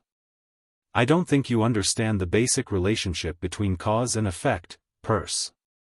The military advisor replied coldly. It's not because they pay enough taxes that we can afford to raise a regular army. And it's precisely because we raise a regular army that they will pay enough taxes. As soon as he said this, many people had strange expressions on their faces, as if they had seen through something. Duke Cullen, whom Kirkuk used as an example, was especially so. Ha, ha, ha. The chief of finance laughed sarcastically and said sinisterly, you know, thanks to you, soldier, when the people outside are indignant, oh, the treacherous king's partisans are deceiving the king and persecuting the loyal in the dark room again, I'll think, perhaps we're not so innocent after all. Then perhaps the innocent you, and your bunch of accountants, should join the loyal camp, the chief of military advisor retorted sarcastically. Thales scratched his head. He suddenly realized that the Imperial Conference of Constellation, which was sparsely attended, was not necessarily as clear and simple as the large-scale National Conference or Dragon Cloud City's boorish and unrestrained state affairs hearing. Be careful, Sauter. Prime Minister Cullen sighed. Before Kirkuk could find a new way to retort, he helplessly interrupted their argument. Some words spoken, there is a price. Sauter shifted his murderous gaze away from Kirkuk and responded to Cullen. So are you saying this as the Prime Minister, or as the Guardian Duke of Eastern Sea Hill? As soon as he finished, Prime Minister Cullen's expression darkened. Sauter. Gilbert sternly interrupted his aggressive old friend. Enough. The Foreign Affairs Minister obviously carried a lot of weight before the Emperor. His words stopped his colleague's quarrel in time and prevented it from devolving into a street quarrel. The meeting room was silent for a while. A few seconds later, Cullen let out a long sigh, feeling rather emotional. I never thought I would say this here, but please understand, Your Excellency Advisor, the pot-bellied governor of splendid port city leaned on the table and looked sincere. At the Imperial Conference, as the Prime Minister and Guardian Duke of the Kingdom, at this moment, this is far more important to Constellation than me being one of them. The officials present, including Sauter, were taken aback by those words. Even Thales could not help but raise his head to look at the Duke, who was usually a wily old fox. You may be of humble birth, but you now hold an important position, Your Excellency Sauter Ryder. The Prime Minister of the Kingdom, Bob Cullen, looked straight at Sauter. You should understand this better than anyone else. Sauter was silent for a while. A few seconds later, he unexpectedly bowed to Duke Cullen. It's my fault, Your Excellency Prime Minister. I understand your difficulties. This made Thales have a much better impression of him. Finally, a stern voice rang out in Ballard Room. Bob's words are not without reason. Everyone turned solemn and looked at the end of the long table. King Kessel raised his head, revealing his side profile in the light. He looked rather stern. It is not wise to recklessly interfere with the military power of a vassal. Lampard is a lesson learned. These words seemed to set the tone for the quarrel just now. Prime Minister Cullen exhaled in relief. Thank you, Your Majesty. As if by tacit agreement, the officials heaved sighs of relief. All right. Since you say so, Sauter looked displeased and reluctant, but he still gave in. I withdraw the proposal to reduce the national conscription. The corners of Prime Minister Cullen's mouth curled up, and he turned back into the smiling Duke of Eastern Sea. Thank you for your understanding. The Chief of Finance also leaned back in his chair, looking as if he was in a difficult situation. Thank God. Gilbert pursed his lips and smiled at his colleagues. At that moment, Thales looked at the king at the end of the long table and suddenly realized the Imperial Conference was different. At least, at the National Conference, King Kessel could not overpower the 6 great clans and the 13 distinguished families with a single word. And on the day of the State Affairs hearing, the Archduchess had to be careful even in front of her own vassals. Only here, in Ballard Room, no matter how much the officials quarreled, the Iron-Hand King would always sit at the end of the long table. But Your Majesty, Sauter interrupted Thales' thoughts. You can try it out in Eternal Star City, set an example, and reduce the number of Jade Star private soldiers serving regularly. Surely it can be done. Everyone was taken aback. Kessel, on the other hand, pondered seriously for a few seconds. If it doesn't involve other regions, perhaps there won't be too many objections. The military advisor's eyes lit up. Very good. And we can select the best of the disbanded Jade Star private soldiers to expand the regular army of the royal family, the king pondered for a moment. A few seconds later, King Kessel spoke again with an unquestionable tone. All right, Sauter, Kirkuk, Kroppen, discuss the details. Start with the Jade Star private soldiers. Start by reducing the conscription period, and carefully replenish the regular army of the royal family. Let's see how it goes. Apart from Kirkirk's expression changing drastically, the others hesitated for a moment, but ultimately did not interrupt. The military advisor looked delighted. "Yes, Your Majesty." The next second, Kirkirk man spoke urgently. Wait a moment." The chief of finance, who had looked relieved, bounced forward from the back of his chair and pointed at Sauter in disbelief. "Expand? Why are we back at it again?" The military advisor's eyebrows twitched slightly, but he did not speak. The chief of finance looked at the king, then at Sauter, his expression shifting. "I understand, soldier, you did it on purpose." He turned pale with fright. "Reducing the military strength of the feudal vassals, it's all a cover. You've made up your mind from the beginning, to ask for sky-high prices, and return them as low as you can." Kirkirk pointed at Sauter in disbelief, his fingers trembling. "It's all about getting money to expand the army." Having gotten what he wanted, Sauter's expression was calm. "I've already given in, His Majesty has given his consent, and the others have no objections." Kirkirk looked around and was surprised to see Cullen's silent expression and Gilbert's silence. No one objected like before. "You think I'm a pushover, don't you?" Sauter snorted softly. "After the expansion is complete, the Ministry of Military Affairs will give you a new list of personnel salaries and material purchases. Money bags." It was Kirkirk man's turn to explode. King, soldier.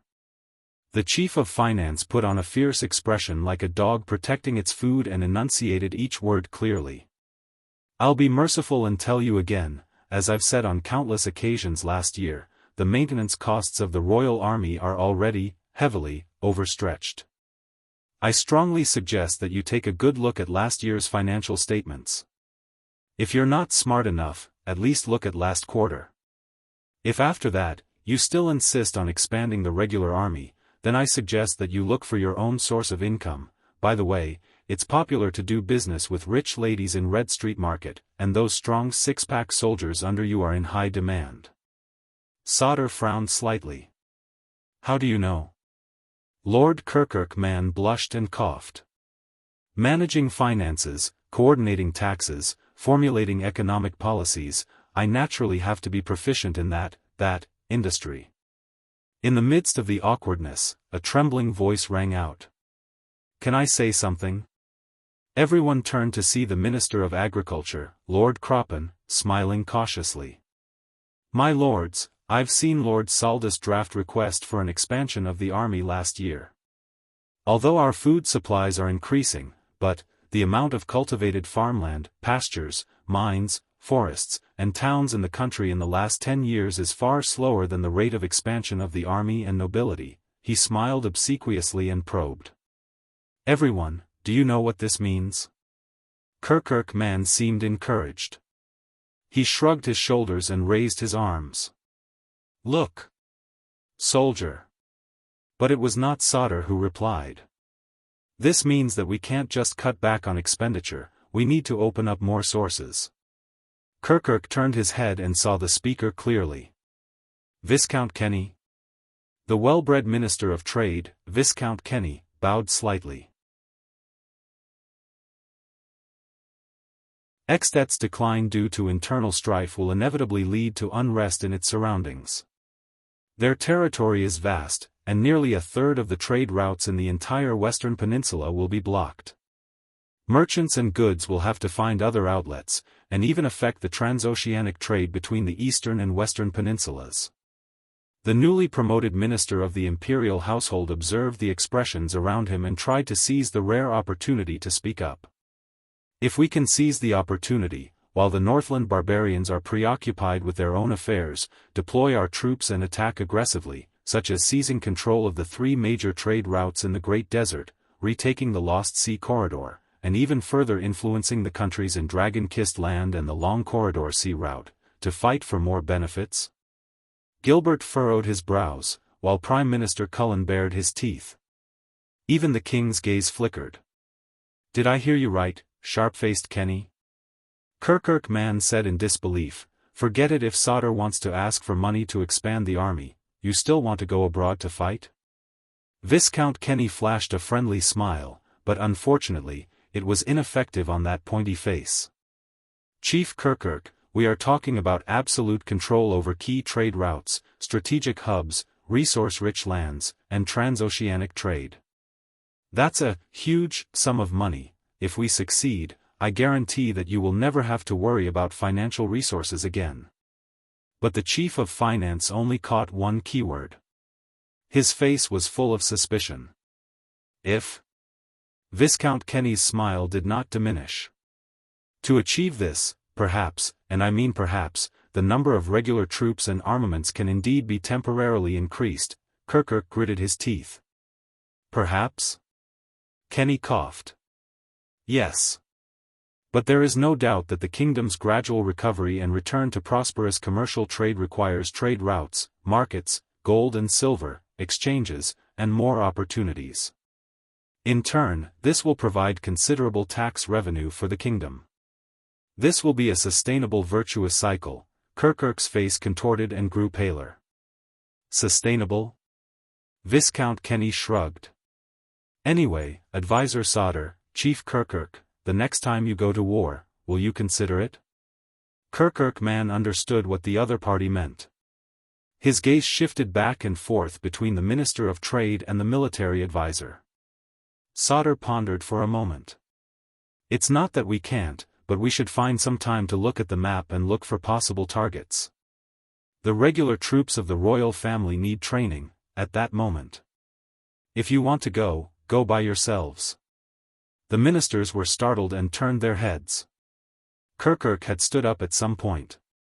His lips were trembling and he was furious. You prodigal sons, money-losing fools. The stingy chief was not stingy at all. In any case, don't even think of getting a single cent from me. A single cent. 1. 2. 1. 1. Under everyone's astonished gazes, Lord Moneybag spat angrily. Easy for you to say.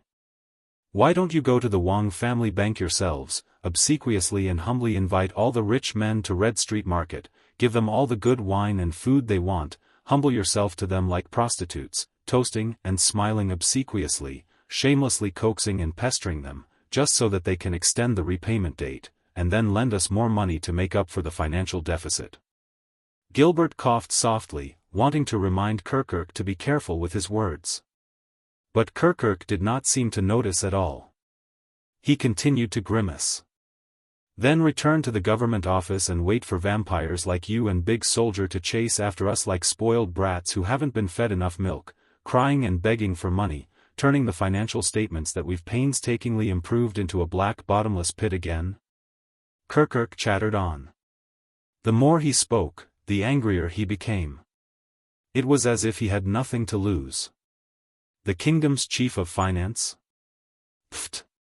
Perhaps it was because he had hit a sore spot. Kirkuk slammed his palm on the table. I'm AF King Gigolo who sells my SS with my face. Lying on the bed and forcing a smile while being ked by a customer, having to get up and give the money to the procuress with both hands before it even warms up. You have to pay for the lubricant yourself. Kirkuk man closed his eyes and waved his fists wildly in front of his chest. He enunciated each word clearly. Damn it, it's like this every year. Every year. Every 1 year. Thales was inexplicably shocked. Even the king had a strange expression on his face. A few seconds later, Gilbert coughed loudly. Kirkuk, the occasion. The chief of finance took a few deep breaths before he came back to his senses. He was instantly shocked. Ahem, that, he bowed awkwardly to the king. I was just making an analogy. I was just making an analogy. Rhetoric, the imperial conference was silent for a moment. I know it's difficult, Kirkuk. Finally, the king spoke in a rare consolation tone. That's why I need you in this position, more than anyone else. King Kessel stared at Kirkuk from afar. This is a job that even the noblest of bigwigs can't do. The chief of finance shuddered slightly, his expression instantly becoming inexplicably touched. Of course, your majesty, of course. Receiving the king's encouragement and recognition, Kirkuk man looked grateful. It's my honor to serve you, again, military advisor Sauter said indignantly. How many budget bills have you repudiated just like that? Kirkuk, on the other hand, only looked at the king loyally, as if he had not heard anything. King Kessel raised his hand and rubbed his forehead. That's enough. Let's rest. The meeting will resume in the afternoon to discuss how to help Kirkuk solve the budget problem. As if ringing the bell signaling the end of class, everyone breathed a sigh of relief. Only Sauter and Kirkuk, who were at the center of the discussion, glared at each other and turned their heads away in disdain. Cullen, Kroppen, Stylianides, the scar-faced man from the Secret Intelligence Department, everyone bowed respectfully and got up to leave their seats. Thales also heaved a sigh of relief. He stood up with Gilbert and helped him tidy up his notes. Until, you stay. Thales froze. The king did not even open his eyes. But everyone knew who he was talking about. The prince sighed inwardly and sat back down. All right. What's coming will come. The ministers glanced at him with different expressions. Relax. Gilbert patted him on the shoulder and said softly, just answer truthfully. Sauter deliberately walked past Thales and bowed to the Duke of Star Lake. I hope I didn't scare you, Your Highness. It's a pity. If the war in Western Desert could continue, the military advisor sighed, it would further prove that the suzerain's private armies are useless and pose a serious threat. The proposal to gradually reform the conscripts into a regular army would be more convincing. He gave Thales a regretful look. Your Highness, if only you had stayed a little longer in the desert, a little longer. Thales froze for a few seconds. Why does this sound so weird? A few minutes later, as the stone door closed, only he and the king were left in the imperial conference. The cramped Ballard room was much more spacious. But the atmosphere was solemn. Thales sat in his seat, trying hard to suppress the anxiety in his heart as he watched King Kessel rub the side of his forehead. All of a sudden. Do you love her? Thales was puzzled. What?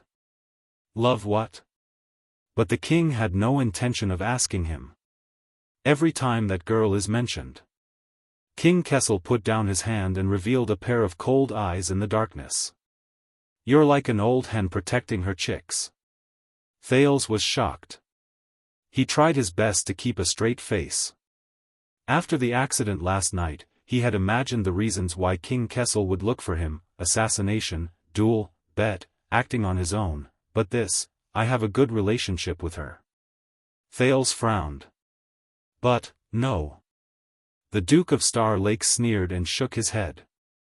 She's the Archduchess of Dragon Cloud City. I don't love her. And it's impossible for me to love her. After saying this, King Kessel looked at him for a long time. Thales felt a chill in his heart. Then why, at the banquet last night? The king spoke softly. Every word was powerful.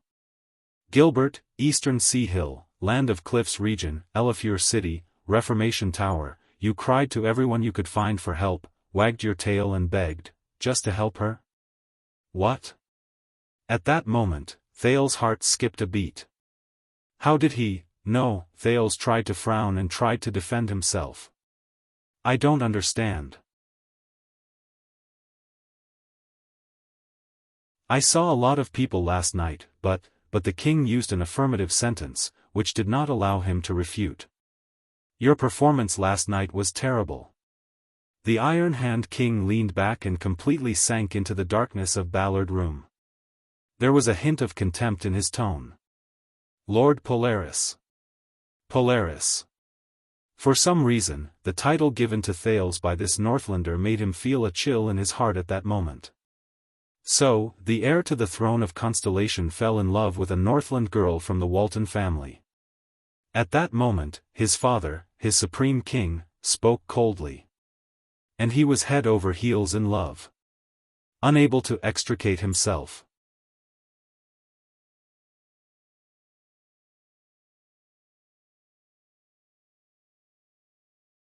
Chapter 573. Why is he here? Every time he walked along the corridor of Renaissance Palace, Mallows could not help but ask himself this question. A few rays of light shone through the narrow stone window, dividing the corridor on this floor into countless black and white fragments. As for him, he passed through the light and shadows, flickering in the cold morning air. Soon, the path under Mallow's feet forked before his eyes. One path led to the royal treasury and watchman's secret room, while the other led to the guard's duty room, which he hated the most. Why is he here? Mallows did not hesitate to walk down one of the paths. Because he was destined to be here. When he passed by the precious portrait of the wise Prime Minister Hulva from the era of the King of Renaissance, the watchman greeted the two logistics officers of the royal guards who passed by. But he was sensitive enough to notice that their attitude was very strange. It's normal. After all, after last night, Mindy's Hall has become the center of attention in the capital. Mallows thought calmly. What's more, the person who's really bearing all this pressure. Mallows turned a corner with familiarity, pushed open a wooden door, and walked into the guard's first duty room. So, Will, what are the benefits for New Year? Mallows stopped in front of the wall with the duty roster. He greeted the people in the room while he removed his saber and hung it on the sword rack. Touching weapons, meeting others. His power of eradication awakened in his body like an instinct. The entire world became quiet. Barren. Dead silence. Cold. Heavy. Dark. Until someone disturbed him. Mate T. At the other end of the duty room, a young man, flag bearer Will, put down his teacup with a bitter expression and looked up from behind a desk full of documents. A merchant group brought it back from the Sante archipelago. It's so bitter that it can't be sold in the capital. So the logistics division got a large batch of it at a low price. It helps to refresh the mind. At least, that's what they said. Will was depressed, and the reason was unknown. Mallows controlled his face and made a smile that made people feel that it was sincere. Not bad. The watchman picked up the teapot and poured himself a big cup. Bitter. This is the style of the logistics division. Mallows took a sip, and the taste in his mouth made him frown. It's especially suitable for your job. But the usually talkative Wuxia didn't respond that time. Don't look at me, Sir Mallows. Will raised his hand in resignation. Today, I am just a record keeper. Mallows paused when he saw Wuxia's unusual caution. Not only was he depressed, but he was also trying to hide his nervousness. But why? The sound of footsteps could be heard from inside the room. A new fluctuation appeared in the dead world, attracting Mallow's attention. You're late. A voice rose in the duty room. It was steady but stern. Lord Mallows. The voice was full of displeasure. The watchman turned around. A man about his age, with a pair of thin lips and a pair of narrow eyes, walked out of the inner room and stopped in front of him. It was him. Mallow's expression did not change, but he sighed in his heart. Why did he still feel disappointed? He knew he was coming, didn't he? I didn't expect it to be you. Mallows put down his teacup, flashed a smile, and faced the newcomer. Lord Talon. Vogel Talon, the vice-captain cum chief flag-bearer whom he had just met last night, scoffed at him. Yes, I didn't expect it either. Mallows nodded. Vogel was unhappy. In the dead world, he told himself. The other party wants something, but can't get it, so he's extremely resentful. The watchman turned to ask Wuxia. Where's Gaitan? I remember, he's usually in charge of the records. Behind the desk, flag-bearer Wuxia stared intently at the words under his pen, as if he didn't hear the watchman's words. He seemed determined not to raise his head. The flag-bearer division is very busy today. We're understaffed. It was Vogel who answered him. The chief flag-bearer said coldly, thanks to last night. Mallows smiled faintly. Very busy? So much so that you, as the chief, have to do it yourself? The watchman turned his head and looked straight into Vogel's willow leaf-like eyes. To do, paperwork? Vogel did not answer him. He moved to the back of the desk and pulled out a chair beside Wuxia. Mallows saw that Wuxia had discreetly moved to the side. In the next second, Vogel suddenly uttered an ancient saying in a cold voice. Gather the knights. When he said that, Mallows and Wuxia became solemn in unison. Despite having other thoughts, the watchman had no choice but to respond with a straight face together with Wuxia. By the Emperor's command. He did not know the meaning of this ancient ritual. But as far back as he could remember, the royal guards had been following this rule. As if this would restore the demeanor of the Emperor's Praetorian guards. He could only obey. The atmosphere became solemn. Vogel stared at him silently, as if to test the veracity of his words. A few seconds later, the vice-captain nodded. Lock the door. Let's begin. Wuxia took a deep breath and got up to do as he was told. He pulled out a black box from the locked cabinet and took out a crystal drop and a coarse oval-shaped stone. Mallows' gaze froze. Then, esteemed watchman of the guards, Tormund Mallows, please take a seat. Wuxia respectfully invited Mallows to take a seat as he pulled open an iron gate behind the wall. The wall under the iron gate was engraved with strange but intricate patterns, on which were written many ancient runes that could only be understood by scholars. Wuxia obviously did not understand these, but this did not affect him from following the procedure and embedding the crystal drop and stone into the intricate holes in the wall. His movements were careful. Familiar, but also reverent. Wuxia closed the iron gate. A few seconds later, the gap in the iron gate glowed with a strange light. What does this mean? Mallows stared at the light. Sound reproduction stone, Wuxia replied excitedly. It seemed like he also found it novel. Impressive, isn't it? I heard that it can be activated like this, Mallows interrupted him. I know what this is. I'm asking why.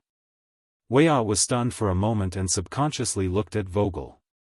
As you know, important records in the royal guards usually need to be recorded in eternal files, especially the flag-bearer division. Vogel suddenly coughed.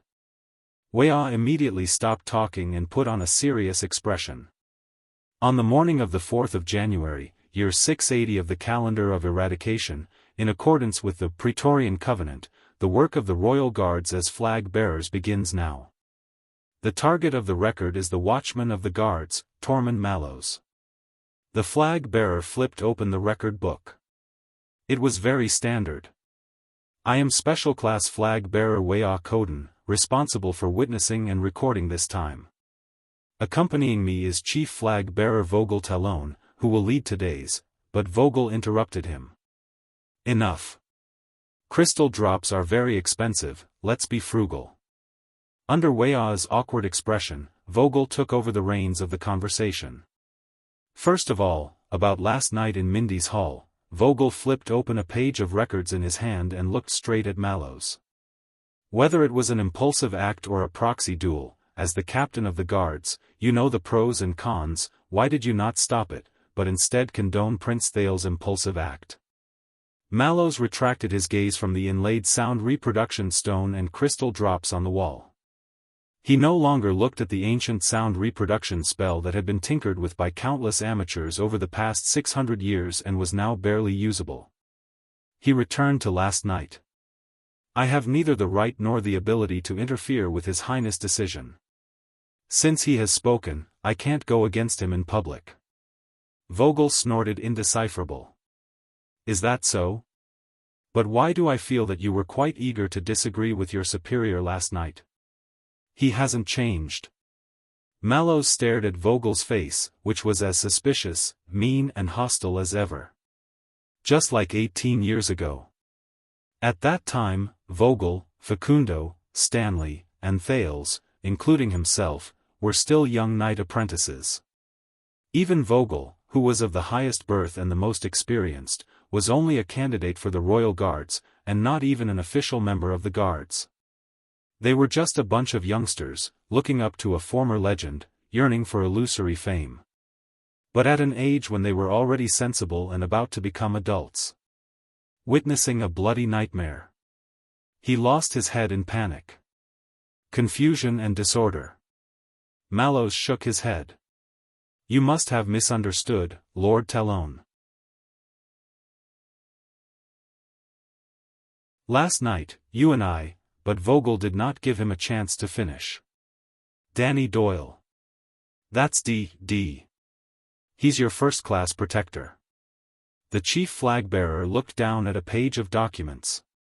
His performance last night was unbearable, even humiliating. For his own selfishness, he acted rashly, disregarded the prince's safety, and ignored his superior's orders. Vogel looked up. Is that so? Mallows and Vogel stared at each other in silence.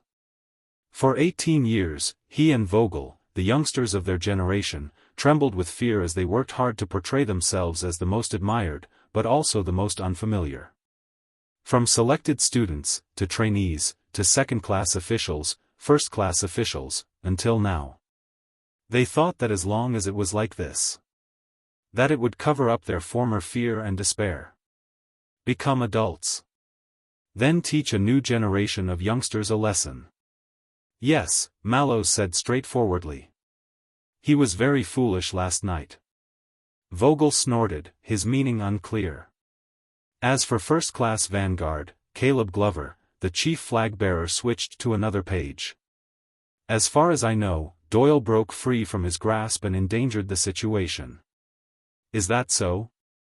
Mallows suddenly felt a little sleepy. But he could not yawn in front of them. Not polite. Not very polite. I can't deny it. Mallows picked up the mate tea beside him, covering up his yawn as he savored the stimulation of the bitter taste in the dead silent world. This made him very excited. The logistics division occasionally does good deeds, doesn't it? So they deserve to be punished, don't you agree? While Vogel interrogated, Will scribbled something on the side. Watchman? Mallows lifted his nose out of the teacup and smiled faintly. Of course. Vogel looked at him for a long time, as if to confirm that this was really his reaction. He pulled out a report and pushed it backwards in front of Mallows. Very well, then sign here. I'll send it to Chief Penal Officer Facundo.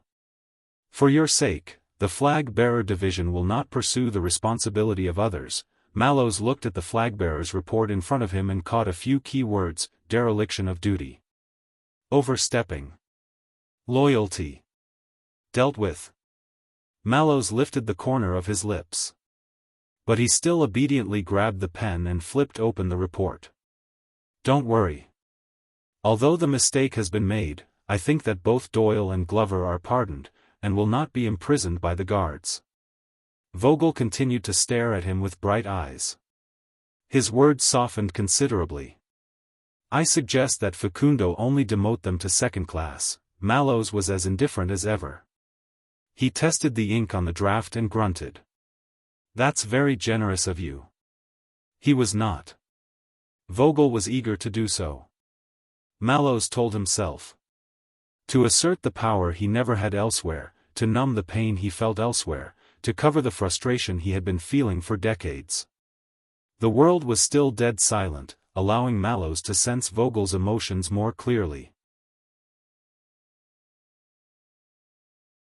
But even after he did so, he was still not satisfied. Just like how revenge could not fill the emptiness. The future could not make up for the past. But there's no doubt that these two are no longer fit to stay by Prince Thal's side. Vogel's tone changed. I think they should return to their original positions in the wings, reflect, and await further orders. Mallows nodded as he looked at the report. There's only one small problem. Vogel paused. What? The sound replication spell flickered slightly. Wuxia frowned and knocked on the wall tentatively. Under the witness of Prince Thales and the entire team, I have already carried out the punishment. Mallow's attitude seemed indifferent. Doyle and Glover have also paid the price they deserve. Vogel was silent for a few seconds. When? This morning. Mallows flipped to the next page. Oh, this was the signature page. The specific records are with Vice Penal Officer Gray Patterson. Of course, I believe that Hugo Fubel will also report this to the Flag Bearer Division as soon as possible.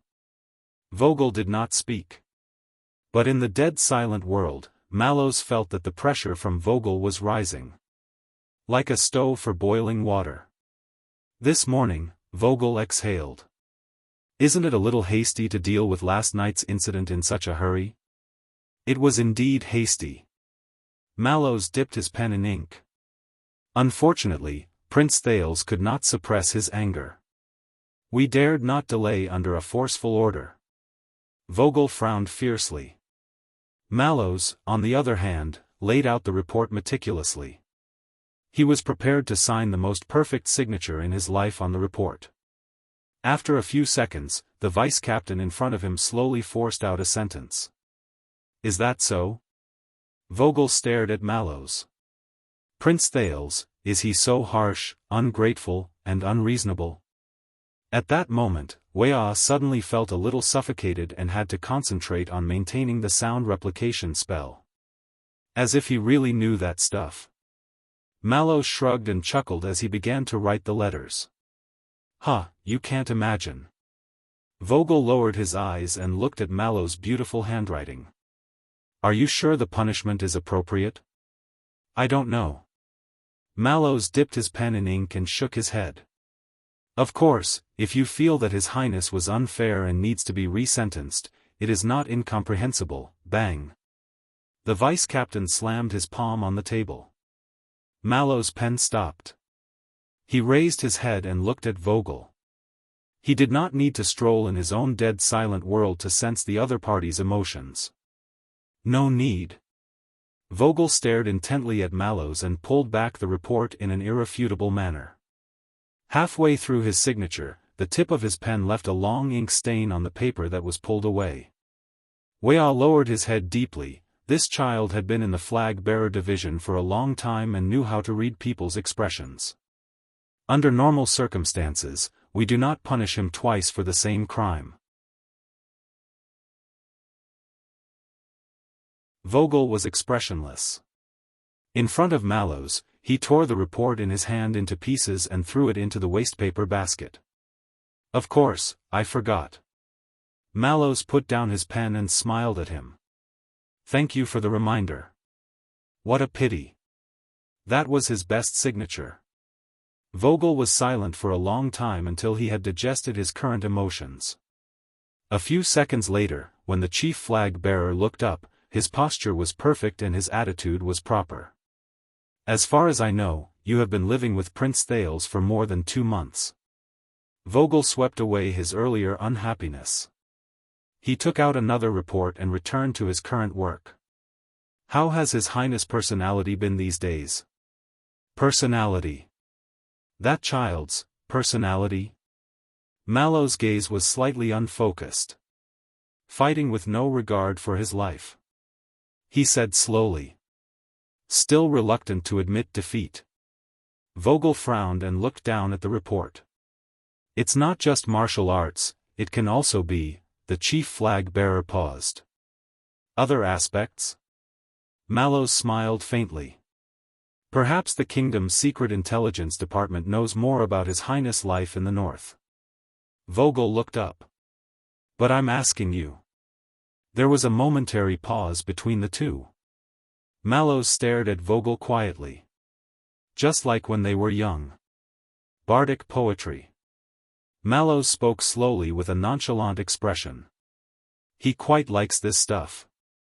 He's read quite a lot and sings quite well. It's a pity that he's only good at lute, played by him like a cat in heat. Vogel frowned again. He liked to talk to himself and play chess, but his chess skills were as bad as D's. He liked to carry a book wherever he went, pretending to be a cultured person. Mallows picked up his teacup, and gradually felt that the tea inside was not so bitter. But he never flipped through it. What else? Vogel interrupted. For example, some abnormalities? Mallows looked up. Vogel's expression did not change.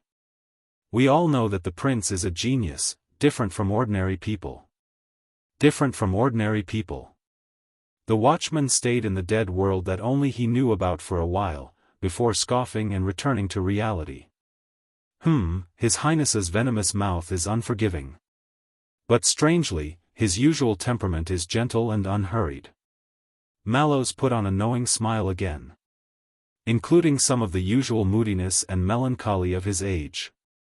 You know, the lack of love in childhood. Vogel coughed intentionally. Mind your words, Lord Mallows. Mallows smiled apologetically. How interesting. The watchman stood in the dead world, looking at the boundless wilderness ahead. Vogel had been living in irritation and emptiness, burning with anger. But he was still in awe. In fear. Anything else? Yes. Although I'm not sure of the details, there is something about His Highness that worries the guards. Vogel raised his head and pretended to listen. From various signs, Mallows thought for a moment. Prince Thales, he might,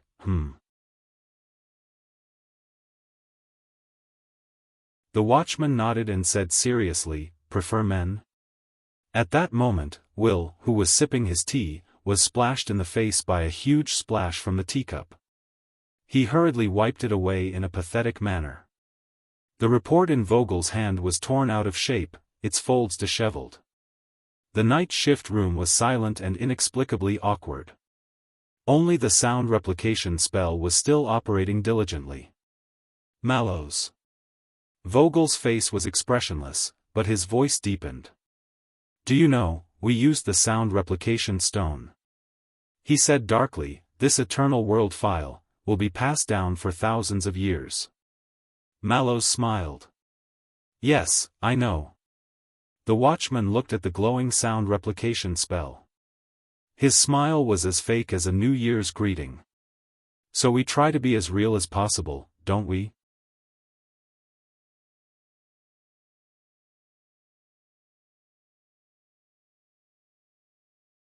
Chapter 574. Thales sat in his seat, but his body did not feel like his own. He realized that at this moment, in the imperial conference room, he was the only one facing the king. He could not turn a deaf ear to it, nor could he lower his head to hide. This morning, when the military intelligence from the north arrived, regarding Dragon Cloud City, King Kessel's voice rang out in the narrow room, lacking the echoes and emptiness of the council chamber. But it made people feel even more suffocated. Gilbert insisted on letting his student listen in, saying that this was the prince's practical lesson. However, even in front of the emperor, when he was wrangling over your farce last night, he was not this anxious. When Thales thought of Gilbert, gratitude and disappointment surged in his heart at the same time. Today, Bob Cullen specifically mentioned that pirates from the north are becoming increasingly rampant. He said that he wants to reorganize the Huigang Navy to protect the trade interests of the 7 ports of the East Blue. Kessel sat on the main seat. Even the everlasting lamp could not light up the darkness in his figure. Koster's men, on the other hand, rushed to the Department of Agriculture and Pastoral Affairs early in the morning. With the excuse of preparing to purchase seeds for the spring plowing, they checked the amount of grain exported to the Land of Cliffs region. Most of the grain was also grown in the Northland. Thales tried his best to inhale. Prime Minister Cullen and the one-eyed man of the Land of Cliffs. As for Ekstedt, the king snorted coldly, and his words were filled with disdain. Elifure City's diplomat group has been in Eternal Star City for a long time, but they've been very patient. It was only after the banquet last night that they released the messenger crow to communicate with the country. Those Northlanders from Reformation Tower are really clean, and we can't get anything on them. It's a pity that the Doyle family is unlucky. They exposed the matter of them selling grain privately. Jorge of Elifure and Levi of Reformation Tower.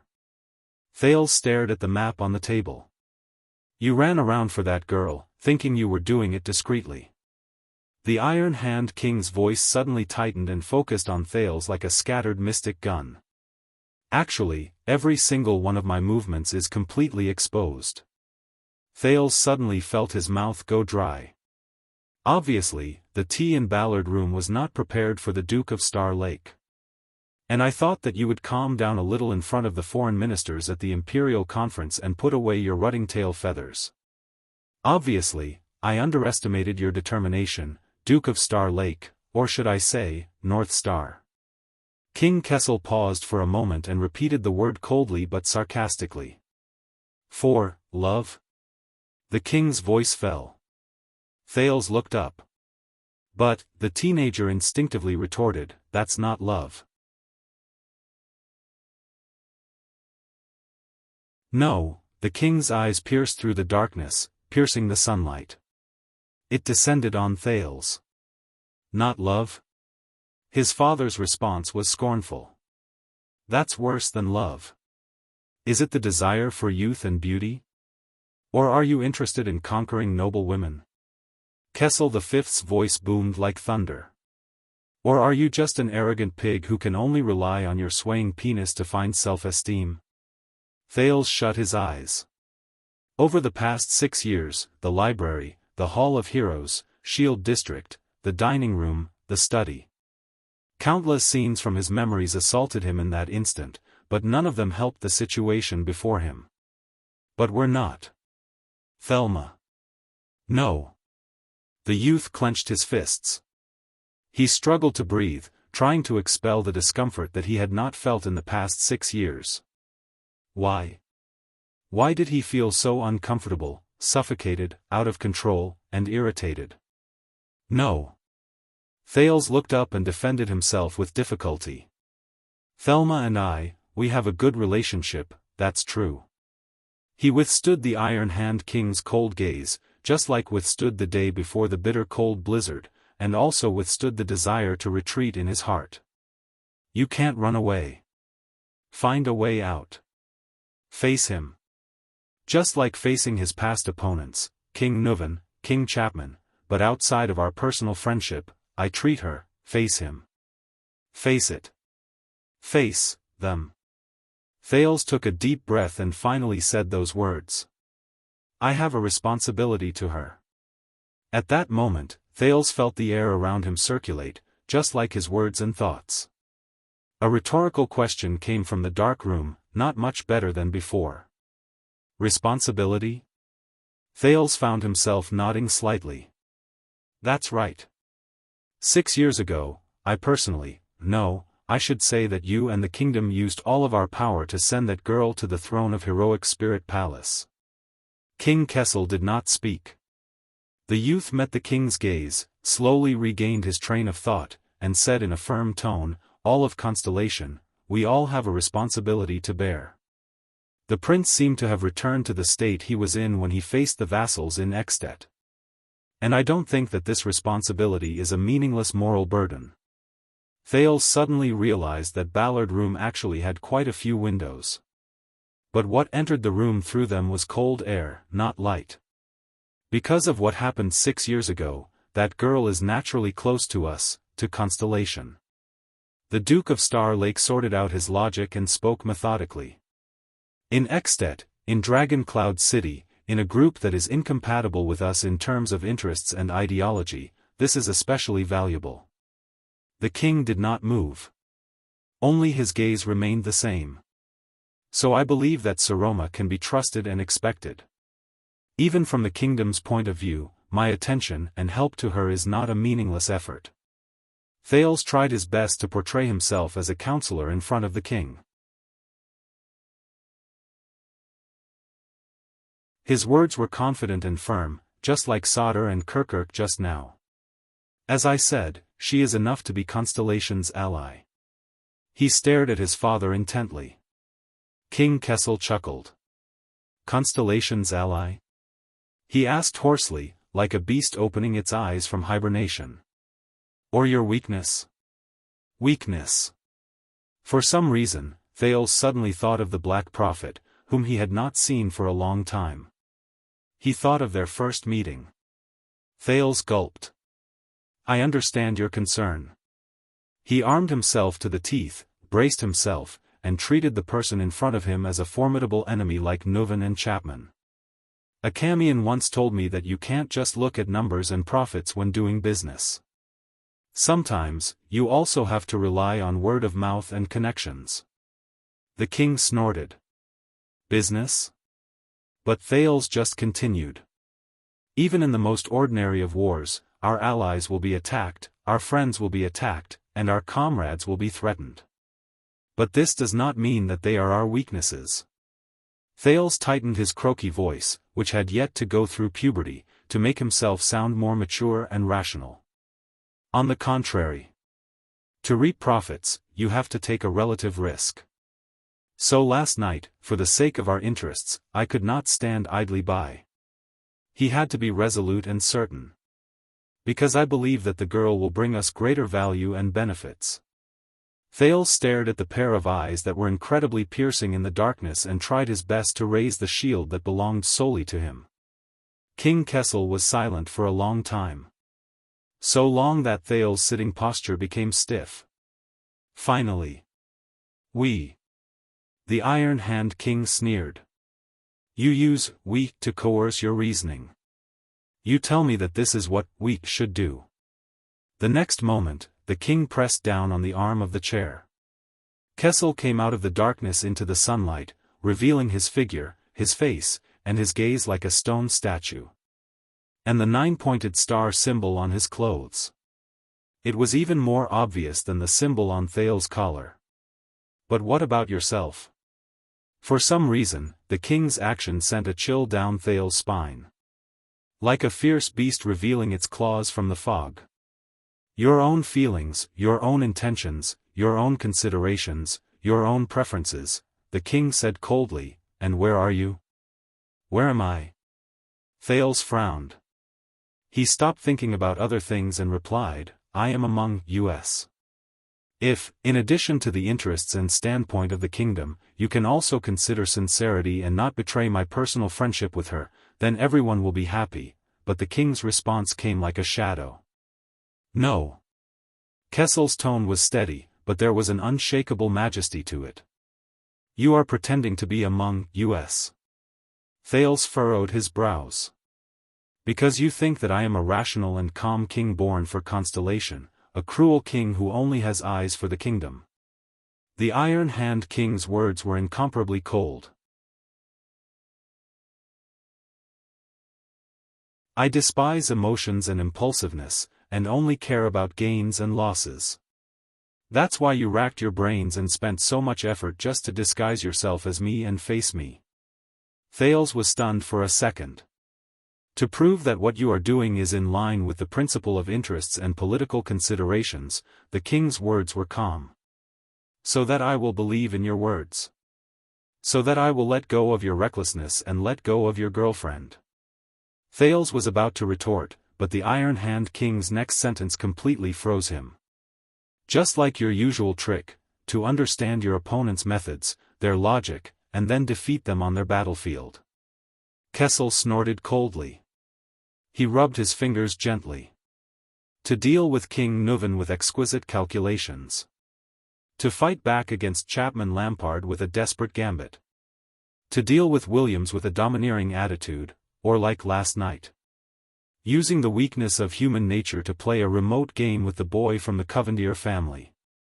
Thales stared at the king in a daze. He knew. The king's words echoed in Thales' mind. Usual trick, to pretend to be like him and face him. The teenager suddenly had an illusion that he was stripped naked from head to toe and was standing naked in front of the king. There was nowhere to hide, nowhere to adapt, and nowhere to escape. But some things can't be disguised. Kessel V raised his eyes. Just like last night. Last night. Thales's pupils moved. The Iron Hand King stared at him from afar. That feeling came again.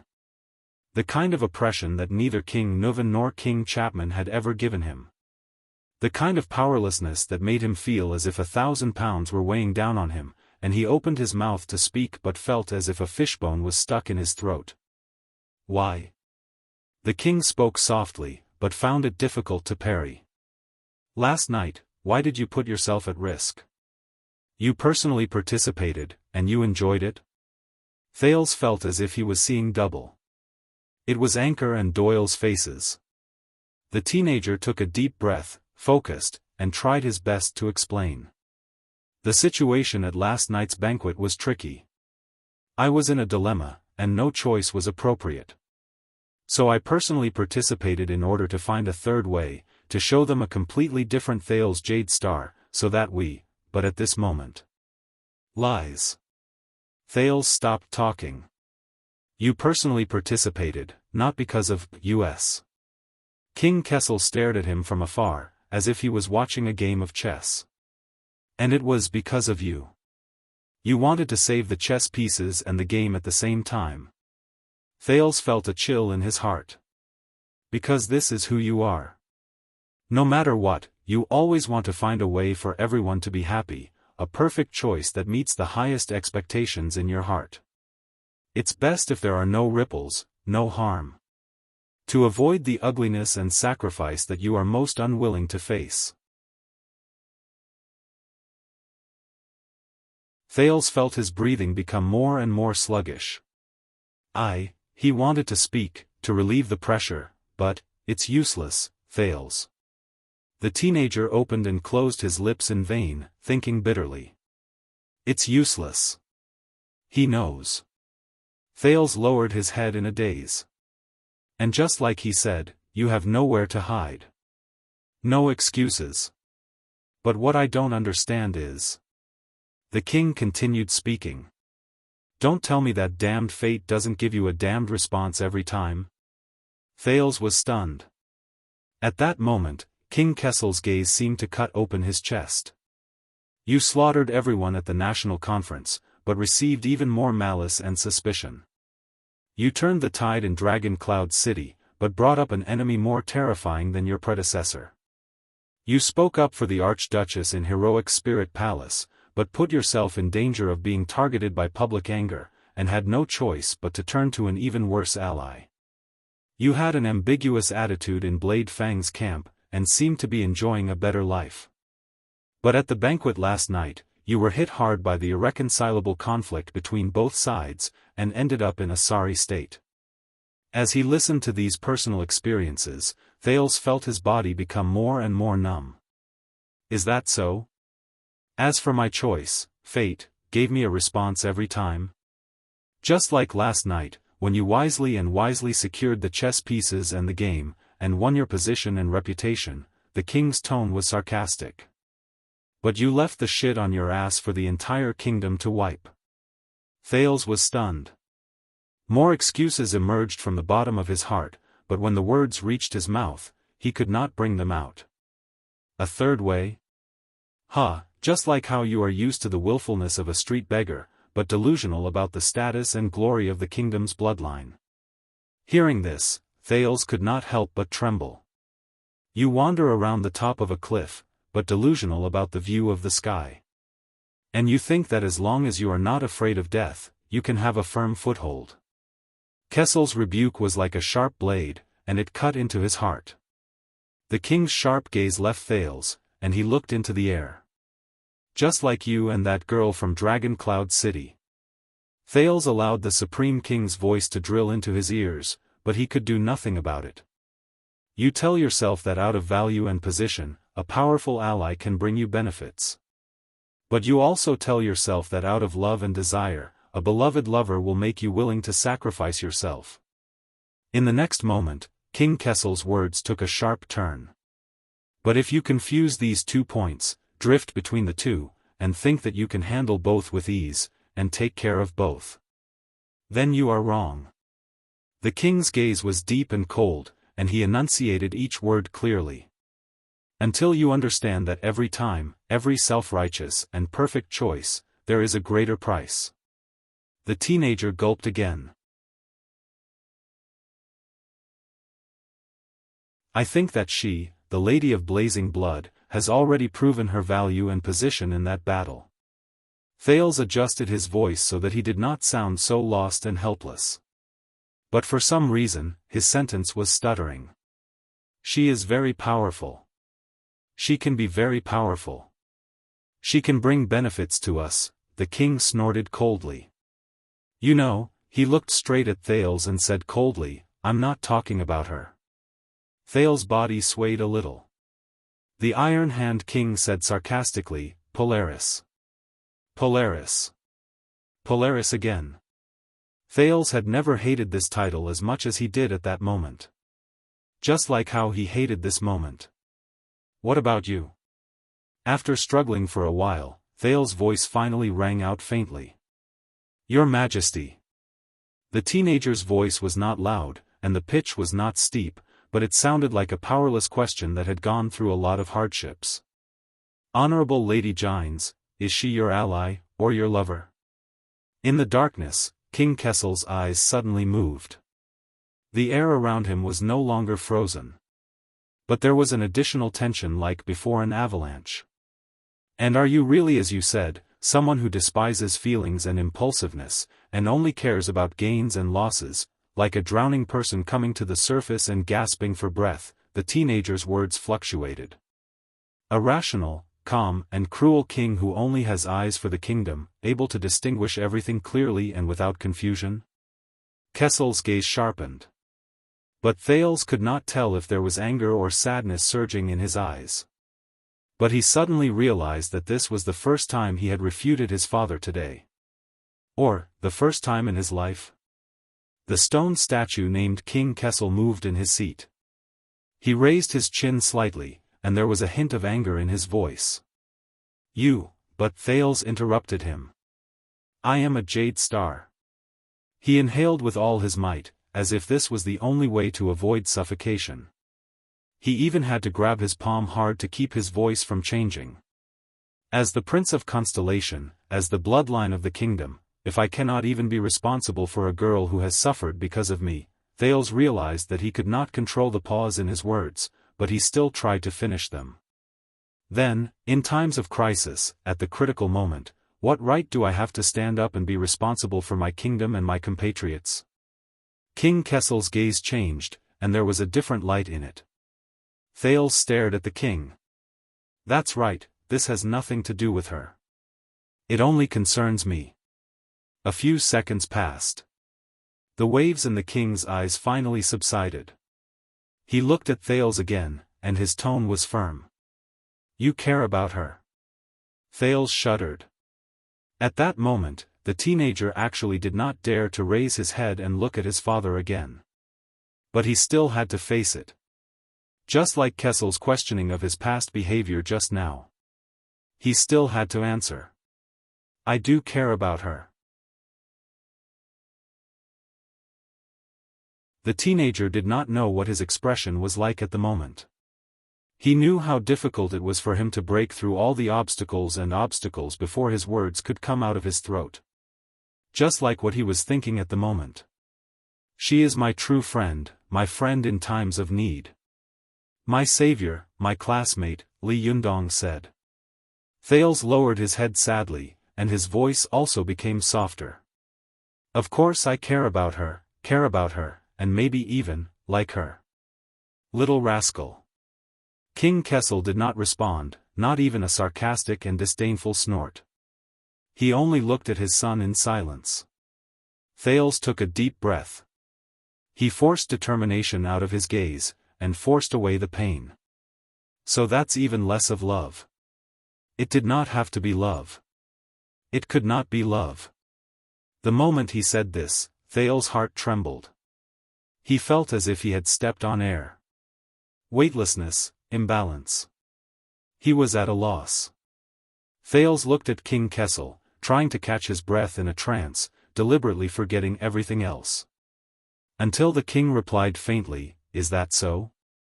There was no ripple, no praise or criticism. Thales closed his eyes, then opened them again. "I am very realistic." After the discomfort, Thales could finally adjust his sitting posture without any hindrance. With an inexplicable emotion, he raised his head proudly. "I am your son, of the Jade Star bloodline, heir to the kingdom." King Kessel's face moved slightly under the sunlight. "I have long understood that my fate is destined to be full of ups and downs, full of misfortune and misfortune." Thales glanced sideways slightly, a little gloomy. "But just like you, I have made my choice." The next moment, he looked at the king again, as if he was looking at another version of himself, and spoke the subject of the next sentence in the language of the ancient empire. "I was born for the stars." The king looked back at him silently. Ballard Room was as silent as before, but the air was no longer blocked. Thales exhaled, like a prisoner who had broken free from his shackles and was breathing luxuriously under the sunlight. The teenager gritted his teeth. "So I will not, and cannot, have any improper thoughts towards her, romantic feelings, or thoughts that go beyond the bounds of propriety. Will cause the same disaster, and bring it to her. Precisely because I care about her, care about Saroma, care about my friend." King Kessel did not say a word. With a mixture of pain and discomfort, Thales uttered the words that had been buried in his heart for a long time, confirming things that he had already figured out. "So that is definitely not love. That cannot be love. Absolutely not." At that moment, he was like a bird freed from its shackles, finally able to spread its wings and soar into the sky boldly. Until his wings broke and he fell to the ground. "You asked me where I am," the young duke said in a low voice. He suddenly liked the darkness of the stone room. "I am here, in Renaissance Palace. Just like you. Father." Thales' mood sank. "And you don't have to worry about her and me." As soon as he finished speaking, Thales realized that he was sweating profusely and breathing rapidly. This was far from the demeanor that the Duke of Star Lake should have. The silence in the room lasted for a long time. It was as if he wanted to leave enough time for this confession. Until the meaning behind it was completely understood. "Is she well?" King Kessel suddenly spoke, startling Thales. But the teenager immediately fell into dejection. "I don't know." He closed his eyes and opened them again, trying to eliminate all expressions. "I also don't want to know." Ballard Room was completely silent. It seemed like a long time had passed. Finally, the king's figure voluntarily retreated in the light.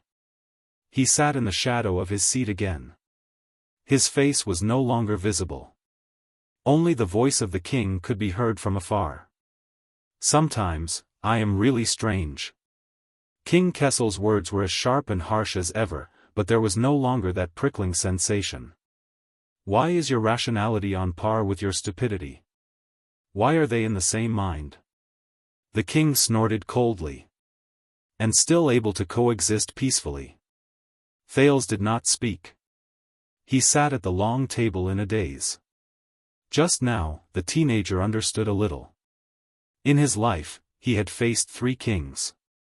King Nuvan's tyrannical methods were a combination of strength and gentleness, a mixture of kindness and authority, as unfathomable and immeasurable as the sea. King Chapman, on the other hand, pressured and threatened him with tangible benefits, as if a blade was pressed against his neck and a thorn in his back. But the Kessel V in front of him, the Iron Hand King, he was completely different from the other 2.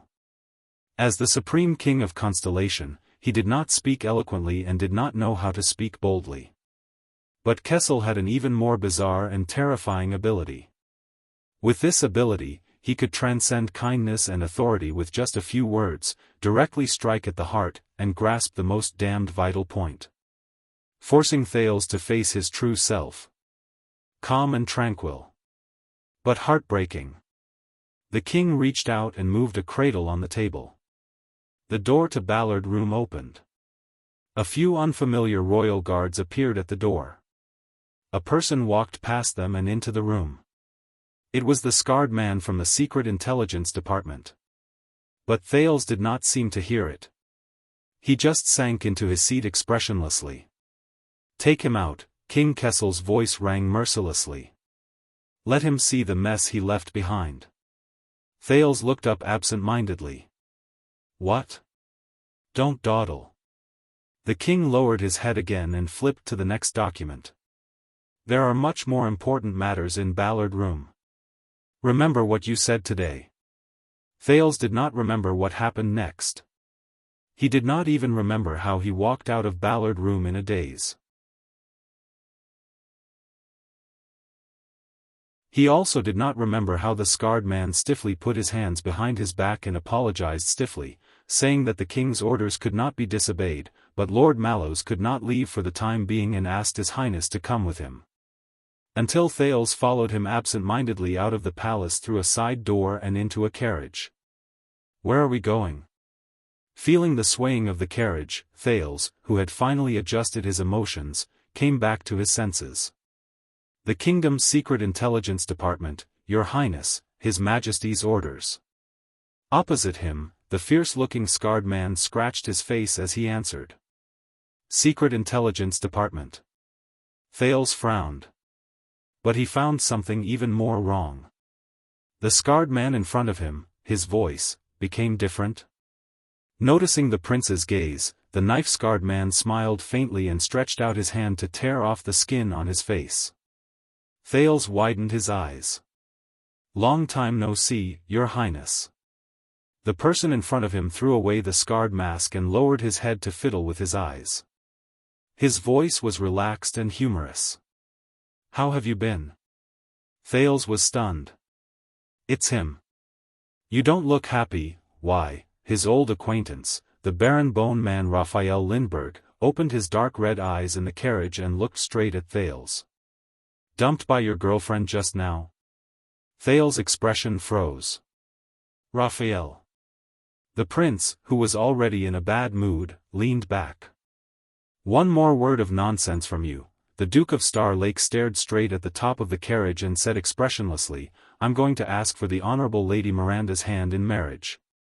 Raphael's face fell. Then, the carriage became completely silent. No words were spoken throughout the journey. You're tuning in to the Unparalleled SwordWill YouTube channel. Don't forget to subscribe and join us on this journey to catch the most captivating stories.